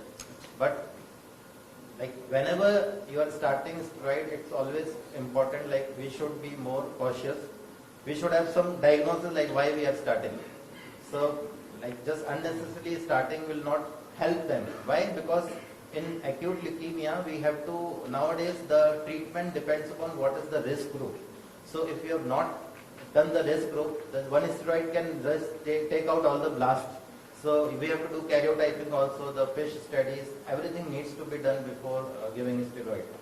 So it will definitely harm the patient. Another question is, in case of acute leukemia, when hemoglobin goes down much, around 3 or 4, in that case, we also tend to give transfusion. So you can give transfusion, definitely there is no harm in that. You can safely give. It will not dilute the leukemia part. It will not change the picture. So you can easily, you can give if there is an indication. For transfusion, whatever the blood products like blood or platelet, you can give. You can give. Thank you. Can I request Dr. Vijay Kumar sir to felicitate Dr. Vipin Khandelwal?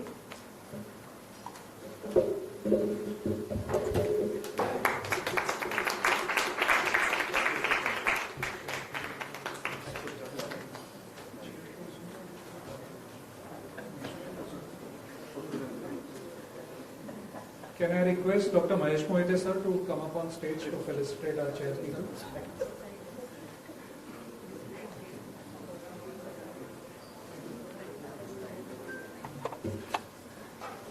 First, felicitating Dr. Pramod Wankhede sir.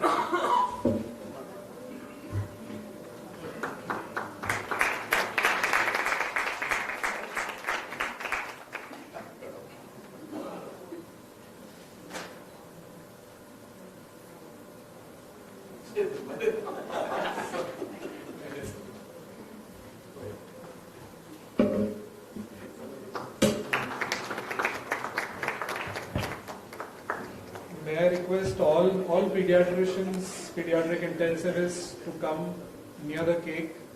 Thanks to Teleflex, we have a small cake celebrating World Emergency Day in advance. So I would request all dignitaries on dais also to come for the cake cutting. Dr. Bagre sir, Satish Raman sir. So just showing a video simultaneously of ECIO. Some of you would be aware of it. For people who are not aware, we have kept a station separately where you guys can practice it after lunch. Can I request all of you, all dignitaries, can we do the cake cutting please?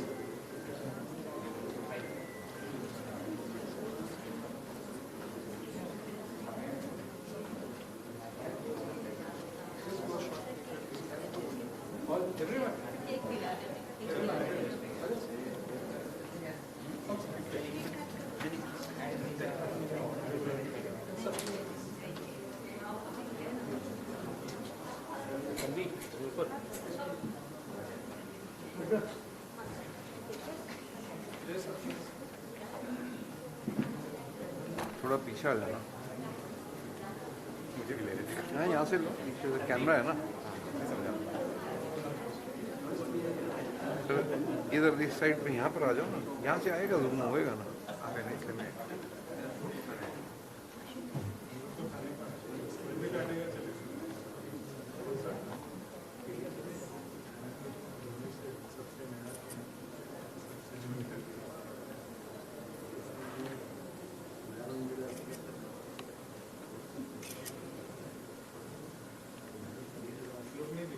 Group picture ले रहे हैं या cake cutting कर रहे हैं group picture ले लो तो थोड़ा सा सर मेरे को बीच में दिख नहीं रहे हैं faces slightly go behind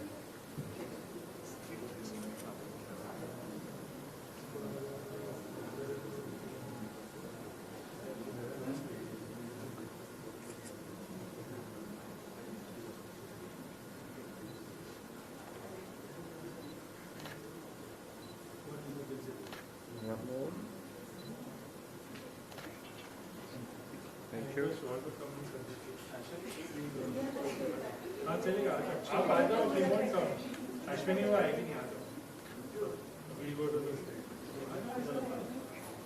cut the cake everyone is hungry they are waiting for lunch Anyway, we'll be serving the cake as dessert. We'll just cut and go outside. Excuse me.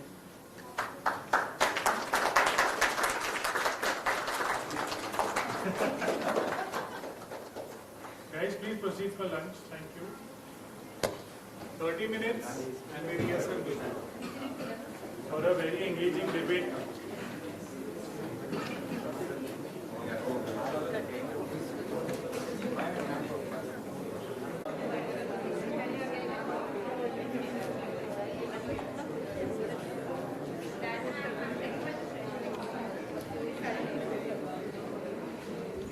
Good afternoon. Are you back? Had lunch? Yes, sir. Don't sleep now. It's our job to keep you awake. Can I request Dr. Mahesh Mohite sir to please come up on the stage as the chairperson, expert and judge, and in case we'll end up killing each other, either of three of us to revive us.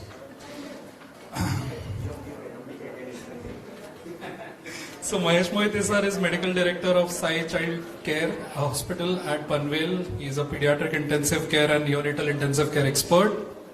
Also, I would request Dr. Suhas Kharche sir, please join us as the chairperson for the next sessions. He is Assistant Professor Pediatrics, MGM Medical College. So the next thing we have is a debate about difficult airway management.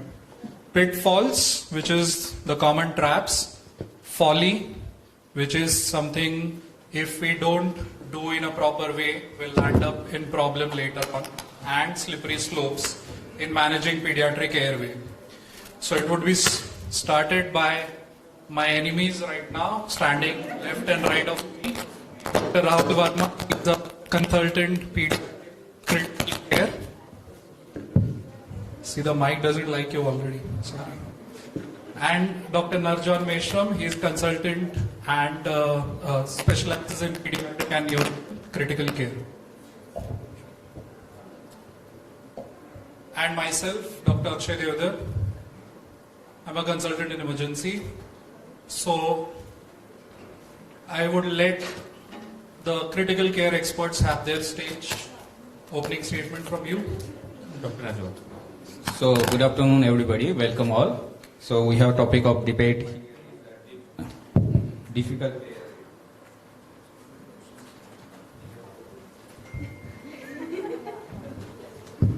Hello. Not my conspiracy, it's just happening genuinely. So welcome everybody, good afternoon everybody. So today here the topic of discussion is pediatric airway and its associated difficulties. So every pediatric airway is difficult to manage and difficult to instrumentalization. So due to the anatomical variability as compared to the adults. Second is instrument we use in the pediatric age group is different for different age. And they have less cardiorespiratory reserve and they are more prone to develop a complication while handling the pediatric airway in emergency. So regarding drug and doses, these are different for different weight and different age. So accordingly, we need to calculate in ER on emergency basis. So in ER, basically they have less practice to handle pediatric airway as compared to the adults. Suppose we are handling 90% adult airways, so 10% are pediatric in them and required more skills to handle the pediatric airway. And more procedural experience for advanced airway is extrapolated from the adults as compared to the pediatric studies. So that need to be there. And second, anxiety among the clinician who is handling pediatric airways and parents, and decision making what to do next. So this is regarding the pediatric airway handling as a difficulty. So Dr. Akshay, you want to comment on it? Yeah. Yeah. So I've been married since 14 years. My wife is a medico. She's a type A personality. I chose emergency medicine as my career. I know what a pressure cooker is. So I think I'm the best person to secure an airway. For any pediatric person, a patient walking in through that door needs the airway to be secured. I think I'm the Superman. That's it. So I don't agree with you. Basically handling pressure cooker at home and pressure cooker at hospital are different things. So I just mentioned earlier the requirement of skill is very important and to be calm and composed in ER situation is very important. So this dramatization is just to make you all be aware of the ground realities that we face in our day-to-day life. As whenever a sick child comes to the hospital, the emergency physician is the first point of contact, followed by the pediatric resident or the consultants. So both of them have put their points very forcefully. Dr. Narzan will now take you through the thick anatomical differences between the pediatric area. So, clear, the smaller airways difficult to handle. So we can see over here what is the difference. Basically, the difference is small mandible as compared to the adults. Second is large tongue. Third is small pharyngeal, nasopharyngeal or oropharyngeal space to accommodate the instruments. And fourth is the larynx, which is anterior as compared to the adults.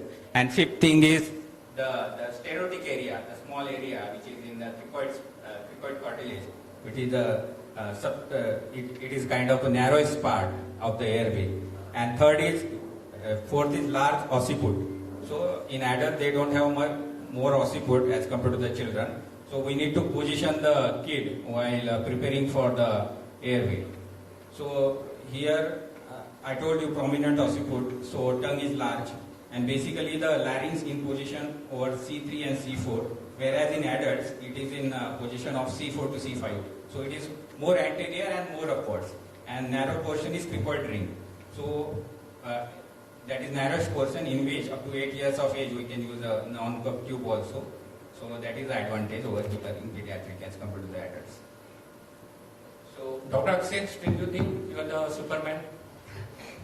Always. So, I mean, you said we do 90% of adult and 10% pediatric. So even if it is adult, there is something we do as pre-assessment. So we will anticipate if there is a difficult airway or no. We'll do our lemon assessment, look, evaluate, malam patti. We'll see any obstructive obvious features are there or no. And obviously we'll also do a Cormack-Lehman classification also when we are doing the laryngoscopy. And obviously, so I don't feel that it's a big challenge. You still have to follow the basics of doing pre-assessment. And once you have done with your pre-assessment, in children, you would just have to be careful about positioning. So you don't want to hyperextend. You might want to keep them neutral. At times putting a log roll below their shoulders just so that all three of your axes are kind of aligned in a proper way. So that's going to give you a good visualization while you're doing laryngoscopy. And even if you feel that it's a difficult airway, I think you guys are comfortable with everyone using advanced devices like video laryngoscope. So I don't see the anatomical challenge will pose that much great difficulty for me to visualize the glottis. I think with proper pre-assessment, equipments and positioning with a backup device like video laryngoscope, my job would be easy. Yeah, so as Dr. Akshay has rightly put, the ER physician as well as the pediatric intensivist, till they are calm, composed and trusting their skill, both of them are equally equipped to secure the airway. What we will like to put forward is getting an endotracheal intubation and starting ventilation is not an absolute necessity in majority of the cases. First thing that when a patient who is sick comes, we have to see whether the airway is maintainable or not maintainable. Proper positioning, all the three axes will be in the straight line. You have to clear the airway by suctioning. And then if we have to, first thing we have to see is whether we are able to ventilate or not. If we are able to ventilate by a bag and mask ventilation, then half your battle is won. You can stabilize the patient, call the intensivist on call, and do the proper assessment during that time. You should not rush into intubation directly as soon as you see a patient who is collapsing in respiratory failure. So assessment and preparation is first. So common mnemonic that is known as LEMONS. So LEMONS stands for look externally for malformation. Is the baby syndromic? Does he have retrognathia, macroglossia, Down syndrome-like features, low set ears? Is there signs of facial trauma in road traffic accident? Then you anticipate it is a difficult airway. So anticipation for difficult airway, being prepared for difficult airway starts parallelly as soon as you see a sick child entering the ER. You have to, if you are encountering a difficult airway, you have to call the senior most pediatric intensivist, you have to call the anesthetist, ENT person and pediatric pulmonologist if available. Second thing is evaluation. So evaluation, the rule of 3-3-2. This is basically for the upper oropharyngeal assessment. How easy it will be or difficult it will be to intubate the child. The rule of 3 is you check the inter-incisor distance. So you put the 3 fingers of the clinician in the patient's mouth and see how much is distance between the upper and the lower incisor. Second thing is the thyroid distance. So you again put 3 fingers between the mentum and the hyoid bone. If the 3 fingers are going adequately, the tongue can be adequately deflected while you are doing direct laryngoscopy. Last one is the hyoid and the thyroid cartilage distance. In that, if you are able to put 2 fingers, that means the larynx is at the base of the tongue and it is easily visible. It is not very anterior. So this is 3-3-2 rule. Next, for the assessment of the oropharynx, it is a Mallampati score. We all have known about it. It's basically seeing the oropharynx with the patient in the sitting position and protruding the tongue out as much as possible. The posterior pharyngeal wall, the fossil pillars and the soft palate and hard palate should be clearly visible in grade 1, and only the hard palate is visible in the grade 4. Grade 4, obviously the intubation is going to be difficult. Same thing, in a better and more objective assessment is by the Cormack-Lehane score, in which the glottis is seen. In grade 1, all the glottis is completely seen. In grade 4, only the epiglottis is seen. The glottis is not seen completely. So again, in grade 4 and class 4, the intubation is going to be difficult. Positioning is very important. The Lemon score is, next comes to airway obstruction. If there is a history of foreign body aspiration, something, you have to first clear the airway before initiating bag and mask ventilation. Check for neck mobility, especially in syndromic babies like Down syndrome. Hyperextension can be catastrophic because of occipital dislocation. So neck mobility in adolescent patients with juvenile rheumatoid arthritis. Again, you have to check for neck mobility so that maneuverability of the spine during intubation is favorable or not. You will get to see. Saturation, what was the saturation on which the child has come to the ER after initiating oxygenation, bag and mask ventilation, the saturation is improving. There is no urgency for endotracheal intubation. You can safely do all the assessment and go for endotracheal intubation later on. So Lemon score, minimum is 0, maximum is 10. 0 and 3 is easy intubation, and 3 and 7 to 10 is high risk intubation. It is going to be difficult intubation. Coming to this, as Dr. Najwan has previously mentioned, pediatric intubation. The risk for achieving pediatric ventilation and maintaining the ventilation for a longer time is more significantly challenging in pediatric population because of high metabolic rate, lower functional residual capacity, so desaturation happens faster as soon as you stop ventilation. The oxygen consumption of a child or infant is higher compared to adult, and the ventilation perfusion mismatch again happens more frequently in pediatrics.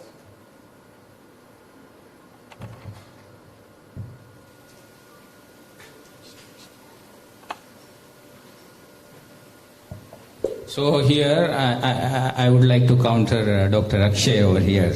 He talked about the anatomical variation. So first of all, the neck in pediatric, as a lower the age, the neck is very short. So it's very difficult for adult ER person to visualize where is the thyroid cartilage, where is the cricoid membrane, and all these things. Second thing is opening of mouth. So sometimes there are chances of teeth or tooth may get dislodged while instrumentalization.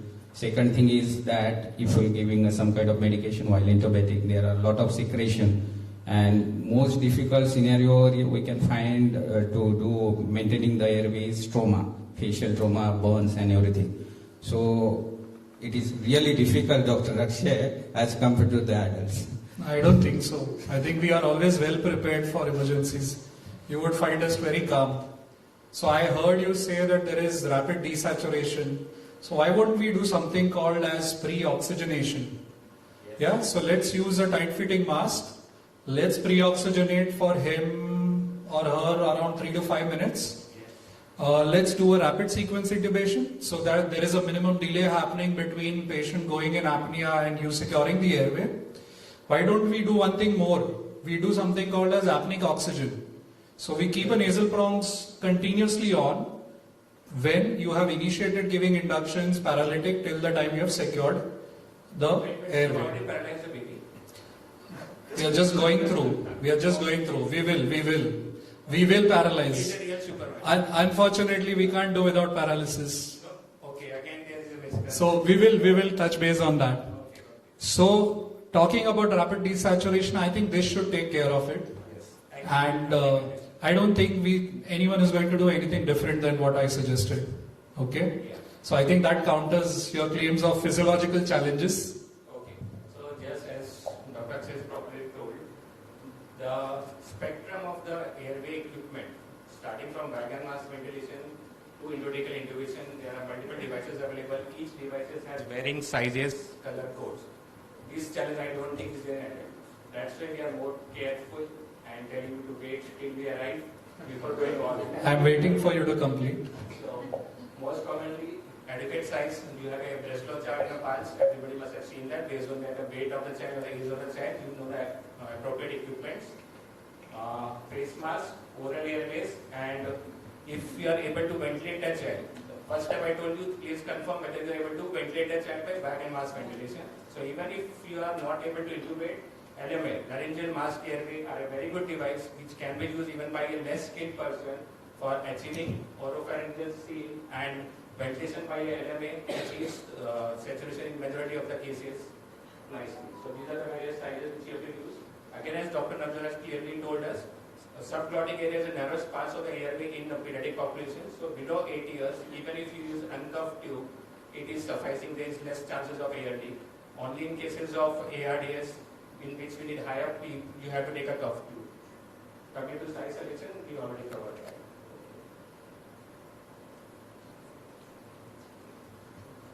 Coming to the various advanced airway devices, before going to that, always understand clinical skills are always paramount. Advanced airway technology is never a shortcut for knowing the basic clinical skills. Conventional laryngoscopy by either a straight blade, Miller, or curved blade, which is Macintosh, with proper alignment of the airways clinically, with a shoulder roll, head roll, and intubation is always a gold standard. That everybody should be knowing, whoever is posted in pediatric emergency or the emergency team. I don't do it in very rare cases in which there is facial trauma, there is trismus, or there is cervical spine injury. In that, advanced airways like video laryngoscopes can be used. Again, I would like to reiterate, if you have not used it previously, not seen the equipment previously, or you are not confident enough, do not try to use it during the emergency situation. Whenever there is a cold situation, at that time you have to be trained and skilled on that technological equipment. Do not try or experiment during the emergency situation. Call for always help. As we told, 2 persons should always be available for securing the airway. 1 person is manipulating the airway, 2nd person should be on standby. If needed, anesthesists, pediatric pulmonologists, and ENT persons should also be available. You always anticipate. They may not be needed, but they should be available if needed. So always call for it. This is face mask fitness. Everybody knows this will be tight seal around the face mask. This will not be leaking. Various types of laryngeal mask airways are available. Also something known as intubating LMA is available, in which there is a side tube through which, after you have secured the LMA ventilation, you have confirmed, you can put the endotracheal tube and then remove the LMA and check on the X-ray, the endotracheal tube will be in position. Intubating LMA are also available now. Yes, Dr. You still want me to speak? That we shouldn't intubate? Okay, we need to go back. One slide, back, back, back. Yeah. So you have given me a list. All I need to do is make an inventory, get the things, get a checklist, ask someone to check it daily. That solves our purpose. So I know that there is a difference required in terms of the equipment for different age groups and weight. All we need is inventory and checklist. Go through the manufacturer's instructions about which age group would be ideal for that equipment that we are using. I would say yes, we need that training curve to be done, but I guess all of us have gone through it. I mean, I didn't start intubating first day I was born. I learned it. So did you? Most of the ER in Western world, they have a crash cart like thing. So in which the crash card is color coded according to age. For a pediatric ER, and whosoever is not so confident what instrument at the time of emergency need to be covered, so anyone can open the crash cart and they have all instrument to maintain the airways. So as Dr. Akshay told, these are the various Foley's disease, and this is where impact that we see increased risk of complications, delayed interventions because of hesitancy in calling for help, overconfidence, and once you are unable to achieve ventilation, your confidence keeps on dropping, the whole team and becomes panic.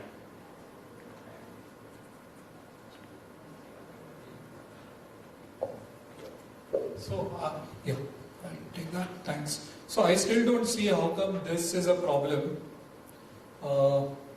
So, even most of you would have done pediatrics first and then found a profound interest in critical care and then kind of trained yourself and migrated to critical care. That does not make you leave any of pediatric capabilities and abilities. So I think this is a learning curve which we need to go. Obviously, it has to be a multidisciplinary approach. Like I said, it's not that we are going to take care of the patient till the time he is discharged. But I don't think I need to wait for anyone for stabilization. And I'll prove it with my arguments. So most of the time, the challenge which we fight about is because we don't find either of the teams following a disciplined guidelines. So we all know for rapid sequence intubation, we know the 7 Ps. I won't elaborate, we all know this. But if you do an audit right now, a ghost audit right now, how many times do you feel that you have gone through this? And that is the main challenge where there is a discrepancy that you feel, no, let me come over, I will take over. You will get a chance to speak, don't worry. You have DAS algorithms. So if I ask maybe a final year resident of emergency and critical care, I bet they may not know it by heart. And that is going to cause some difference, and obviously then we are going to try bully each other. You want to counter? I agree some point of yours in ER because sometimes the difficult situation and who will remember all RSI? Okay, there are modified RSI, DSI and everything, each and everything. Patient come in trauma, burns, there is some poisoning, patient is not able to take a breath, lot of things, lot of secretions, blood, everything, and who will remember RSI? So for it, regular classes, ER classes must be there for educational purpose. Second thing, we need to have a printout how the RSI should go. So I just want to elaborate the RSI, what is it? Just we can go with the previous slide. So first is a preparation. Preparation for the maintenance of airway is very, very, very important. Without preparation, we can't do anything. We can't pass exam. So we can also go to maintain the airways in pediatrics. Second is pre-oxygenation. So here, with a non-rebreathing mask, it is a standard treatment. So we need to give 100% oxygen over here before intubation. And it said that at least 8 tidal volume breath is enough to remove the nitrogen from the lung. So it will replace by 100% oxygen. And second thing is pre-treatment. So pre-treatment, we take a history in the mnemonic of ample. So always consider, suppose some patient come in here, he has taken a meal.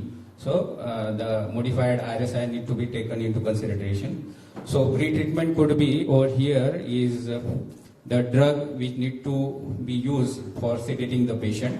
I will discuss over the next slide, that is. Then a paralytic agent, which paralytic agent? That's why I got your chair. You will take time for paralysis. We need to discuss that later on.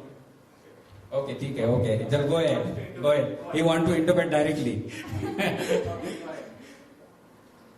So the other main challenge that we always fight about is inadequate pre, intra and post procedure monitoring. Coming to our favorite apple of discord is the choice of analgesia, induction and paralytic agent. So for them the paralytic agent does not exist.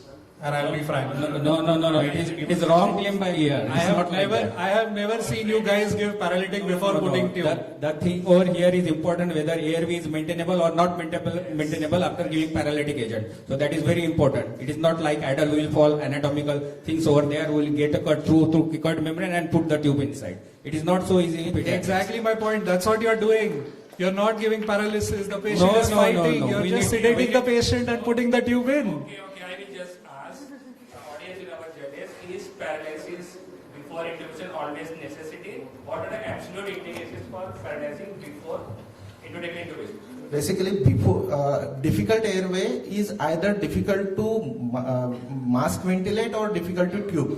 If a airway is difficult to bag, one should be very cautious giving paralysis. I will not give paralysis in that patient, because if you give paralysis and patient is difficult to bag, then there is no choice for us. But yes, if patient is fighting, he is clenching his teeth, not opening mouth, the muscles tone is such that it is causing problem for placement of tube, and patient is not difficult to bag, I will definitely consider paralysis as a choice. So definitely traumatic brain injuries, oropharyngeal bleed, facial trauma, and pulmonary hemorrhage are the absolute indications for paralysis before going for endotracheal intubation. Sir, yeah, go ahead. So official terminology, apart from RSI, is now modified RSI. Yes, sir. And that modified RSI, certain steps which could be detrimental should be deleted. Yes. And one of the steps is paralysis, when you are not sure about whether you can ventilate this patient with, I mean, you can intubate or not. Yes, sir. You have any kind of a neck injury or some mass there, or patient has some oropharyngeal severe bleed, then you are not sure. In that case, one won't paralyze this patient unless you can comfortably bag and mask this patient. One can comfortably bag and mask. So I would put it the other differential which said, the one major section of difficult airway which you have not taken is the physiological difficult airway. Oh, so that is a kind of criteria where I'll be definitely paralyzing the child. Once I know I can bag and mask and I'm sure about his airway, I'll be definitely paralyzing. So anatomical airway, I won't paralyze. Physiological airway, I will paralyze. That's very simple. So exactly my point. So I don't see paralyzing for any type of airway. No. So what is your drug of choice for paralysis? So So if there is no contraindication, I would go with succinylcholine. Fair enough. Dr. John, your favorite? I want to tell some point regarding succinylcholine. We hardly use succinylcholine. We go with a WEC or ROC. Okay. Because the advantage and disadvantage over there regarding paralytic agent, succinylcholine is good. It will act in 30 seconds, remain for 10 to 15 minutes. But the disadvantage over here is they cause hyperkalemia. They increase the potassium level by 0.5 to 1 milliequivalent. Second thing is that also raise ICP. Suppose if some patient is having a raised ICP, that will add on it. And third thing is that it is a depolarizing paralytic agent. So if it is a depolarizing paralytic agent, it will also affect the cardiac muscles, and they may develop a transient bradycardia while intubating the patient. So if the child is older, my paralytic agent of choice will be succinylcholine definitely, because hardly the action is 10 to 15 minutes. Suppose if I want to keep aside succinylcholine, my second choice will be rocuronium, because the action is within like 60 to 90 minutes, and its effects remain for 35 to 40 minutes. Meanwhile, if I am unable to intubate the patient after being paralyzed, I can continue bag and mask ventilation. If sir has said that if it is not possible to bag and mask ventilate the child, then you can go for LMA, supraglottic airways. So it is very easy to put once training has been done. So any comments? If the patient has come in hypotensive shock, still you will like to paralyze and give full dose of sedatives? We will resuscitate and then paralyze. We will resuscitate and then paralyze. That is obvious. I mean, given the benefits and drawbacks of the drug, we'll need to take a call. So which induction agent you would like, both of you? So there are various induction agents are available in ER, so we need to choose it wisely. So generally as a pediatrician or pediatric intensivist, I give preference to ketamine, but someone can argue with me here. No, even I would go for ketamine. For a we have a consensus at least for induction agent. There will be arguments. He will say so why not thiopentone or thiopentone? Why not thiopentone? I would love to use, but we are not using. That's why. So here is etomidate doesn't cause hypotension, doesn't cause increasing intracranial pressure. But if Akshay is worried about rising intracranial pressure, so I can give a lidocaine 1.5 mg per kg. So that's okay. Yeah, that's fine. My only contention is paralysis, not about induction agents. Okay. And how early you both would like to start anatrop or vasopressor agent if the child is hypotension during? I would start it before giving induction agent. Yeah. So peri-procedure. Again, we have a consensus. We have a very good AR team as usual. So if now I have become good because we are. So if there is a hypotension, don't give midazolam, don't give thiopentone, go with a ketamine and go with a etomidate. And if you want to give opiates, then higher dose is required for induction. So ketamine is better. And second, if you go with Akshay, so he will say. I would still say paralyze. Okay. So he will start the inotrope, low dose adrenaline, noradrenaline. He will use lower doses of induction agents, and he will still paralyze and keep him monitoring. Yes. Yes. Good. Fair enough. So next challenge that we have, you guys mentioned video laryngoscope. I think you brought that point up, so I won't go in detail. I think there is too much comfort with video laryngoscope being there and losing our previous skills of conventional laryngoscopy. And last but not the least, so I think the major challenges that we face in emergencies are too many patients have suddenly walked in and it's not a closed space. So many times you will find relatives not aware of entire thing. You will find that why the hell did you guys give us a call after attempting twice? You should have called us before first putting the laryngoscope. But again, like I said, whenever we talk of disposition of patients, always a multidisciplinary approach. So I may involve you if I anticipate a difficult airway. I may keep anesthetists buzzed off already that I am planning to tube, I need you bedside. Or if I'm expecting a very difficult airway visualization, I might inform the ENT people that we might have to access front of neck to secure the airway. So communication is the key. Whenever the team, ER and the pediatric intensive team is taking care of the patient, one of the senior person always goes to the counseling room and updates the patient's relatives, the parents, what exactly the situation currently, what is our future plan. We are anticipating or not anticipating a difficult airway, either anatomically or physiologically, what steps we are taking, and the criticality of the situation is real-time counsel to the parents. Coming to prolonged attempts of intubation, so for how many minutes we can continue to try for intubation? Anybody from the audience? How many attempts and how many minutes we can try at a time? Till my ego is satisfied. One person is telling 3 minutes? 3 attempts, okay. So 3 attempts, the next person has to come and he also can take 3 attempts? Total 3 attempts. And how many minutes? 3. 9 attempts. 9 attempts, no, but she told only 3 attempts, all one of us each attempt. How many minutes we can try at a time?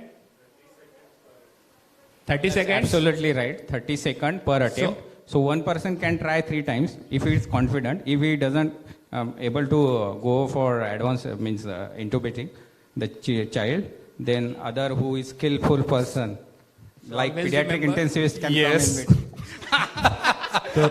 So always remember the golden rule, more than 20 seconds at a time or till there is fall in desaturation. Saturation going below 94 or your vitals dropping by more than 20%, abort the attempt, go back to bag and mask ventilation, achieve better hemodynamic status saturations, then re-attempt. And always one person has tried, let the other person go. There is no ego. Then no you and we, me, it is always we. So we have to work together. That is for the attempts of intubation. Always call for help. As Dr. So that is why we admire ER regarding this. Always call for help. You don't feel burden. This is something which you need to keep in mind. You guys can take a photo. These are the commonest pitfalls, foley and slippery slopes that you need to plan for before you actually go over to the next level of airway management. And like Rahul and Narjon said, it's not I, it's we. So this was our inauguration for pediatric emergency department, dedicated beds. And who's cutting the ribbon? Our ER and the pediatric residents. They are first level of contact. Yeah, and you still have every senior person there. So that is what we encourage everyone. As a backup. As a team. Okay. So we were just staging the fight. We don't literally intend to kill each other. We'll always need each other's help. So that's it from our side. Chairpersons, your inputs on the important points. Thank you.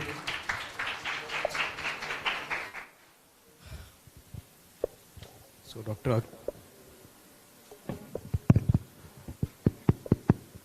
Dr. Akshay said after 14 years of marriage, he has learned the skills. So you can imagine I'm married for 35 years. But believe me, I'm still restless when I have to intubate. So my first tech, if you have to relax the patient, first relax yourself. So I just put it this way. When Narjon said that udhar ka pressure cooker alag hai aur idhar ka alag hai, I don't know what he was referring to. Ghar pe kaun sa pressure cooker hai aur yahan pe kaun sa hai. वो किधर आता है और ये किधर आता है? As an intensivist, you are shifting just from one pressure cooker to other pressure cooker. You are never pressure out of come the to pressure heart. cooker. So basically relax yourself first and then relax the patient. I already mentioned about the physiological difficult airway being far more difficult than the anatomical, simply because anatomical you can anticipate, you can wait for the best person. Ideally, who should intubate? One with the best skills and most experience. Then perhaps you will not land up with 3 or 4 attempts, first or second attempt. Because that physiological second, third attempt can be disaster. So wait for the best person to come. Very important you said is anticipate. So if I have to rather make it different way, my 3 take-homes in that is prepare properly, anticipate, and you should have good checklist and set protocols. For intubation, for even a smallest place, there should be good protocols and clear checklist. And when I say checklist in this photograph, I would definitely add my ER nurses. They are the most, I'm sure they are there. They are there. So yeah. So, but the ribbon cutting person could have been the nurse, because you cannot work without a good nurse in an emergency situation. They are the best people. In fact, World Federation Pediatric, the president last year was a nurse, and all World Federation people are the nurses. Top people are the nurses. You can't run any intensive or emergency care without the nurses. What else I meant? Lidocaine, you mentioned that pre-medication, but I think it's getting challenged of late. There are good evidence that lidocaine may not be of some help. Ketamine is something which is used absolutely. So those who are working in the audience, if you don't know what to use in a given situation, you can blindly give By ketamine. default, It's a very safe medicine. The old concept that will increase the recipient, all is all gone. But as you said, certain things like hypertensive, never use midazolam and all. That's very clear. Fine, I think that's all I want to do. Thank you, sir. Yeah, pediatric emergency medicine is the first respondent for any pediatric emergency. If one follow protocol and keep adequate equipment, they are equally good for securing the airway. I think pediatrician has a better insight for the underlying pathology. So they earlier look for the underlying pathology. Both are mutually inclusive and not mutually exclusive. That's So can I request Mahesh Mohite sir to felicitate Dr. Rahul Verma?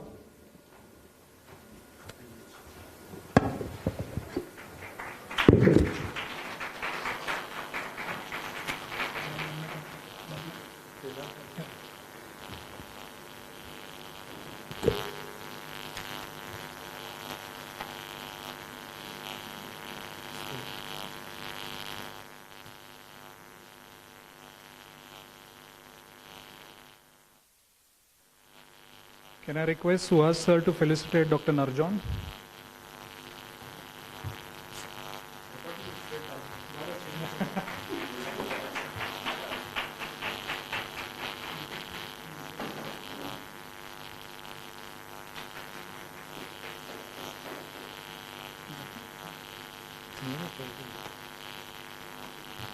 And for Dr. Akshay.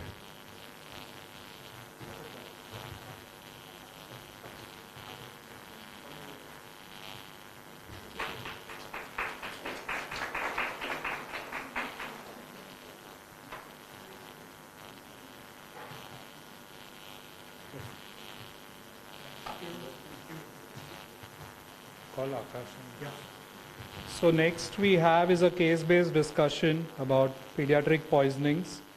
I would request Dr. Satish Sharne sir to come up on the stage, and Dr. Akash, who is our final year pediatric resident, who will be the facilitator. Akash, where are you? Oh, good entry.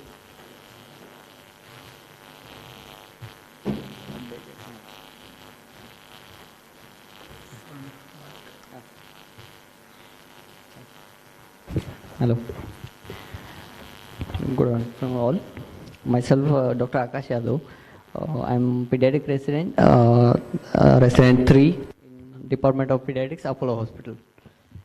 So, today we are discussing 2 cases of pediatric poisoning. Then we'll start. What is the national bird of India? Okay, good. National animal? Tiger. Correct. Bonus. Let's start with case 1. I think the national, what is the national poisoning of India? What is it? We are the most common poisoning in India. Okay, that is in rural. Then most common poisoning in India is kerosene poisoning, paracetamol poisoning. Kerosene poisoning is a national poisoning. Yeah, that is in pediatric population. Mostly maybe in the adult population, OPC may overcome. And to fight these two intensities, we require poison. So we have to more be alert here now. Let's start with the first case. 3-year-old boy who drank from a soda bottle containing a gasoline. Baby cried immediately, gagged, coughed, and then vomited. Baby was alert on sensorium, crying, heart rate and little tachycardia, RRR was 24, and BP is 90/60. Then you arrive on the scene. Do you transport this child?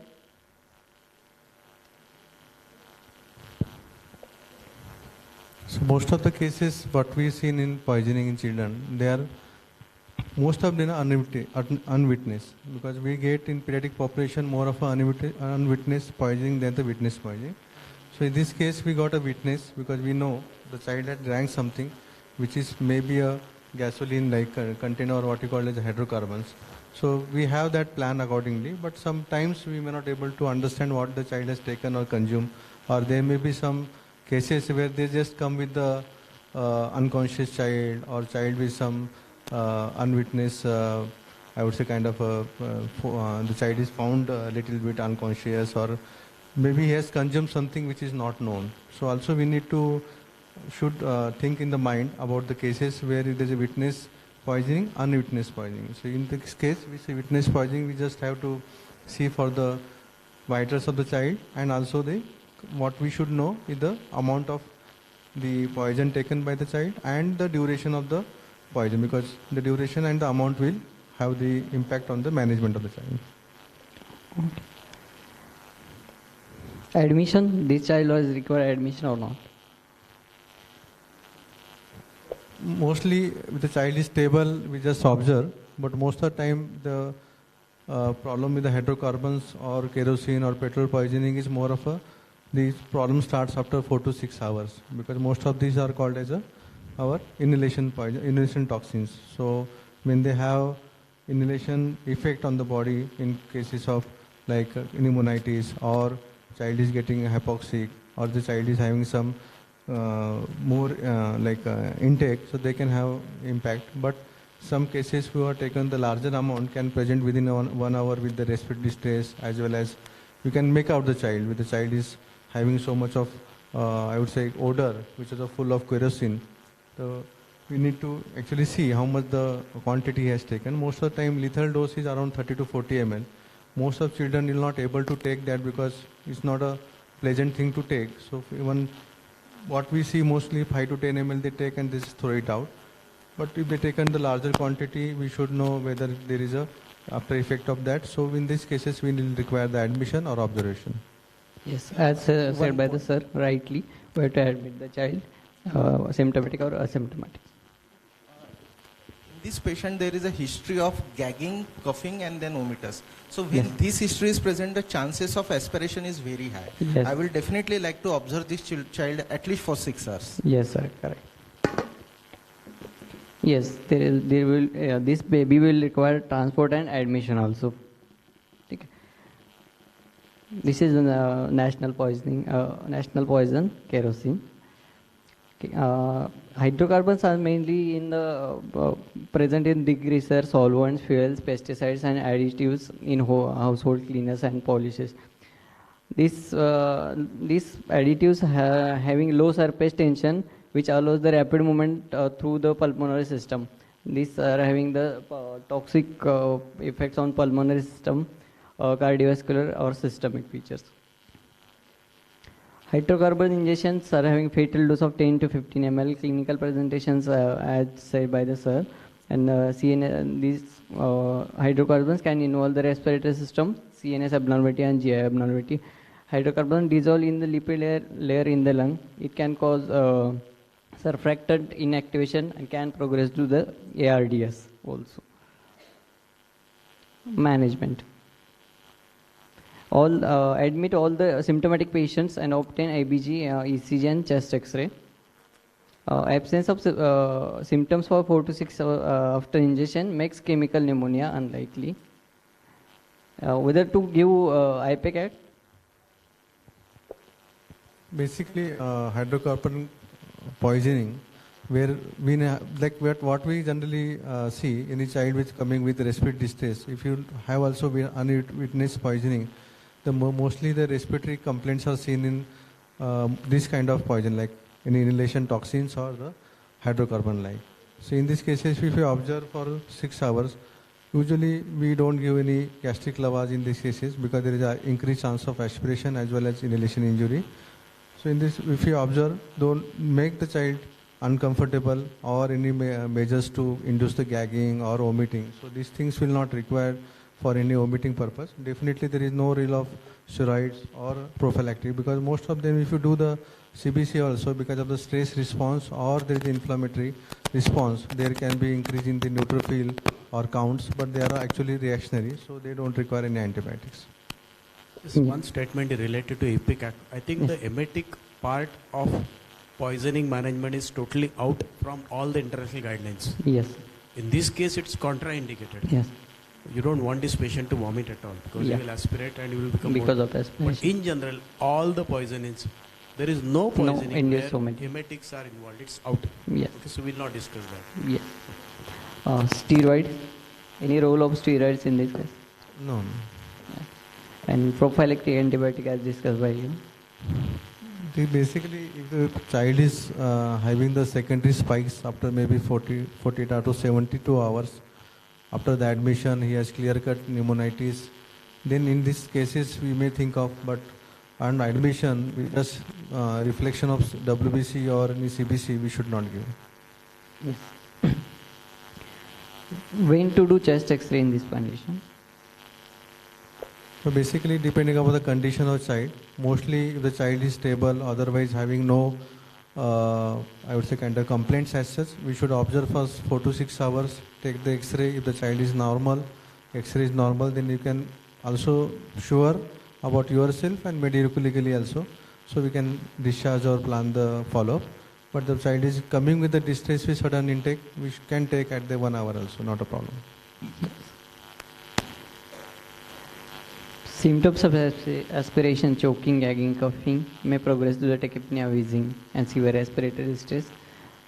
Treatment in these cases only supported treatment initially till the signs of distress. Then we will move to the second case.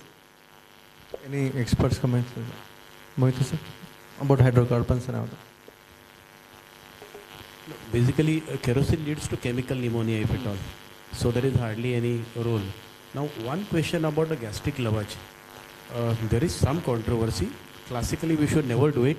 But there are some adulterants added to kerosene. You see that violet color kerosene, which are neurotoxic adulterants, and given in a larger quantity. One of the references say more than 1 ml per kg in a pediatric population. There is a relative indication to aspirate it out, otherwise this child will land up with encephalopathy because of that. Oh. We surely know that a child has consumed large quantity, but in that case, if the child is lethargic, then ideally you should intubate this child with a cuff tube and then attempt this thing. Yes. Otherwise you will aspirate. Yes. Those defensive protocols, yes, but in general, no role of any aspirations. Yes. As far as antibiotic being a chemical pneumonia, all of us know very likely it's not bacterial infection, but as Satish already said, if fever is spiking after 48 hours, you are clearly seeing a pneumonia developing, then I'm sure to be on the safer side, one would give plain co-amoxiclav or something like that, because you are already aspirated. It could be anaerobes, it could be local gram-positives, so that's how you will be doing. Yes, thank you. There's an indication of admissions also. There are now, Dr. Piyush Gupta scale is available, where the kerosene poisoning, if you are seeing the patients and you are come across at the age of, at the end of 1 hour, the 4 factors we need to taken care of. One is that whether the child has fever, the child has respiratory distress, whether the child is into severe malnutrition and neurological symptoms.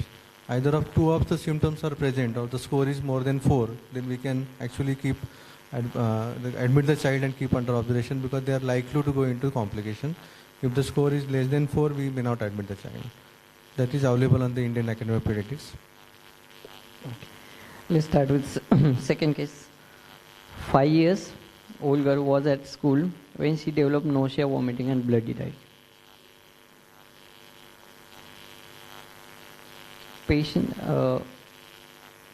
Patient reports that she ate some of her mother's prenatal supplement at breakfast. The bottle had contained 30 pills of ferrous sulfate, and now bottle was empty. Toxic exposure is based on the elemental iron. This is case of iron poisoning. Most children preparation contains less iron than the adult preparation. Children 3 to 25 mg per pill and adult 37 to 65 mg per pill. Toxic dose of iron in mostly the content what we get into our adult preparation is around 100 mg tablets, milligram. So we just have to say how much the child has taken, what is the weight of the child, and what is the absorption capacity, like ferrous sulfate, fumarate and gluconate. So we get around 1/3 to 1/5 of absorption from the iron. So if you taken like this child 30 tablets, if the child was having full bottle, maybe the mother has taken, we don't know how much is taken, but if you take around 25, it becomes almost the child is 10 or 15 kg, so 100 mg per kg, which is a toxic dose. But more than 50 mg per kg dose is called as a toxic dose. So in these cases, we need to be alert. Yes. Clinical presentation in iron poisoning will be like initial gastrointestinal stage, nausea, vomiting and bloody diarrhea will be there within half an hour to till the 6 hours of after the consumption. Relative stability with the resolution of the gastric symptoms, apparent clinical improvement till the 24 hours. But it can progress to the shock stage till 12 hours to the next 48 hours. It can complicate in the comas, shock, seizures, coagulopathy. Within the 48 hours, hepatotoxicity stage will be there. And delayed complication will be the GI scarring of the gastrointestinal tract will be.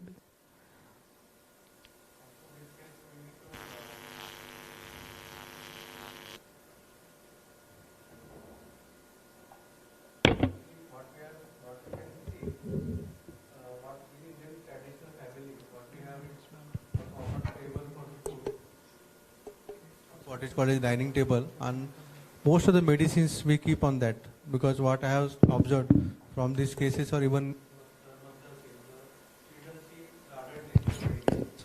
okay, so these 30 tablets may be intentional, I can like sure, but when the child takes like any antihypertensive child pills or any antidepressant, because most of the time they are kept in the table where they see the adult taking that and they just mimic. So most of the time this much can be dangerous definitely, but even though 2-3 tablets of antihypertensives can be dangerous in children, especially calcium channel blockers are known to cause devastating effect, and in that cases the child may not come to us also sometimes. So we need to educate the parents about the storage of the medication, because the poisoning is always preventable. Most of the time the dangerous substance what you have is in either bathrooms or on the table of the dining table. So these two things, at least wherever we comfortable, like wherever possible, we should keep with the child out of reach or maybe locked also. And most commonly intake is of antidepressants or antihypertensives or diabetic. This has to be, actually maybe we should keep away from the children. Okay.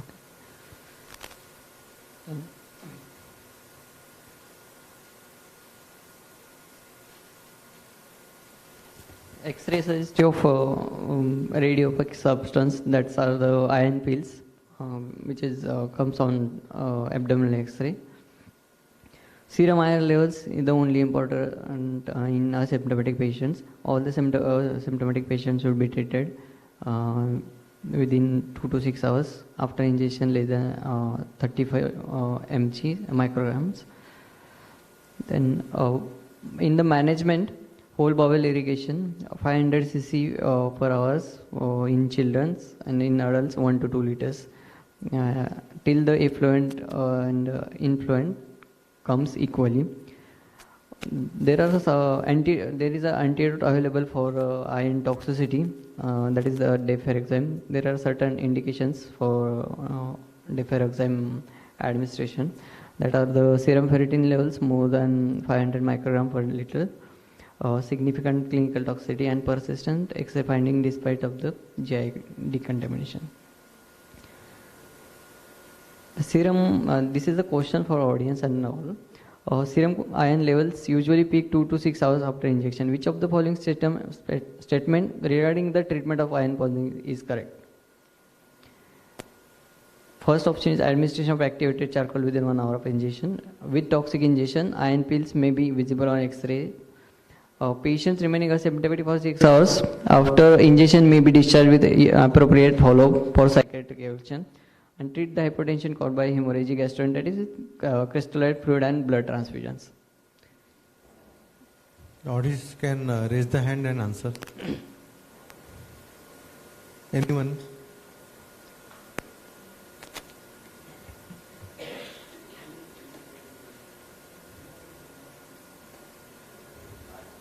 So, which will be like, we can go. We can raise the hand for 1A. For A, how many are, like what is the incorrect statement in this? Incorrect. So for A, we can raise the hands for A. Second B, for B, any hands? You can hands up, raise your hands. C. So this is incorrect. So some of them think D. So if you go just, what is the main purpose of asking the question by Akshay is what is the incorrect statements is what we should not do in, what we can like maybe ineffective or something like that. So what he has mentioned, the administered the activated charcoal within 1 hour of injection. So you can just think where the charcoal is effective basically, where we can use the charcoal, because as a learning procedure from our UG days and PG days, you should be told we should give activated charcoal to each and every poisoning, but there are some exceptions.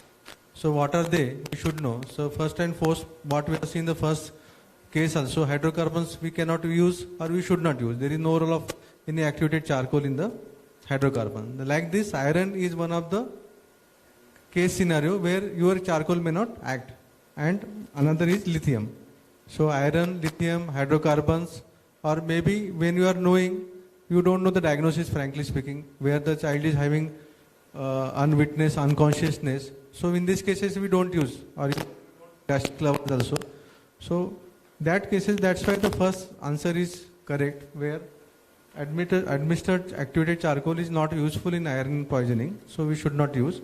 But definitely when you are seeing the injections of, we can see that patients are asymptomatic, we can evaluate them later, and hypertension definitely has to be treated because most commonly the phases of gastritis followed by hypotension will come in iron poisoning, so we should be alert about that. Correct. All of the following are true about the use of deferoxam except indicated for serum iron more than 500-600 microgram per liter, and all patients showing signs of serious toxicity such as shock and acidosis. Rapid infusion is indicated in sickest of patients. Dosage 10 to 15 mg per kg per hour by constant infusion are well tolerated by most cases. Deferoxam therapy will turn the urine orange or pink, termed as wind-rose urine. Therapy can be discontinued when the patient's urine returns to normal color and the patient's serum iron falls into the normal range. What is the option? Correct option? So again the ABCD, but I think now this is like less commonly used, but we should know about, because the most commonly effective antidotes are poisoning. Antidotes are effective on 3 poisoning. We can give it, you can reverse it. One is naloxone in opioid poisoning, you must have seen in your practice. Second is iron, and third important is when you are giving the atropine in cholinergic poison, or maybe opioid, this one, our atropine in OPC poisoning. Okay, so this scenario, this like a wonder drugs we can have in poisoning. So one of them is deferoxamine because it can save the life. Okay, if when given the properly and the proper dose. But what he has mentioned about the one thing which was because we need to see about the side effects also, because how many must have seen iron poisoning difficult because it's a case scenario more in the PISU type or where the intensive care is or tertiary cares are available. The most commonly they see more of a iron poisoning. But in these cases, what is the important thing is the indications is right, but rapid infusion itself will cause the hypertension because the side effect of deferoxamine is a hypotension. When you are given the rapid infusion, you are already having the hypotension because of the iron poisoning. You are adding on that, so the infusion has to be slower. So that is the second statement is incorrect. Yes, sir. That is second question. Rapid infusion should be avoided in the iron poisoning case. Yes, sir. That's all done. I think these two cases are just what you call as a taken as a scenario, but you must have seen other poisoning also. So I just like to ask the sir, Mohit, on some important poisonings also. Actually, I'll just go to the management aspect. When we talk about any poisoning management, hardly about 20% of the known poisons are having antidotes. So don't jump onto that. What is most important is to stabilize the patient, support airway, breathing, circulation, and stabilize him. As far as management specific is concerned, emesis is out. Gastric lavage is given in most of them except the ones which Satish mentioned. Third is activated charcoal in all except one mnemonic I had read somewhere, chemical. C for cyanide, H for hydrocarbon, E for ethanol, M for methanol, I for iron, and then the heavy metals. So those kind of things you avoid. Rest everywhere you can use it. And then comes the whole body gastric lavage, which is done by your peg leg. So the dose is 30 ml per kg per 30 ml per kg per hour, or maximum 500 ml. That's what perhaps your adult must be using. 500 should be given till the time the effluent is clear. So it can be run for 4 to 6 hours. In pediatric, we do run it occasionally. Once you do that, then you look for the specific line of management. Your airway, breathing, circulation has been stabilized. And then you look if there is any. Yeah, one thing is very important. If you certainly know an antidote, then run it prior to doing all these things. So there are two conditions where drug overseeds ABC. So one is anaphylaxis and second is poisoning if you know the antidote. Rest all conditions, ABC precedes and the D comes later. But these two conditions, if you know the antidote, then run it immediately. So going these protocols with few exceptions, perhaps you will be always right. That's what we'll recommend. So when we give stomach wash with a nasogastric tube, if the tablets are recently consumed, they may not get aspirated because they are large in size. So it is very important to take X-ray abdomen after stomach wash. And if we see the radio-opaque structures like tablet, it is to give whole bowel irrigation may be very helpful to prevent absorption of the iron. That's it. Yes. Thanks. Yeah. Yes, sir. Commonly. So they reverses everything.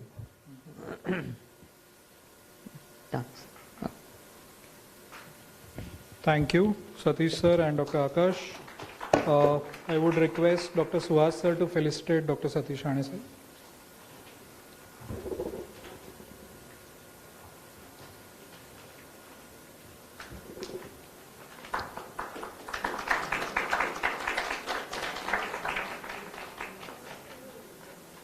And also to felicitate Dr. Akash.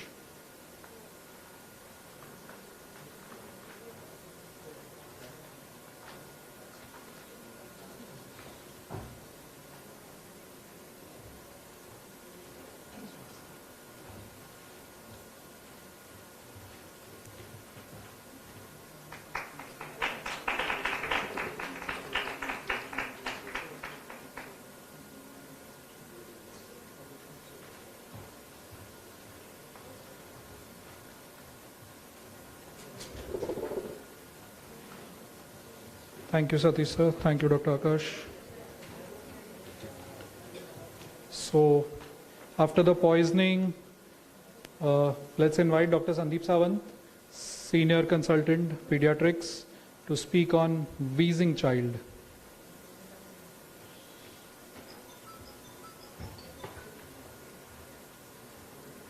Thank you, Akshay, and good afternoon, friends. Let's move on to the topic. Wheezing in children. What is wheeze? By definition, wheeze is a relatively high-pitched musical whistling sound that occurs during breathing when the airways are partially blocked or narrowed. It can be monophonic due to localized narrowing of a single bronchus, or polyphonic due to diffuse airway obstruction. Wheezing is more common in children less than 5 years. What are the risk factors for wheezing? Maternal exposure to smoke, prematurity, low maternal age, low socioeconomic status, then attending daycare center at an early age, more than 2 siblings at home, and a family history of atopy or allergy. How do you classify wheeze? Wheezing can be classified depending on the pattern, either episodic or a multi-trigger wheeze. Episodic is mostly viral. In this patient, wheezing starts. In this patient, in this wheeze, wheezing lasts for 3 to 5 days. Child is asymptomatic in between the episodes, and it usually lasts for 3 years. Multi-trigger wheeze, it can be either viral or allergic. Wheezing lasts for a few days to weeks. Child is symptomatic in between the episodes. A child becomes symptomatic after 1 year of age and persists till 6 years of age.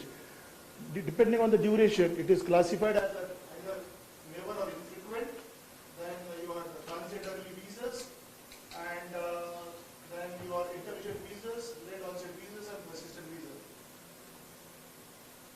Coming to never or infrequent wheezes. This group of patients either never wheeze or wheeze at least once in their lifetime. Transient early wheezes. Wheezing starts in the first year of life, early in the first year of life, continue through the second year, and disappear after 3 years of age. Most of these patients are non-atopic and exhibit no evidence of eosinophilia or your other markers of inflammation. Intermediate wheeze. This is rare before 18 months of age, onset between 18 to 42 months, and this type of wheeze persists into the later childhood. This wheeze is strongly associated with atopy, allergic sensitization, hyperresponsiveness, and low PFT scores. Late onset wheeze. This is infrequent wheezing from 6 to 42 months. The wheeze becomes more frequent at 42 months and persists to an age of 6 years. Nasal allergies are most commonly associated with late onset wheeze, and exposure to smoke is a risk factor. Persistent wheeze. Onset at 6 months of age or later. This type of wheeze is subdivided into non-atopic and atopic wheeze. Non-atopic wheeze constitutes about 40% of the persistent wheezing cases. This presents like an episodic wheeze where it is caused by viruses. Most common viruses which are implicated are RSV virus, rhinovirus, parental virus, influenza virus, coronavirus, adenovirus. Certain viruses such as RSV, parainfluenza, human metapneumovirus, they are known to cause new onset wheeze. And wheezing exacerbations are caused by either RSV, parainfluenza, or coronaviruses. Persistent wheeze is also caused by adenovirus, chlamydia, or mycoplasma. Then coming back to your atopic persistent wheeze, this constitutes about 60% of the persistent wheezing cases, usually begins in the second year of life and persists into late childhood. The risk factors which includes are med sex, house dust mites, family history of allergy, family history of asthma or allergies, eosinophil in the first year of life, early sensitization to food and aeronations. What is the pathophysiology? Though disease is very common in children, the pathophysiology is very complex and not very well understood. Multiple factors play a role in the pathophysiology, which includes anatomical, genetic, environmental, immunological. All these factors interfere with each other and affect their patency. I won't go into the details, but during infancy, the very complex chest wall and inward pressure produced during expiration lead to the collapse of the intrathoracic airway and consequently the wheezy chest.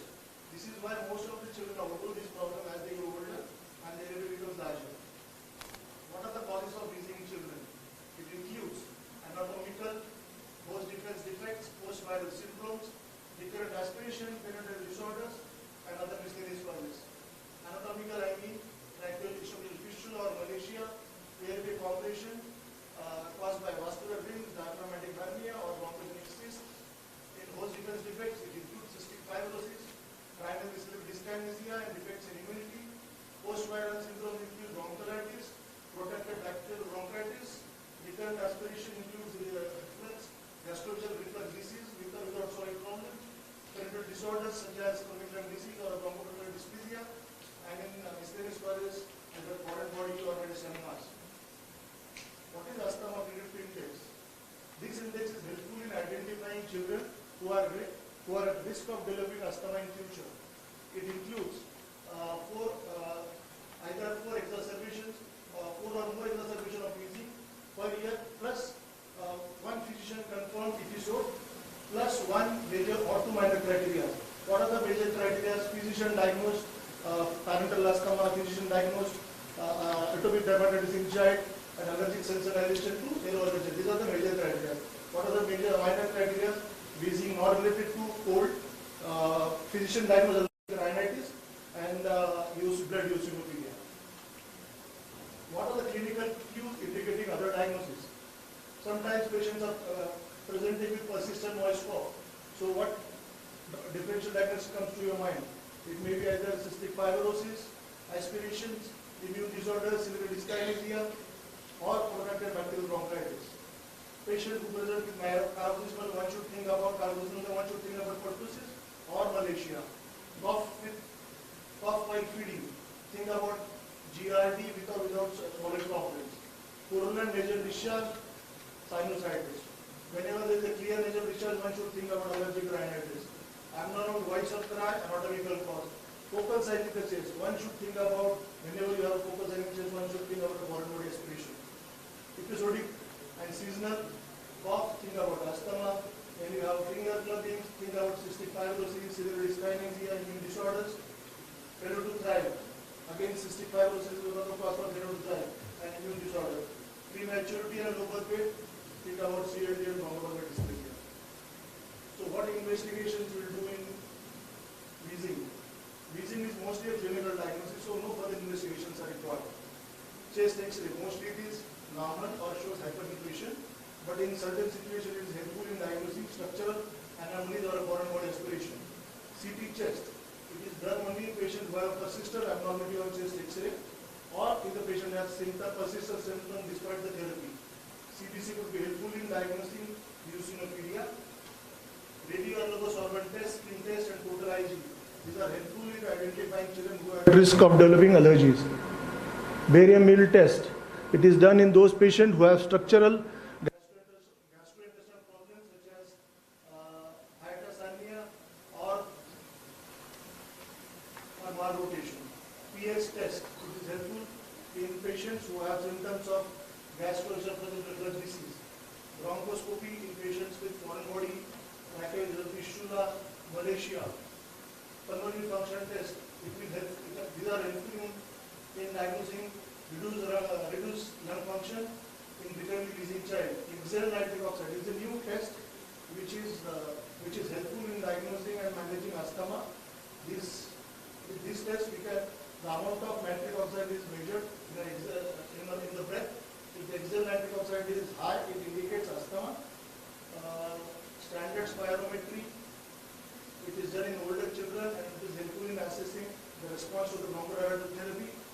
Force oscillation technique and impulse oscillometry are done to differentiate small airway or obstruction from large airway, and it is more sensitive than standard spirometry in cases of peripheral airway disease.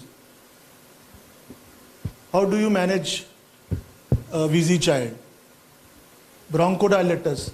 They are the first line of drug which are used in treating acute attacks, including asthma. Child with atopy responds better than patients who have viral wheeze. Inhaled steroids are effective in patients with persistent and late onset wheeze, but they are not very effective in transient wheezes. Ipratropium bromide can be used as an adjuvant to short-acting beta-2 agonist, and it is more beneficial in older children. Systemic steroid, a short course of therapy for 3 to 5 days, helpful in rhinovirus-induced wheeze.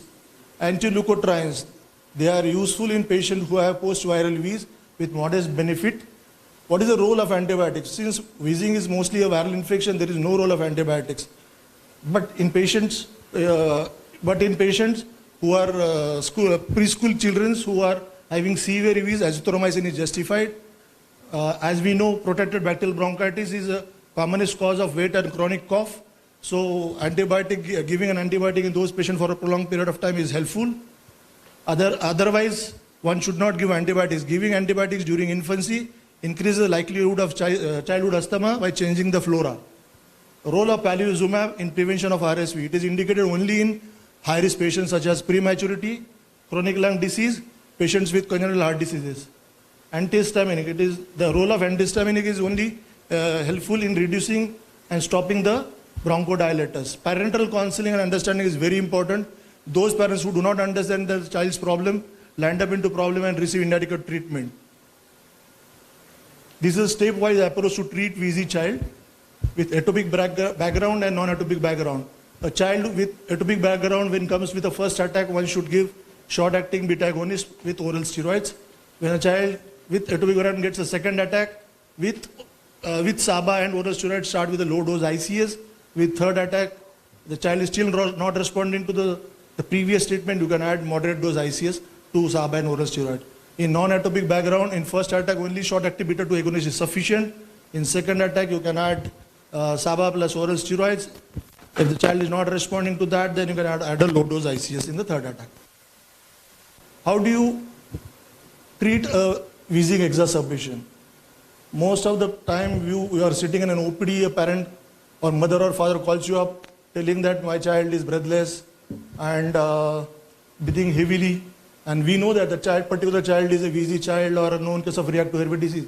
So in that situation, if the parents have a pulse oximeter at home, they should be asked to see whether the saturation is normal. Nowadays, with post-COVID, nowadays, most of the people are having pulse oximeter. If the saturation is more than 94%, parents should be reassured and told and should be informed that they should not get scared and continue giving salbutamol at home and keep on reassessing the saturation. If the child's saturation is less than 94, ask the parents at home to give salbutamol 2 puffs with meter-dose inhaler with spacer and mask. Repeat every 20 minutes if necessary and observe the child for 1 hour. If there is no response or a poor response, the parent should be advised to get the child to the hospital. In ER, you do a proper vital monitoring, secure airway within circulation, try to maintain the saturation more than 94% by giving adequate oxygenation. Continue salbutamol 2 to 6 puffs by meter-dose inhaler with spacer and mask every 20 minutes or oxygen-driven nebulizer. You can add ipratropium bromide. If there is a poor, in addition to that, we should also give the oral steroids or IV hydrocortisone or IV methylprednisolone. If the child is able to take orally, you can give orally or you can give IV hydrocortisone. If there is a poor response, you can add magnesium sulfate, though the role is not very well established in under 5, but it is widely used worldwide. So a dose of about 25 to 50 milligram per kg, slowly over 30 minutes should be given.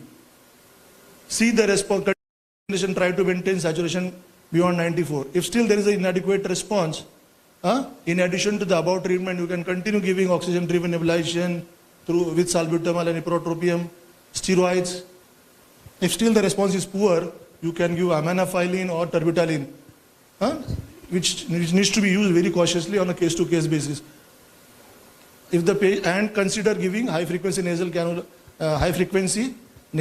cannula oxygen or non-positive pressure ventilation with CPAP or BiPAP. If the patient has an impending respiratory failure, you can start with IPV. These are the doses which are used. I won't go into the details. What is Nuvira in a wheezing chest? Low vitamin D levels in late pregnancy is associated with high risk of childhood asthma. Maternal obesity, maternal pre-pregnancy obesity is again a risk factor for children getting recurrent wheeze and asthma. Poor maternal iron stores, mothers who are iron deficient anemia are likely to have children with increased risk of wheezing in the child. Folic acid given during late pregnancy is again associated with the risk factor of developing childhood asthma.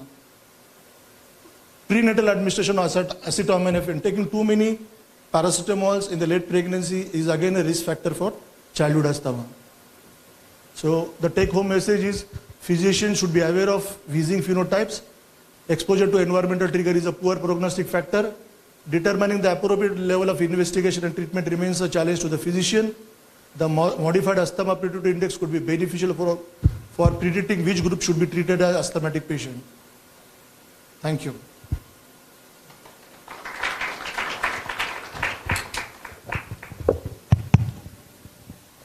I think he has covered almost the whole asthma part of it, and last part was more relevant to the emergency medicine, which is more of an acute wheeze. So perhaps the topic given to him itself was should have been acute wheezy child rather than a wheezing child. Wheezing, it was He had to cover everything.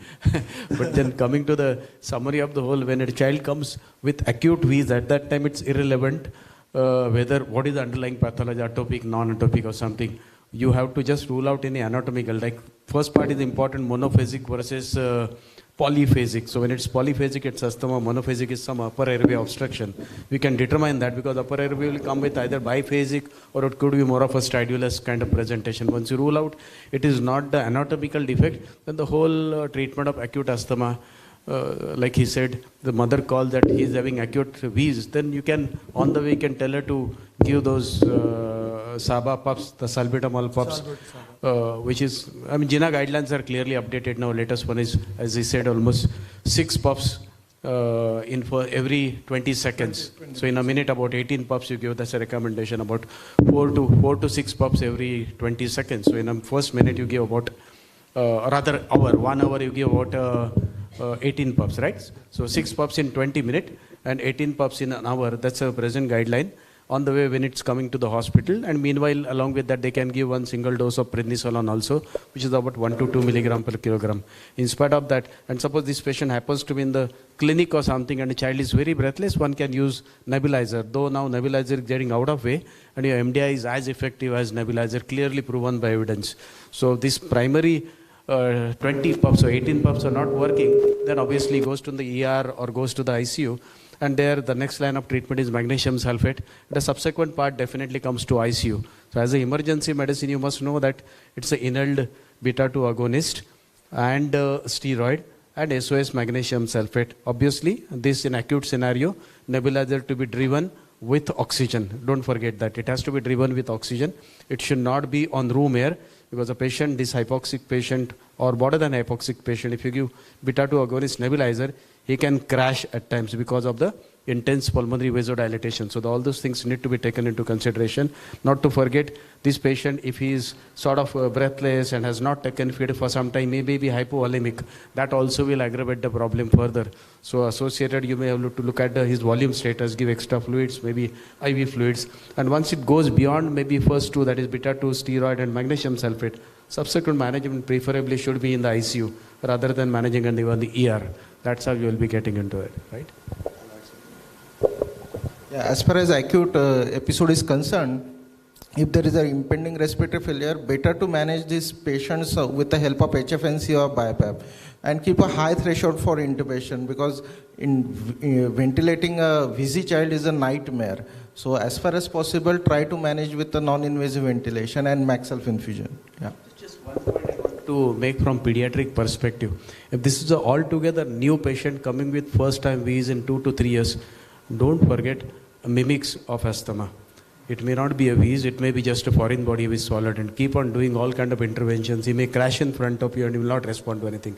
So if he is not responding to your primary line of treatment, which I mentioned already, then keep that alternative diagnosis. Get a chest X-ray. If you got a differential kind of opacity on the chest, it could be first kind of a suggestive of some foreign body, or it could be anything else. It may not be just plain simple asthma. So if he is not responding to primary, like round the clock continuous nebulization for 1 hour, then max self and steroid, then keep that alternative diagnosis possibility. It may not be asthma. You'll have to look from the diagnostic perspective. Okay.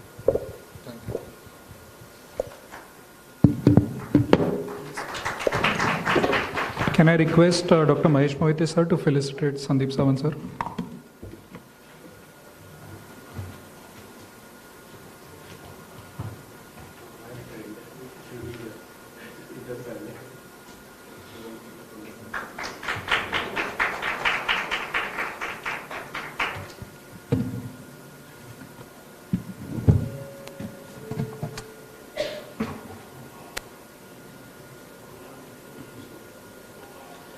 Can I request Dr. Dattatray Bhusare sir to please come up on the stage and felicitate Dr. Mahesh Mohitte sir?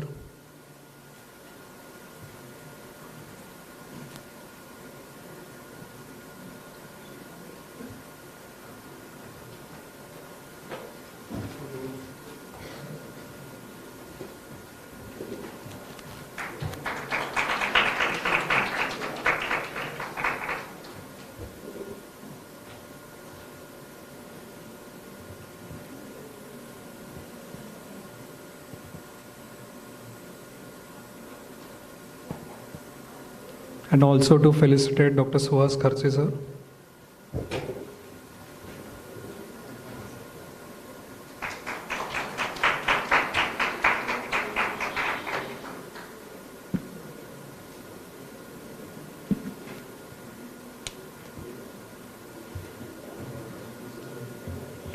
Thank you, Dr. Mahesh Moite sir and Dr. Suhas Kharche sir, for your valuable inputs.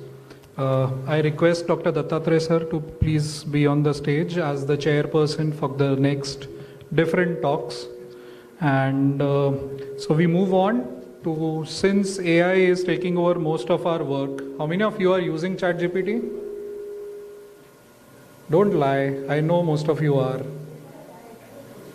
Yeah, so since AI is taking over most of our things, what are our implications of AI in pediatric emergency care? So I was looking preferably for an emergency medicine person, and who better than, I would say, my mentor from my parent institute, Dr. Sagar Shah. Where are you? Yeah, please come up. So he'll brief us how does AI help us. Sandeep sir, I think you took the presenter.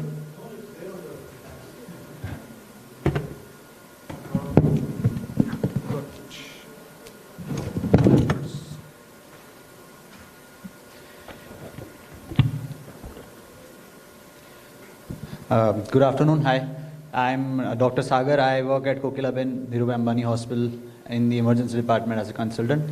And I think Akshay meant it as a joke when he said I am his mentor, because we've grown together. We've been colleagues, trainees, and then consultants probably at the same time. So we've been associated in this journey for the last 10 years now. So yes, we are growing together. So I've been given this topic of clinical artificial intelligence in the pediatric EM. Now when I got this call, this was not more than 10 days back, and it was a googly for me to take this topic forward and then to understand what all actually has been done in this field. So while my review of what exists went on, I found out that this has been in play in the departments, being used and tried and tested for the last good, I would say 96 onwards, so 32 years, but more in focus for the last 10 years.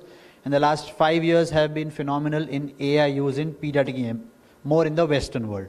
So we'll go through certain facts, you can say, that have now emerged from the use of AI when being used in pediatric EM. Yeah? Okay. So what is artificial intelligence? And what are some types of learning that are used when they are formulating and using the AI? So anything that can, any technique that can allow mimicking by the computers of human intelligence and the process of learning and language, that is what is artificial intelligence. And if we see, there are 4 major headings of learning which are used to formulate the algorithms. So one of them is machine learning. Now when I say machine learning, it is essentially pattern based learning. So have you seen any form of pattern based learning in your day-to-day use of multimedia, mobile, laptop? What happens when you search a Mercedes model on the Google? What happens for the next 2 days? It pops up everywhere. Any site that you go, anything that you use, you have your recent search is coming up, right? So Amazon, Google, all of these use pattern based algorithms where they see what you are looking for and then they keep on showing it to you. So that is machine learning.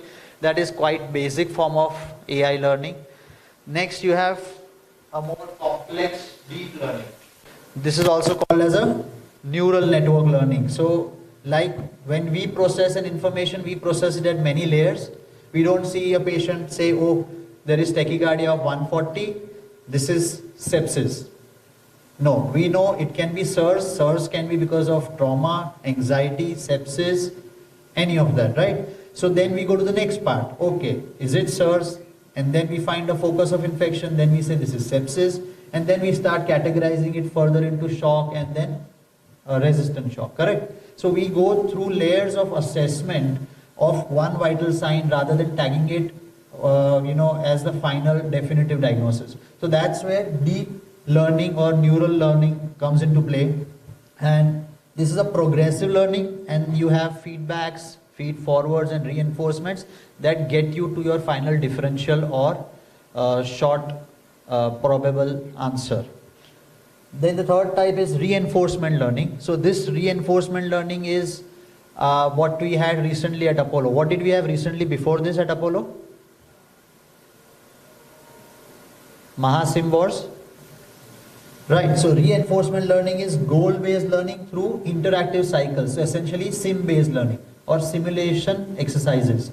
So here you can take a case and feed in some data and practice and see, like you've seen in many movies where they send a rocket to take off a meteorite which is heading towards our planet Earth, and then they run sims. What velocity do we need? What is the payload that you need? If it goes on this day, will it hit? Will the two parts, miss the Earth, or will it shatter the Earth? So something like that. You go through simulations. For example, let's take a sick child who is tachycardic, hypotensive, but you see that the patient is not ventilating.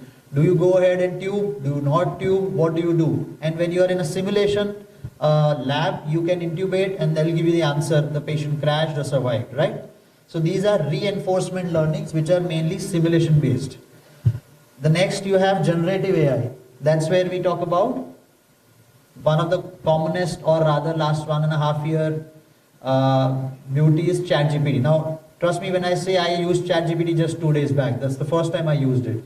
But everybody has been using it successfully and intelligently to help them with their work, which is what this is about. Generative AI helps you generate content or synopsis based on existing data, which in the last 20 years is nuclear, right? Everything is now available online in your records. So crunching it is time consuming, and that's where you need something like a generative AI to help you get to the synopsis. So these are essentially 4 types of learning that are used in medical science. There are many other forms that can be used in other sciences. Now, I'm just going to take you through 3 flowcharts to try and understand how the AI helps in our decision making. So this is the most basic. You acquire data, you put in the data, you have a exclusion of unnecessary noise, you see what is needed, you extract that data, and when you are using an algorithm, suppose I want to make an algorithm for fluid in decay or fluid in trauma, and I already have existing data, I'm going to use most of it to make the decisions, and then I'm going to use that algorithm on the existing 10-25% records to see if the results match. Because we've treated that patient with 10 ml per kg and we've seen the patient be fine. We've treated the patient with 20 ml per kg and we've seen that they have cerebral edema, whatever. So does the algorithm give me similar numbers to already a retrospective data that exists? So that's how we usually come to an algorithm formation, try that algorithm and then see if that works. Once it works, you validate it internally and then start using it. If we have to go through a detailed method of formation, you have a construction of first. I see quite a lot of residents here. So when you do your thesis, what is the first step that you take forward? Rather than the feasibility, you probably, I don't know, do you look at feasibility first? But rather than feasibility, I think it's the idea. Does that idea make sense to my department, my working? I don't want to see a treatment for sickle cell when I don't see sickle cell patients, right? So something that is indigenous, available in plenty and makes a difference to my practice where I work. So choosing your stakeholders and formulating a plan around them, that is the first step. So identifying the actual problem that exists for you. Once you have that, you want to see what exists in your system and validate that form. You develop the algorithm and start implementing it first as a test, as a tool, and then you try and match the results with the existing outcomes. Then you demonstrate that yes, this is functional, then the existing Functional and the existing, I would say, success by a clinician. Let's suppose if I am able to diagnose, as an example, I'm going to cite that example as well. If I am able to diagnose otitis media in 80% of the patients where I see earache, then I need an algorithm that is going to do better than me. Not worse, not the same. Only then does it make sense to formulate and use that algorithm. So you need to demonstrate that it is superior or better or efficient, and then you start using it and disseminating it for common use. So once you have a set algorithm, you put in the data and then you start following what comes out, right? So that is the end step. What we use now, we use risk stratification scores, like let's say Curve 65, you have your POG scores, your Centaur scores, right? These scores came into practice after they went through these processes, but not through the AI, through the real world. The same process is what I've been demonstrating in this. So yes, you need to validate and then start following it blindly. Okay. Now why do we need to discuss this and why do we need AI? We've been doing fine without the AI for the last 100, 150 years with new or novel medicine, right? So there are many non-value added time consuming tasks that are done. So I'm sure residents are quite in agreement with this. You need to write notes, you need to make discharge summaries. You have a patient who's coming from another hospital after a month's stay. What do? Is seeing the patient a problem or seeing the associated paperwork or file a bigger problem? What's the challenge? Because file, I think for me, just 2 days back I had a patient who came in with 150 pages of discharge. It was like reading for an exam. And then you have to strafe through and find out the most important things that make sense now. They have 30 CBCs, but what am I looking at, right? So crunching that data, those clinical notes, those reports, those charts, and even when we are in the ED and we are taking a handover, we want the synopsis. The patient came with A problem, B was done, like the mist that we use. So came with this, we intervened, we did this is what happened, these are the labs, now the next step. We don't want to go through all the progress notes from the last 6 hours and then come to the same idea, right? So this is this is time consuming, this is non-valuable, this can be done more easily by something like a generative AI. So yes, we need that to save time and become efficient. We need triage optimization. This is still a bigger problem for the Western world, not so much in our setup and private setups, but we are coming to it, right? We have 6 patients waiting, but here it is, I came first. But when it is a public paid domain, you tell them, this is a sicker patient. How do you identify that sicker patient? So we have certain triaging systems already in place. Nurses usually do that, or a triage officer does that. ESI triaging, you have color-coded triaging. But in the same way, you can have triage optimization done by AI systems, where you just feed in, they give you what is the severity of the patient, how it needs to be tackled. So that optimization of your space and resources will be with triage optimization. You have some case-based nuances which sometimes we forget to factor in. I may have a 2-year-old child and I've taken my dosage, I've calculated my dosage for the child and management of the child depending on the age, sometimes forgetting that, this child is overweight, sometimes probably underplaying the fact that, this child's race or ethnicity is different, in which they have certain endemic or protective or probably difficult parameters, like as an example, THAL possibilities in consensuous marriages. So we don't tend to factor in that when we are seeing a patient of sepsis, anemia, bleeding. So when you put this in a system, they always go through their categories, and if they identify something that adds or makes a difference in the decision making, that will come to directly. You have patient tailored information and communication. So we have many patients or many states, I'm sure, where you find it difficult to get through to the relative about what's happening to the patient. You say to them twice that he has a heart attack, they would not probably want to accept, believe, and you go in circles trying to explain kya ho raha hai. In such a case, you can have an AI interactive model, help them identify, understand what the problem is, and you can focus on the clinical work. So that is where patient-tailored interaction and communication will take the time away from you, which is not productive. You have accuracy and reliability in the form of repeated use and no human error factored in. And you have sometimes the need to crunch and remember existing data, which now is minimized. So this has happened a lot with Roslow's chart. When there was no chart, there was no red flag which already exists for us to calculate the dosages. It would be a task to go through. Now, I'm sure when you see pediatric EM, you have sites where you just put in the weight and they calculate all your dosages of insulin, fluid, first 4-6 hours, next 18 hours, next 48 hours, maintenance. Same for dehydration, mild, moderate, severe. They'll give you everything, they'll crunch out. Otherwise, we also remember how we have to take 10% body weight, 20% body weight, 30%, etc., etc. So this does it for us. So minimizing our grey white use for dosage calculation. So what are the aspects where the AI has been used in pediatric emergency already? I'm not talking about what are the possibilities. These are already that have been tried and tested. They are put under these 7-8 headings. So one is diagnostic assistance. We understand that.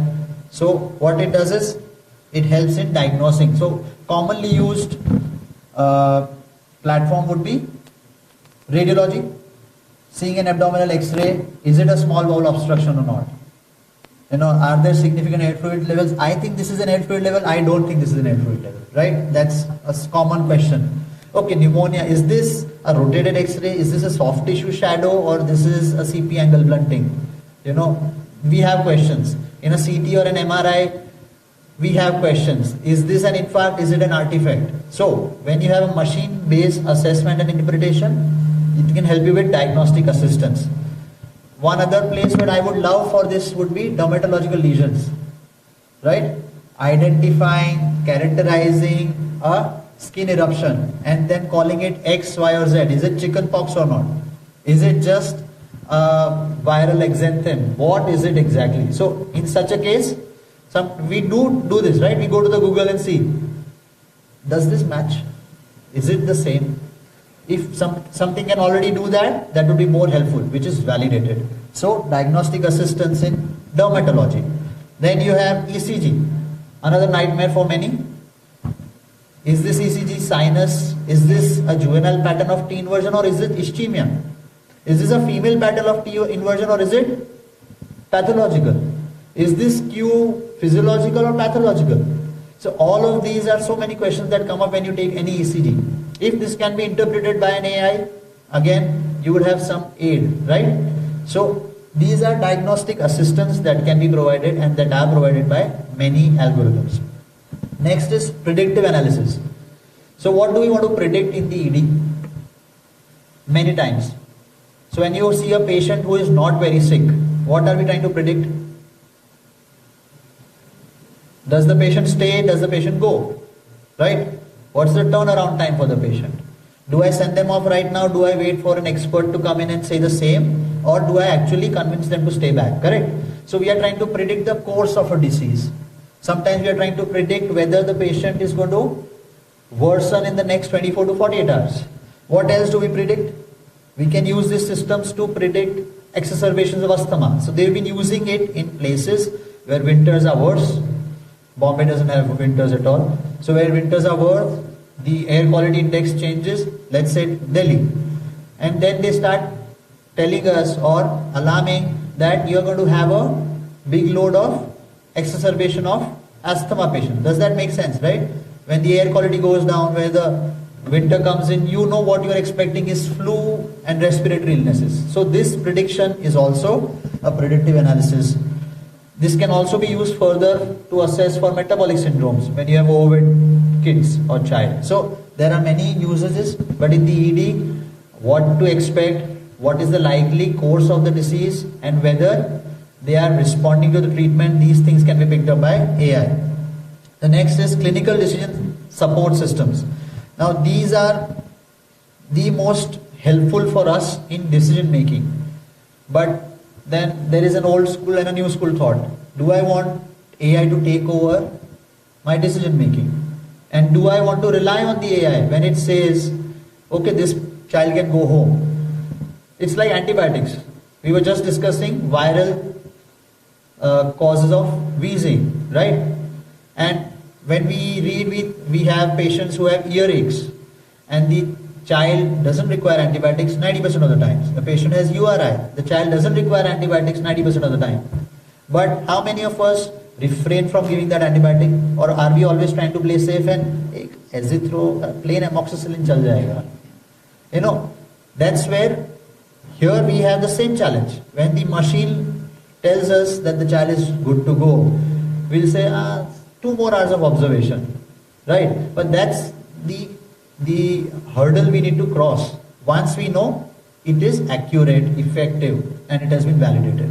So decision support systems in diagnosis, in what test to do next, what is the likelihood of that disease actually being there, what is the current guideline about, evidence-based guideline about the right treatment. All of this comes in clinical decision support systems. Then image analysis is somewhat similar to what we did, assistance in seeing the image and interpreting.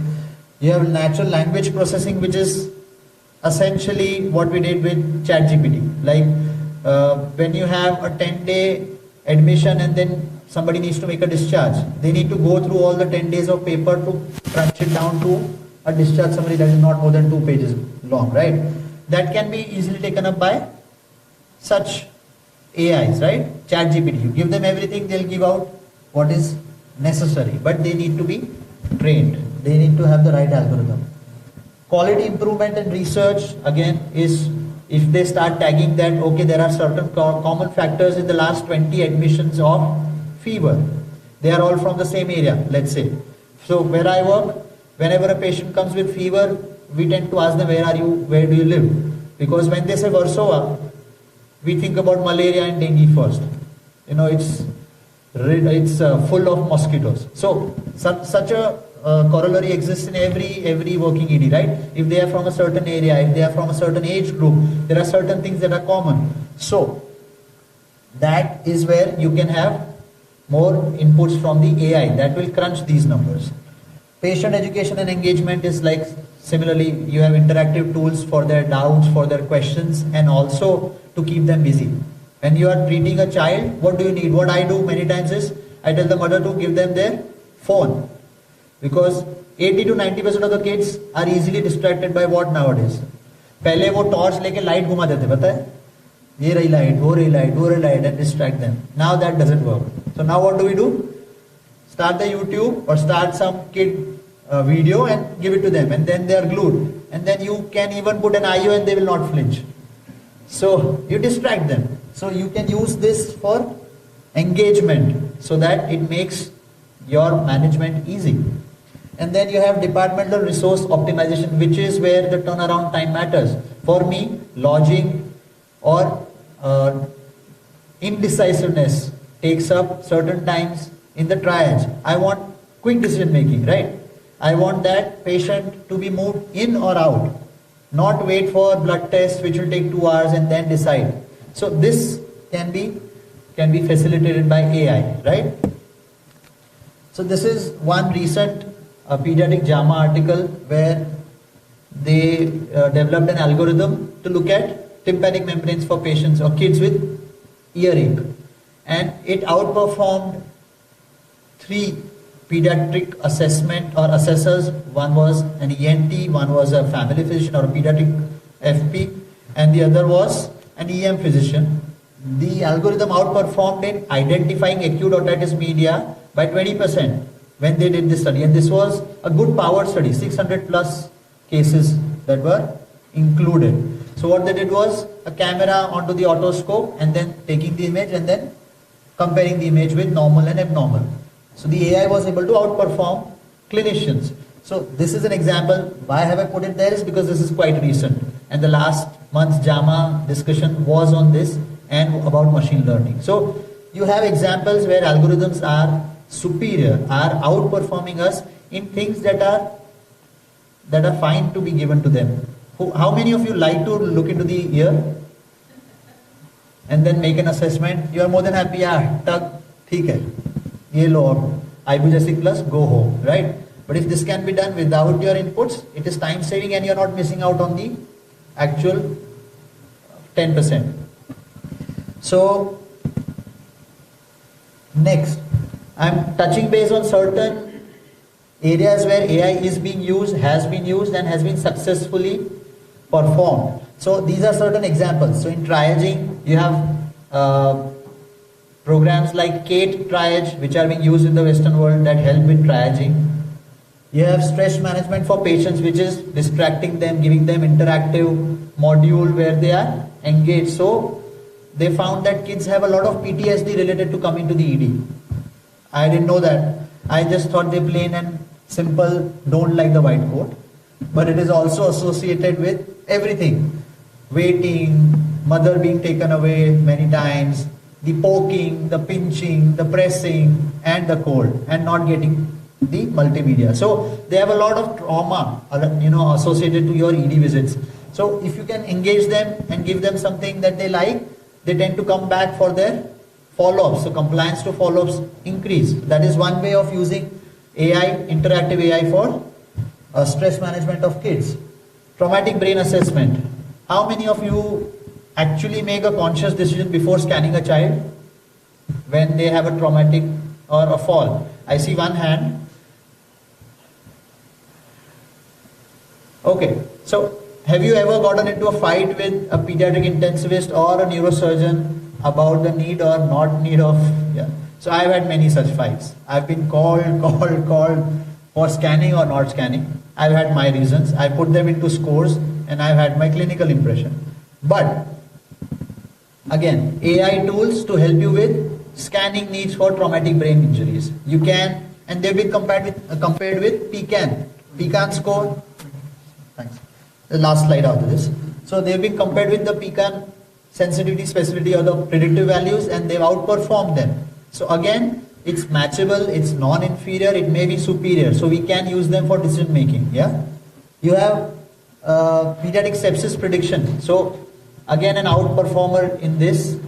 The AI was able to identify sepsis in kids 8 hours earlier than the clinicians when a patient was in the hospital for 24 hours. So part of it was ED, part of it was ward or ICU, ward mostly, but 8 hours earlier. Now, when we talk about sepsis, we talk about the bundles, right? And time is important, correct? So 8 hours is a good time for you to go through your first, second and third bundle, correct? So that is a significant number, significant hour that they could save. Did you read about the article recently about a pediatric surgeon using Apple Pro for a surgery? Yes, no, probably, not sure, fine. So now they are using Apple Pro or such AR augmented reality devices for one thing, actual surgery, but for us, more importantly, they can be used to understand, dissect or see the physiology of the child when it is happening in that augmented reality. So using such devices may be helpful. Risk prediction for asthma, like we discussed. Antibiotic selection. If we have to remember our exams, we'll choose probably ceftriaxone for all. But then what about your local antibiogram? What about your local resistance policies, right? And that keeps updating every 6 months, if not earlier.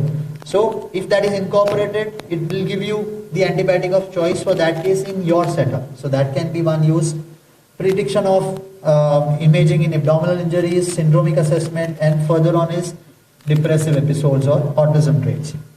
So this is a very busy looking slide that is actually putting forward what all has been looked into, which can be help with AI. Not to focus on any of things, I'm just telling you a lot of work is being done. Okay, what are the challenges and obstacles?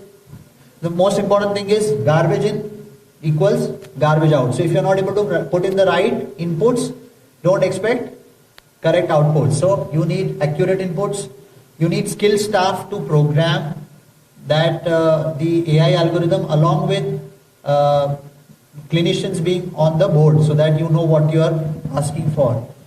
You need to incorporate existing biases due to inputs. You need to also be aware of the lack of extensive data sets in kids. Adults have a lot of data about adults, but not so much in the kids.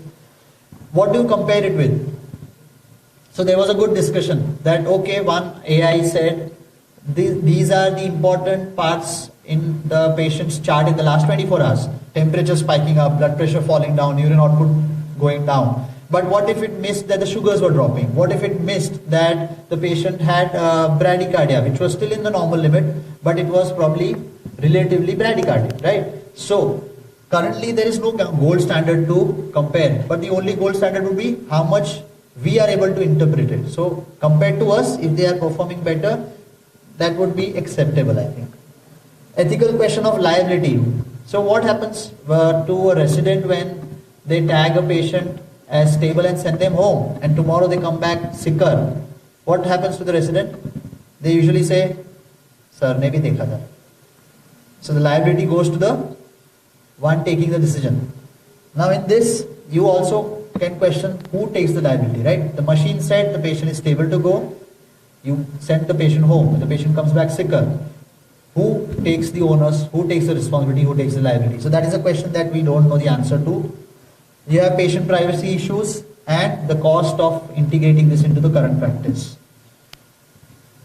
These are some of my references. That's all.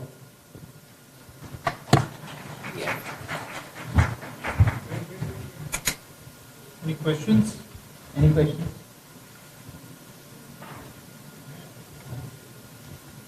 Okay. Can I request Dr. Dattatreya Busari sir to felicitate Sagar Shah? So any questions you want to ask her? Just a comment. It's a wonderful presentation, Sagar. And let me say, actually, even in a pediatrics, because where we say it's like in adults it's a very different symptoms and signs. In a pediatric, it is going to be a far long way. And so many articles it says in a pediatric surgical cases where you may be diagnosed, but here what you say, what you feed, it is going to be out. So your accuracy and one of the things SIM lab. So it is high fidelity simulations. Say exactly where the confidence which you get, even if you have done one tension pneumothorax, again you have to, and that is very different. And as you said about AR, I have seen that AR.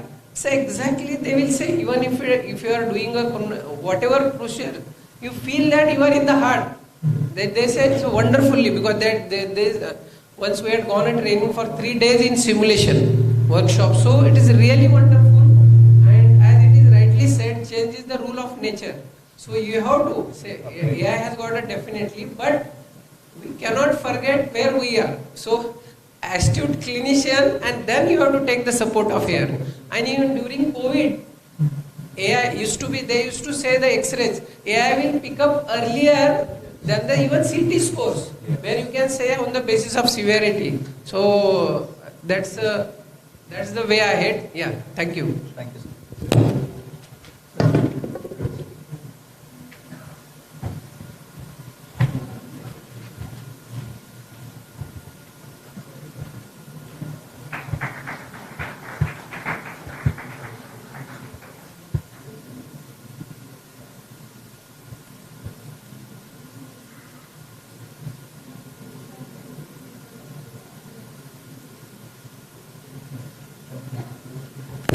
Thank you, Sagar.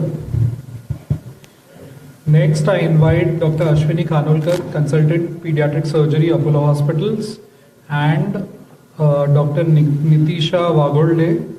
She is our third-year emergency resident, to do a case-based discussion on acute abdominal pain approach. I know I messed up your surname as usual.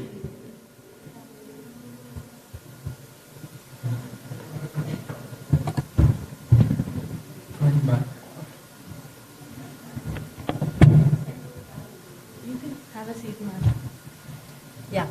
So good afternoon, everyone. My topic is abdominal pain in children, the approach. So before AI takes over and is able to predict how abdominal pain affects, is going to present in children and what differentials we should have, I still have to deal with it on an everyday basis, and I still need to learn the approach, right? So that's what our topic is going to be for today. abdominal pain in itself is quite broad when you are dealing with it in adults. So when I come to children, now comes the problem where initially you have appendicitis, pancreatitis, gastroenteritis, constipation. All of these will affect in all ages. Then you have age-based. So in infants, there will be colic, there might be hernia, there might be intussusception. For school ages, there might be volvulus, intussusception. Adolescents, then you will have your post-pubertal abdominal pain, acute abdominal pain differential. So you might have ectopic, you might have cysts. So it's really quite vast. And to approach, a child who's coming into the ED, it becomes quite difficult, right? So let's start off with a case to help us. You have a 2-year-old child. He's presented to ER with complaints of periumbilical abdominal pain since early in the morning. He has had similar pain episodes in the last couple of days. He had history of loose motion since last week, and he has not passed stool since 2 days. He has history of vomiting, non-bilious, but there are food contents in the vomitus. And there's no history of fever, right? So you'll go ahead and examine the child. On examination, the saturation is 100% on room air.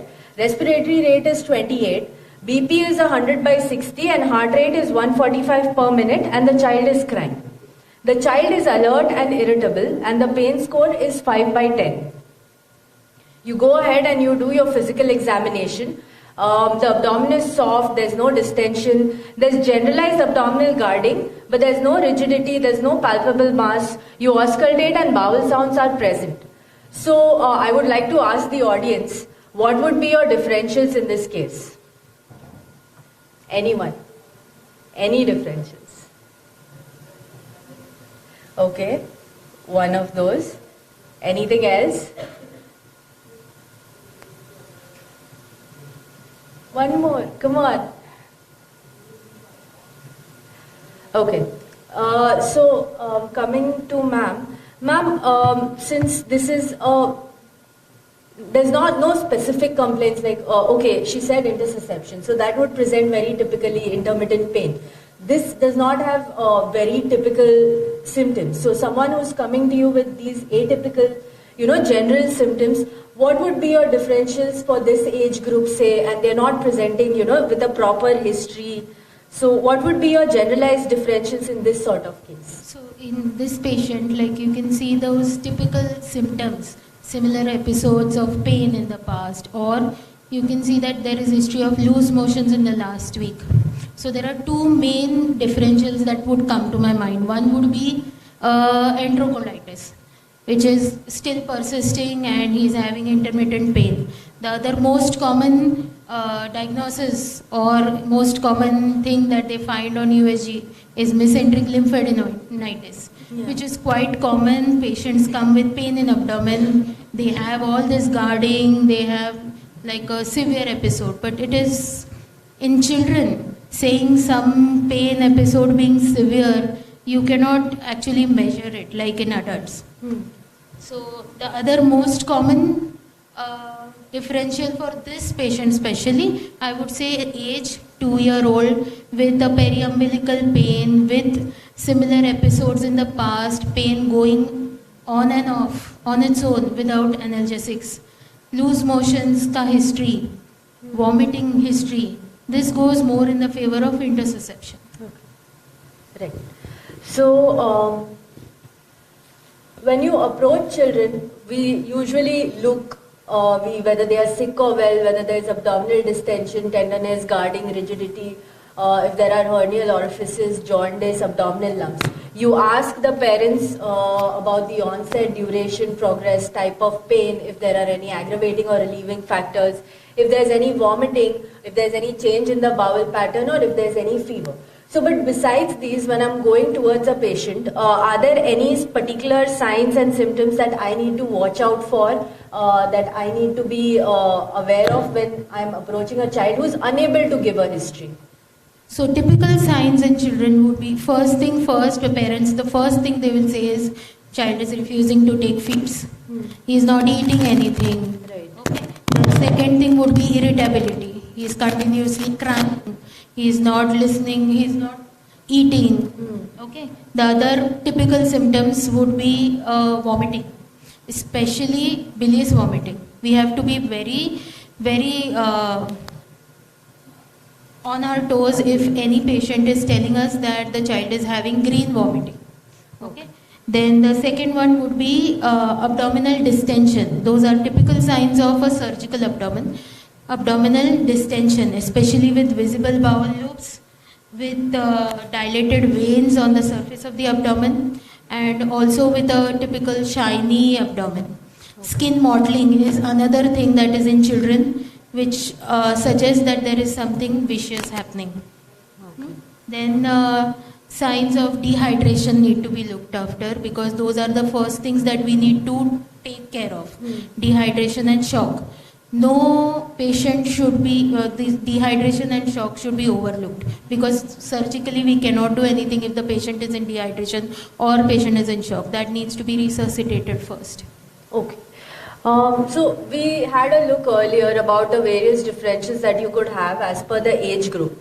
But the thing is, those were the mainly surgical ones. When you consider that there are medical causes of abdominal pain as well. So now how do I differentiate between something that is a medical cause and can wait, and something that is a surgical cause and might need time-bound interventions that I need to make in the decision that I need to make in ER? So typical signs of a surgical abdomen would be a severe onset pain in abdomen. Okay. Surgical abdomens, usually it is very severe pain and sudden onset pain. Okay. Okay. Chronic pains are usually not surgical pains. Second would be a typical point of pain, right iliac fossa pain or right hypochondriac pain, a periumbilical pain, pain at the hernial orifices. These are typical surgical pains. Radiating pain, maybe a renal stone, maybe a radiating pain because of a hernia, but radiating pain points towards surgical pain. The other one would be persistent bilious projectile vomiting. It also points towards obstruction, especially distal obstruction. Typical foul smelling vomitus, fecal vomiting, bilious vomiting points towards a surgical abdomen. The other would be a visible lump. Any visible lump, any visible swelling, visible bowel loops on the abdomen are typical surgical abdomens. Then tenderness, guarding is there in medical causes also, but rigidity. What is the difference between rigidity and guarding? Can anyone tell me? Yes. So guarding is voluntary. If the patient thinks that he is having pain, he is going to guard the abdomen. But even if the child is sleeping or unconscious, a rigid abdomen will remain rigid. That is basically because of peritonitis. It is not a voluntary sign. Then any patient who comes with a previous operative scar on the abdomen, you should be aware that this could be a surgical abdomen. Okay. So in the previous case, this is what the sign showed. It was interception.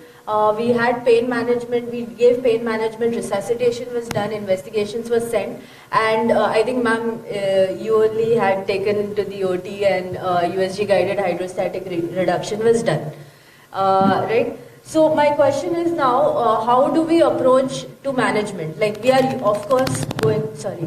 One question can I ask, what was the, like you have seen the child prior to this, so you will diagnose.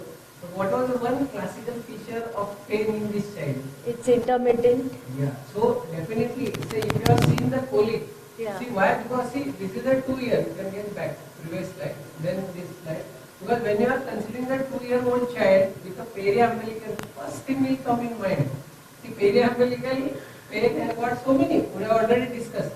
But only history of bilious vomiting. That's why the type of pain.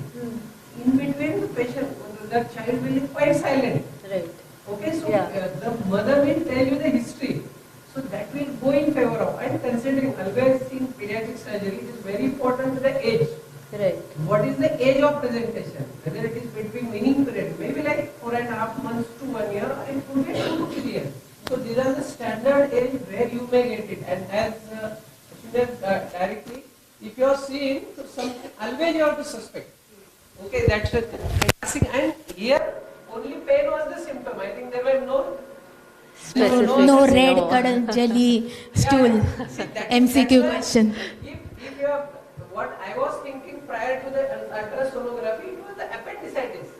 Okay. Why can't we see? It can be. It was a periumbilical pain, non-bilious vomiting. Yeah. Okay. Yeah. Afterwards, you have to see the progression of the pain. Whether it Right. was afterwards in the right iliac fossa. You have to have more history. I will say duration and progress. So it is a very real case. That's why. Yeah. Ultrasonography has been done, and then Another very particular pain in interception, the child will hold his abdomen and bend over. He will stay like that for 10-15 minutes, then the pain will go away and he'll start playing. That is typical of interception, colicky pain. That 10-15 minutes, that is more common in transient interception, but that is a typical pain. The mother, father, they give this history. वो पेट पकड़ के ऐसा बैठा रहता है and then he becomes all right after 10-15 minutes. it is a small bowel, like ileo-ileal, where you may get it. Sometimes even if you target, because you might be doing sonography as a point of care ultrasound there, or as by radiologist, it is a transient. You may feel that segment for a transiently, after it may disappear. So that's why that is the real for a ileo-ileal leukocyte.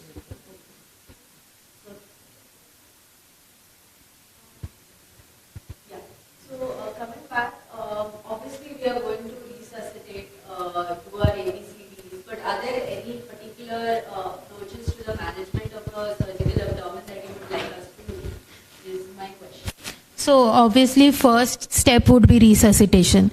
A surgical patient, if he is having any reason like interception, obstruction, perforation, he is going to need resuscitation before we do anything to the patient. So that will include wide bore IV access, and you need to keep the patient NBM. Okay, if he is vomiting, especially if he is having bilious vomiting, do put in an NG. Don't wait for the surgeon to come and tell you put in an NG. Patient will aspirate if he vomits. Okay, so put in an NG, put it on drainage, a focused history, physical examination, obviously give early surgical reference. Okay, and targeted diagnostics, like for interception, we need to have a USG, we need to have it early. Okay, because in this patient, clinically you cannot say it is interception because the history is not very straightforward. Analgesics, yes. There are patients who are there in the emergency, we have not given any PCM and we are sending them over for USG. Kids are not going to allow USG if there is pain. So give analgesics and then you can send. Then once we have the diagnosis, we can start empirical antibiotics and everything. But first thing would be a diagnosis. So moving on, our second case, let's move on to a slightly older, much older child. A 13-year-old girl presents to ER with complaints of generalized abdominal pain since morning. The child describes abdominal pain initially at the umbilicus, followed by right iliac fossa. Complaints of 2 episodes of vomiting and lack of appetite. So on examination, obviously we examine. SATs are 100% on room air. Respiratory rate is 28 per minute. BP is 112 by 72 and heart rate is 143 per minute. But temperature is 99.9 degrees Fahrenheit. The child is alert and irritable. Pain score is around 5 by 10. You do a physical examination, you note tenderness at the RIF and rebound tenderness is noted as well. So this is a very typical history of appendicitis, adult child. It sounds very similar. Now we send them to a USG. The USG said appendix not visualized due to excessive colonic gases. This is quite often a challenge that we have, that the appendix may not be visualized right off the bat on the USG. So my question is, what is the risk of radiation in children? And when we, in such situations, when we are considering, say, maybe CT or a higher modality, then what is the risk of radiation that we have to consider? And what are usually the modalities of imaging that we go for in an acute abdomen? So we typically took these two cases because the first one clinically does not tell us anything and the imaging tells us one thing. And this case clinically tells one thing but the imaging is not showing anything. So in this case, this is clinically typically appendicitis. Okay, so appendicitis has a score, and if you open the score for them, none of it has anything to do with imaging. So if a patient of appendicitis comes and you have this score positive and you don't have anything on USG, it is still appendicitis. Okay, we don't need any more investigation ideally, and we can straightforward take this patient for surgery for appendicectomy. Okay, but sometimes it is not clinically also appendicitis, does not give us all the score right. In that case, I would suggest we should do a CT contrast. Okay. CT would be a better modality. In children, MRI is not an option because we have to give sedation for most of them. So a CT would be a quick imaging that I would suggest, and that too with contrast. Without contrast, appendix is not going to be seen on CT also. Then what about the risk of radiation? Do we still... Yeah, so in emergency situations, okay, the risk of radiation, the benefits and the risks. If you take the risk-benefit ratio, if you are going to miss out on a patient's diagnosis in emergency situation because the child may get radiation is not an option. So in emergency, if you require a CT, you require a CT. There is no option. When we decide on whether a CT will give radiation, when you're trying to diagnose a chronic condition, you require repeated CTs, you require repeated investigations. That is when we will think about radiation exposure, not in emergency situation. Okay. So you were saying something. For this patient specifically, it is a clinical diagnosis. Right. So it should have picked up ultrasonography. That's there, but we are clinically sure. It's a teenager with a loss of appetite. And classical, if you see, it is appendicitis. But sometimes what happens, if you see in a clinical practice, even because nowadays, even prior to coming to the clinician, they also know this patient does. And if you operate, okay, definitely in a era when there was everything we used to do without that. I used to say that appendicitis is a not diagnosis, it is a diagnosis by clinicians. And why do you do sonography also? That is to exclude other reasons. In females you have got so many pathologies. That time used to be accepted, but nowadays when you don't find on ultrasonography, but we have got a very good machines. So it becomes very difficult for the preparation for the patient. Even if you say, they will say, yes doctor, then they will ask you, yes, any other would like to. So that time we do not think about the radiation. Then CT scan with contrast. Also, okay, that will tell you everything, and then it becomes very easy for the this thing. And as if you see, sometimes even insurance patients, it is very difficult because they will say, they will think that sometimes most of the time we have seen appendicitis without there is even enlargement also by clinical diagnosis. So it may happen, it is not the size. Sometimes it is the symptoms, and overall you have to diagnose. And we have got the scores also, there is no issue. One more imaging modality that we are overlooking these days is X-ray abdomen. X-ray abdomen erect is very important. Lot of things can be ruled out from an X-ray or can be diagnosed on an X-ray. We directly go in for USG. X-ray abdomen is important. Yeah, that. Any acute abdomen, pediatric, the first should be the X-ray abdomen with both domes of the diaphragm. Right. So here we will definitely, and for you people like the ER, apart from this appendicitis may present, because see, you think as a very clinically day one history, but we have seen patients of gangrenous intussusception with a shock. Their unit have scoring also. So you have to tell them what is the wrong word. See, because they might refer even after 3 days. So just like if it is a perforated appendix, it may take you to come here in ER maybe after 3 days. So you might not think it the way everything goes. So in that cases, the first thing you are for a management also, ER resuscitation in your room. and your PAT triangle. So as soon as you have a resuscitation patient, you must know how sick is. You have to explain them, and depending upon resuscitation of patient, then investigation, and then the surgical management. So to finally wrap everything up, are there any red flags that we should be watching out for? Yes, any patient who comes in shock, in dehydration, first of all resuscitate and then take the history. Any previous surgical history is a red flag. Okay, bilious vomiting, foul smelling vomiting, fecal vomiting is a red flag. Other thing is typical abdominal distension with shiny skin, visible bowel loops, dilated veins. We don't have to think twice. It has to be a surgical abdomen. Then this I want to specify because we were going to discuss that case, but it had become too long. Any adolescent boy or girl who comes with abdominal pain, usually it is gonadal torsion. So we need to be on our toes, do a USG, see to it that we are not losing on precious time so that we can take up the patient for early surgical intervention. What are diagnoses that we absolutely cannot miss that need to be rushed to OT? In pediatrics, that come to my mind, three most important diagnoses. One, torsion. Any gonadal torsion needs to be taken to surgery immediately. Female torsions do come with pain in abdomen. That is the only symptom. Okay. The other most important diagnosis in pediatric surgical emergency would be malrotation with volvulus.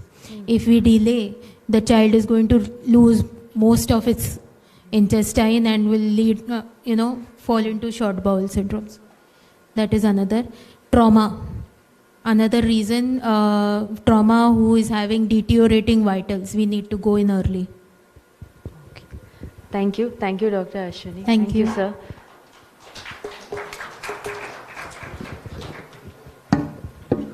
Any questions?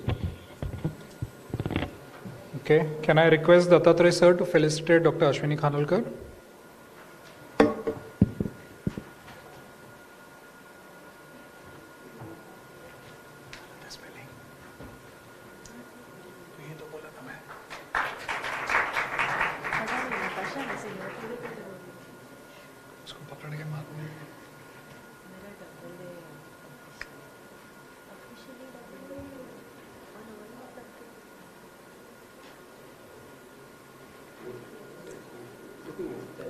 Sir, also felicitating Dr. Nitisha.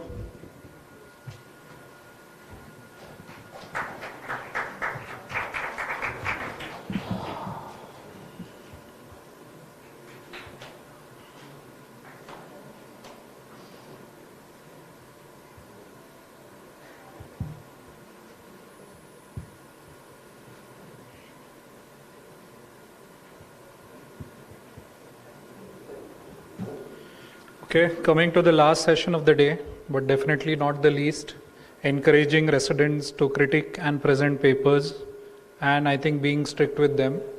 So we have 4 people. They're going to present 1 paper each. They have 5 minutes to put across their thoughts to the judges. Dr. Dattatreya sir is already on stage. I'll request Dr. Sagar Shah also to come up. So, Dr. Mansi, where are you? Yeah. So I'm going to time it. Every one of you has 5 minutes. I think once the 5 minutes are done, I'm going to stop your presentation. Good evening, everyone. Thank you, Dr. Akshay, for giving us a lengthy 5 minutes. So I'm going to present a paper from the Indian Journal of Pediatrics from October 2023. Which is something about intubation. We all know about the APLS formula of the depth of ET tube from the mouth till the carina. So they've done something new, which I will brief you all about. So accuracy of APLS intubation depth formula in Indian children from age group of 1 to 12 years. Now, ET intubation, as we all know, is a life-saving procedure. If we go too shallow, too deep, there are always complications to both. Too shallow can lead to accidental extubation and injury to vocal cords, and if it's too deep, it will go into the bronchus, causing barotrauma, pneumothorax, and collapse of the opposite lung. Now the APLS formula for intubation depth is h by 2 plus 12 centimeter. So this study was conducted in a tertiary care center in a PICU from November 2019 to August 2021. Age groups involved was 1 to 12 years, requiring intubation for various medical reasons. Now, excluded group was obviously patients who have airway abnormalities or any physical abnormality, short neck syndromes like Down, and poor image qualities of X-ray. So these are the indications of intubation as listed here: altered sensorium, respiratory distress, septic shock with MODS, MISC, dengue shock, and DKA. Now,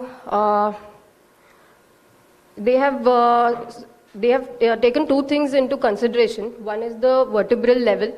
So if your ET tube is anywhere above T1 or below T3, above T1 is a shallow ET intubation, below T3 is a deep ET intubation, which may eventually lead to a endobronchial intubation. So they have come up with a formula 0.83 into age in years plus 9.3. The sum of this will be centimeters, the length in centimeter. I'll give you an example in the other slides. So as it is shown in the image, that small area from the ET tube till the carina, that is your safe distance. So this formula is called the safe distance formula. Basically, they want to maintain a safe distance of the ET tube from the carina to prevent any complications. So that is what is shown, the T1 and the carina. Okay. So precautions taken. I know you all want to lie down like this cat right now. So supine position with the bed fully horizontal, neutral and centered neck position, and X-ray plate kept in such a way to capture the chest as well as the lower cervical vertebra. Now, tube at the angle of the mouth was reconfirmed after intubation and before the X-ray. Parameters included, as I told you before, was distance between the ET tip and the carina and the relation with the vertebral column. Now, 3 different observers had taken 3 readings each time to use it for analysis. So, if we take, for example, 5 years old, with the safe distance formula, we have a distance of 13.3 centimeter to fix at the mouth. Now, with the APLS formula, it's 14.5 centimeter, which is roughly 1 centimeter difference. Now we'll see how the discussion came up.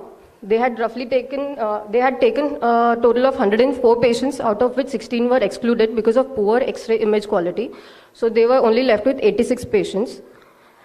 Now they have created a data where it was an appropriate length of ET intubation, where it was deep and where it was shallow. When they considered both vertebral level and safe distance criteria, the deep intubations were more. When they considered only safe distance criteria, the appropriate intubations were more, the depth of intubation. So now discussion came up to be using the safe distance formula with APLS, 50% accuracy of intubation, that the tube will end up in the carina at a safe distance. Only with APLS ET depth formula was only 37% accuracy. Now the difference between this study and previous ones, because there are many studies regarding the same topic. The other studies was a retrospective one. This was an introspective study, and there was never a proper consideration of the safe distance as they have used it here.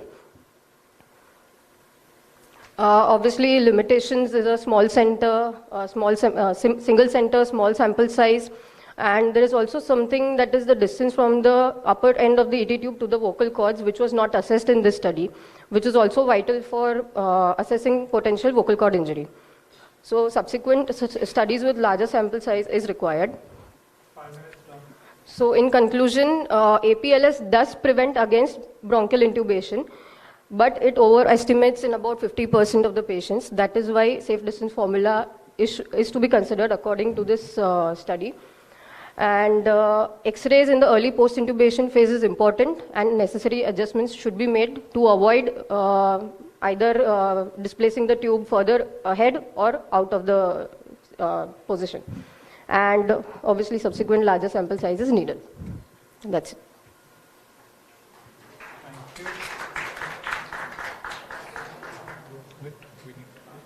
Can I request Dr. Sagar Shah to felicitate Dr. Mansi?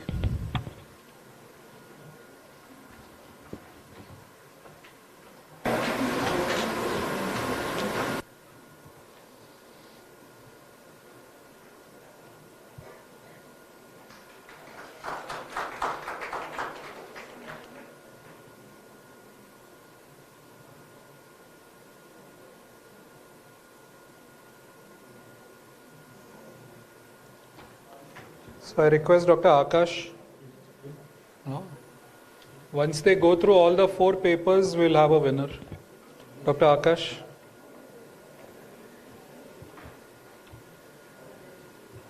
Five minutes. Yes. Good evening, all.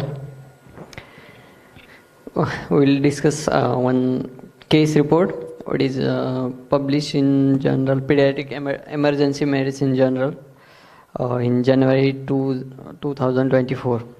Pediatric post-concussion bradypnea and hypopnea treated with hypertonic saline. So, mild traumatic brain injury is defined as GCS score less than 13 to 15, GCS score 13 to 15. Symptoms: headache, changes in cognitive function, emotional lability, cardiovascular, oculomotor, and vestibular dysfunction. Hyperosmolar therapy is usually indicated in the moderate to severe TBIs. Respiratory disturbances following the TBI are the bradypnea, hypopnea, and obstructive sleep apneas. There is one case. Previously healthy 11 years old child, 40 kg, following head injury, loss of consciousness, memory deficit, vomiting, presented with the above complaints in the emergency. Vitals were normal, GCS was the 14. Local examination suggestive of the swelling and tenderness over left occipitoparietal region. CT scan was done to rule out any fracture and intracranial bleed. Small to moderate size soft tissue contusion with to left parietal scalp with otherwise no intracranial abnormality was noted in the scan. Then after the CT scan, this child developed a hypoxia. SpO2 saturation was 70-73%, secondary to the hypopnea and bradypnea when sleeping. But at that time responded to verbal stimulation and verbal commands and physical stimulation. Respiratory dye was returned, SpO2 became normal in this first incident. Then this child developed 2 similar episodes of desaturations and which are failed to resolve spontaneously. Then child was started on the oxygen by supplemental oxygen by nasal prongs. So this was the case of the subclinical cerebral edema and the concussion. Then this child was investigated. Sodium levels was the 141. Started on the bolus hypertonic saline 3 ml per kg dose over the 5 minutes. And within few minutes of the completion of hypertonic saline, the girl awoke spontaneously and became alert with GCS of the 15/15. This child is observed in emergency for the 2 hours. Then no recurrence of bradypnea and hypopnea and desaturation episode. Shifted to the inpatients and discharged to home after the 13 hours of the uneventful observation. So the concussion is a mild TBI of multiple pathological processes, not limited to hypoxia, ischemia, and vasogenic edema, excitotoxicity, and increased oxidative state following the compression and deformation. Then hypertonic saline, which was used in the mild concussion TBI, it helps in the lowering the ICP. And which helps improve the perfusion and the oxygenation of the ischemic tissue. Then it will alters the blood flow by decreasing the viscosity of the blood, decreasing the RBC size by the 15%, and the shrinkage of the endothelial cell size in capillary vasodilation and reflex vasoconstriction. It will also cause the osmotic gradient in the blood-brain barrier and reduce the ICF volume.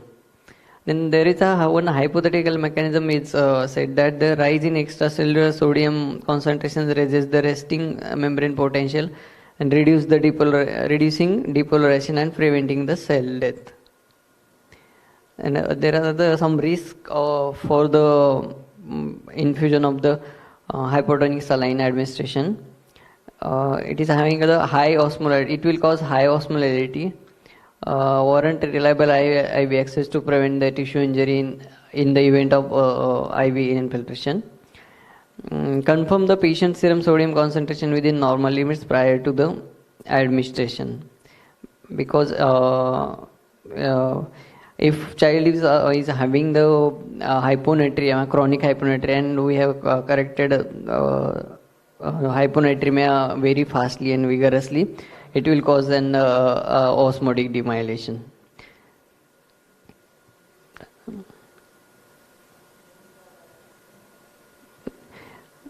Then there is a mannitol also we can use in this case, but hypertonic saline is more effective than the mannitol as the above reasons.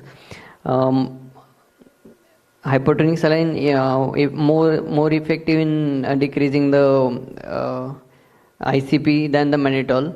It will cause a slight rise in the blood pressure, and adverse effects are the hypernatremia and volume expansion in this. Okay. Done. Yes.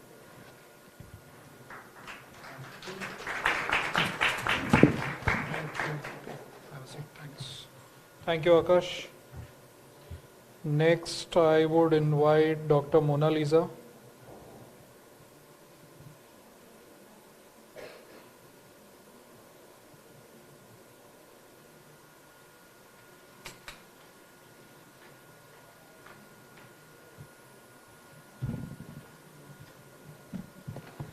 Good afternoon all. I am Dr. Mona Lisa Panda. Today I will be presenting a trial, that is Oxy-PICU trial, conservative versus liberal oxygenation target in critically ill children. So Oxy-PICU trial study, this was a pragmatic multicentric open randomized control trial which was conducted in the 15 UK NHS hospitals. This paper was published in the Lancet 2023 December edition. So the target population was children receiving invasive mechanical ventilation with supplemental oxygen supply. So this trial was aimed at evaluating whether conservative oxygenation, that is the target saturation of 88 to 92, it is better compared to a liberal oxygen supply, that is the saturation of more than 94. So coming to the background of the study, as we know that oxygen administration is a fundamental part of the pediatric critical care. So current practice is to use high level of supplementary oxygen to achieve a normal or supranormal saturation, that is 90 to 100%. So exposure to the high FiO2 might contribute to the oxidative stress. So ideal intensive care that should be focused on taking a balance between the hypoxic injury and hyperoxic, or that is oxidative stress injury. And recent observational study have shown a U-shaped relationship between arterial oxygenation and risk of the death in the pediatric population. So that's why the study has been conducted to give an idea regarding the what should be the ideal saturation to have a better outcome. So the coming to the objective of the study, it is primary objective and secondary. Primary is like outcome of the mortality and duration of the organ support at 30 days. And the secondary objective like incremental cost in the 30 days, mortality at the PICU discharge, and mortality at 30 days, 90 days and 12 months of the discharge, duration of the ventilation support, duration of the organ support, length of the PICU and hospital stay, and functional status at the PICU discharge. All these are the objective of the study. And the study was conducted with a population having an inclusion criteria and exclusion criteria. The inclusion criteria were the corrected gestational age of more than 38 weeks to 16 years of age, and they should be enrolled within the 6 hours of the meeting the following criteria, like unplanned PICU admission, receiving invasive mechanical ventilation with O2 supplement, and the exclusion criteria being like brain pathology, a traumatic brain injury, any congenital cardiac disease, pulmonary hypertension, or any patient who were previously admitted with long stay of mechanical ventilation, or the patient who were previously recruited for this oxy-PSU trial. So they should be excluded from the study. And for the study, the consent was deferred consent model, that is a research without any prior consent. And coming to the study wise, the study group, it was performed between September 2020 to May 2022. The sample size were 2040. Consent were taken for 1800 children, and they were randomly, the randomization was done between 1:1 group, one group being the conservative oxygenation group, where a target saturation of 88 to 92, and a liberal oxygenation group where the target saturation being more than 94. And also taking into account other parameters like ethnicity, age, sex, race, all the parameters taken, and randomization was done. And after the study has been done, the outcomes were the primary outcome and secondary outcome. The primary outcome suggests that it was a rank-based outcome, where if the patient is dying in between the 30-period trial, then the outcome is very worst, and that will be given a rank, number of 31. And if rest all the patients should be given a number between 1 to 30 depending on the days of the organ support. And the secondary outcome is, I have told earlier, mortality at PICU discharge, mortality by the day by 30, days of hospital stay, day of PICU stay, days of ventilator support. And coming to the graph, as we can see that the graph suggesting the conservative oxygenation group, that is a target saturation of 88 to 92, they are at a better place in terms of the outcome and the risk of death. They are at a better position compared to the liberal oxygenation group. And so coming to the result, so the p-value, that is the probability index, was more than 0.5, which indicates that 50% probability that the patient who will receive a lower target saturation, they were at a better position compared to a higher saturation level.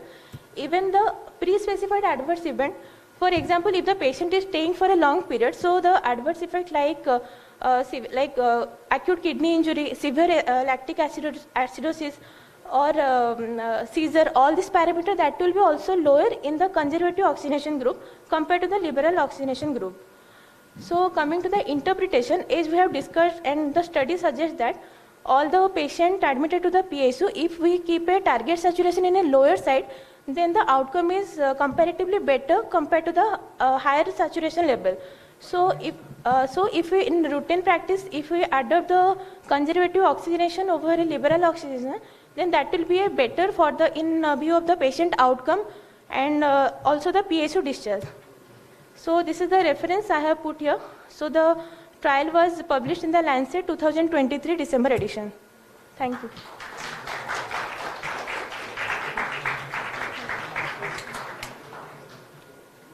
Can I request Bhusare sir to felicitate Dr. Mona?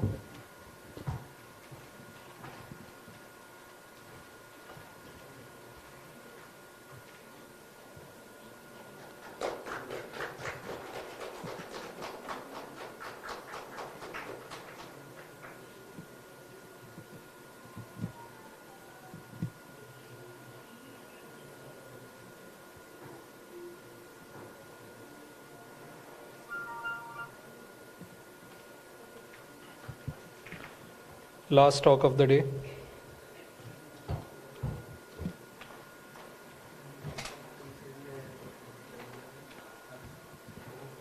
Can I start? Good evening, everyone. I am Dr. Nikhil. I am going to touch upon a topic that Dr. Mansi ma'am built on. So before getting a right tube placement, what do we need to get? And we need to call the pediatrician. Obviously, we'll do that, but before that, we need to get a good view. So my topic, my best paper of 2023 would be the importance of median glossoepiglottic fold, engagement on laryngeal view, and tracheal intubation success in children. So the two questions which needs to be answered. One is what is the best laryngoscope blade placement in case of children, and what is the role of median epiglottic fold, median glossoepiglottic fold. Sorry. So little background to it.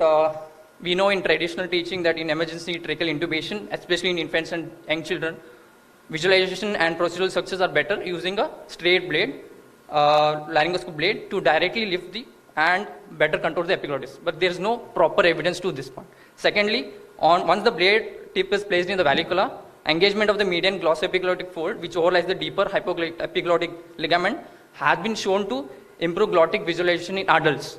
So build on that, so we do not know, before this study, we did not know whether engagement of the median glossoepiglottic fold elicits a similar response in children. So more importantly, we did not know whether the median glossoepiglottic fold engagement during emergency tracheal intubation improves the procedural success in children who may have less tolerance to prolonged and multiple attempts than adults. So a study was conducted in Cincinnati Hospital, USA, from 2019 to 22. So published in June 23 in Journal of Anal Emergency Medicine. So the retrospective review of prospectively collected observational data was done, which is a level 1 trauma center. And the inclusion criteria was all patients intubated, intubated in pediatric AD, as well as had adequate overhead video recordings. Exclusion, patients who were intubated during CPR and patients who had a direct laryngoscopy. Only patients who had a video laryngoscopy were considered in this study. So measurements by combination of overhead as well as electronic medical record, the placement of the blade tip, the engagement of the median glossoepiglottic fold, glottic visualization using POGO and modified Cormack-Lehmann view, or for oropharyngeal contents during attempt, location of the glottis on the screen, as well as the patient data about the age, risk factors, indication of intubation, whether the CPR was done, cervical immobilization, and external laryngeal manipulation and adverse events were recorded. So analysis descriptive stats for patient and procedural data and outcomes of interest were taken and examined. The distribution were examined and the continuous variable to select appropriate measures, and the right measures of central tendency were selected. And finally, the multiple generalized models were used to evaluate the association between our exposure of interest, wherein which technique was used, and outcomes of interest. Outcomes of interest is two things. One is the visualization, how well was the visualization, and what procedural success was achieved. And multiple secondary analyses were done. Outcomes and our main exposure of interest, that is vallicula versus direct lifting of epiglottis or more versus not. And attempts with direct lifting of epiglottis versus tip placed within a vallicula and median hypoglossoepiglottic fold was engaged. So to account for multiple attempts on safe patients, only the sensitivity analysis for the first attempt were done. So these are results. If you see, total patients are taken into account were 202. Among that, 22 were excluded because there were 12 were intubated and 5 were intubated with direct laryngoscope. Eligible patients after exclusion were 180. Among that, 171 were done with the intraoral video, and without intraoral video, 50. So 171 were taken, and then in that 125 where the vallicula was indirectly lifted, where in the 48 patients with directly lifted epiglottis. And among the 123, again 13 were the medial glossoepiglottic engagement fold were engaged, and in 110 it was not determined, and again probable the MGF were engaged in 75, the median glossoepiglottic fold were not engaged in 35 patients. So these are the study reports that came in. Vallicula, if you see the vallicula versus direct lifting of the epiglottis. So overall, if you see the table, the column, the left side, which is the vallicular data, so the modified CLVU and the POGO, matlab vallicula direct lifting of the epiglottis. In case of direct lifting of the epiglottis, there is a superior view compared to the vallicula. But in case of, most important thing is, the success rate is same in both cases. That means the direct laryngoscope, that is laryngoscope considering the lifting of the epiglottis as well as lifting through the vallicula, the similar success ratio is seen. So engagement of median glossoepiglottic fold.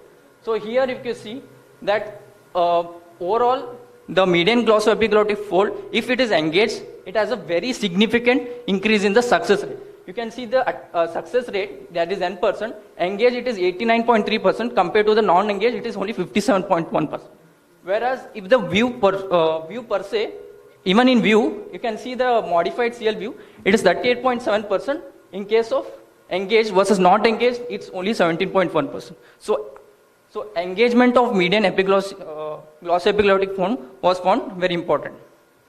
So direct lifting of epiglottic versus blade tip in case of vallicula with glossoepiglottic fold engagement. Here, even in here, you can see the direct lifting of epiglottis has similar success rate to the vallicula with glossoepiglottic fold engagement. So Coming to the limitation, it's a single center study, and anatomical differences where could have impacted the study, which and 1/4 of the eligible population were disqualified because of the necessary criteria, and the median glossoepiglottic fold engagement can be difficult to ascertain, and the data collectors were not blinded by the outcome, and suspected difficult associate covariate could have missed the clinical difficulty areas. No adjustment for within provider correlations and postgraduate year. Discussion-wise, the commonly procedures placed laryngoscope blade tip into vallicula and indirectly lifted the epiglottis children, even in 1/3 where the straight laryngoscope used. Direct lifting overall improved glottic visualization, whereas engagement of median glossoepiglottic fold improved visualization and procedural success. So, procedural duration and most important, that is critical intubation outcome, procedural success was similar in case of median glossoepiglottic fold engagement compared to the direct lifting. There was no improvement in less than 2 years of child, but that can be that could have been influenced by the overall number of attempts in these patients. Conclusion: proceduralist can perform emergency tracheal intubation in children at a high level by either directly or indirectly lifting the epiglottis. However, if indirectly lifting the epiglottis, median glossoepiglottic fold engagement is helpful to maximize glottic visualization and procedural success. So you can remember this table if you are not. So visualization direct is very much improved over. I mean, it's very much better over the indirect with fold engagement, which in turn is better compared to the indirect without fold engagement. Whereas procedural success, it is same in case of direct as well as indirect with fold engagement, which is very much superior to indirect without fold engagement. Thank you. Okay. Can I request Dr. Sagar Shah to felicitate Dr. Nikhil?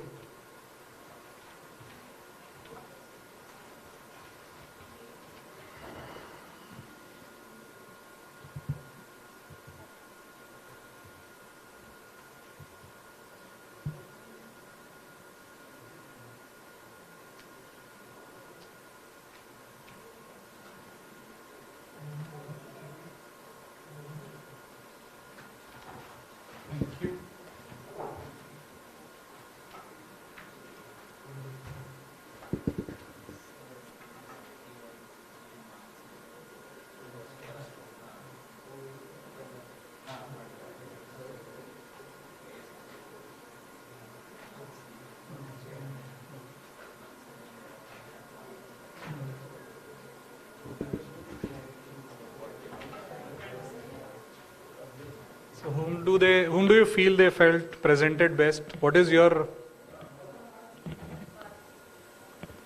No one else? Come on, I'm hearing only EM people speaking. Pediatrics? So I think close competition between Mansi and Mona. So they prefer Mansi slightly better than Mona in presenting. Congratulations, Dr. Mansi. I think she's left for the day. Yeah, so can I request Dr. Nitin sir to felicitate Dr. Dattatreya sir?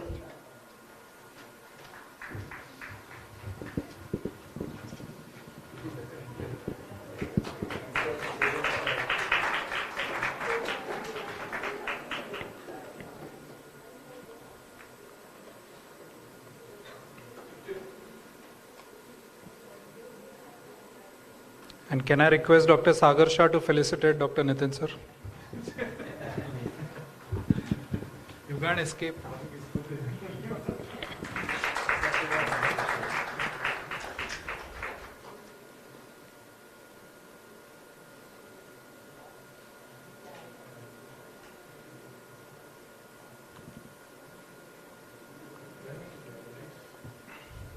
Ravish, perfect angle. So that brings us to the end of the priming dose. One question, na? Yeah. Kahoot anybody wants? I want to be alive. Nahin, na? You want to play Kahoot? Next time. I'll send you the link, you can play at home. We'll coordinate. So that brings us to the end of the priming dose. It was our humble first attempt in collaborating with pediatrics. And I hope you guys had more benefits out of it. I really appreciate you for being a very patient audience. 45 people are still Yep, 45 people and we are 45 minutes plus. That's great. A big thank you to all of you. Spectacular speakers, amazing chairperson, right questions asked, discussed. So a big thank you to all of you.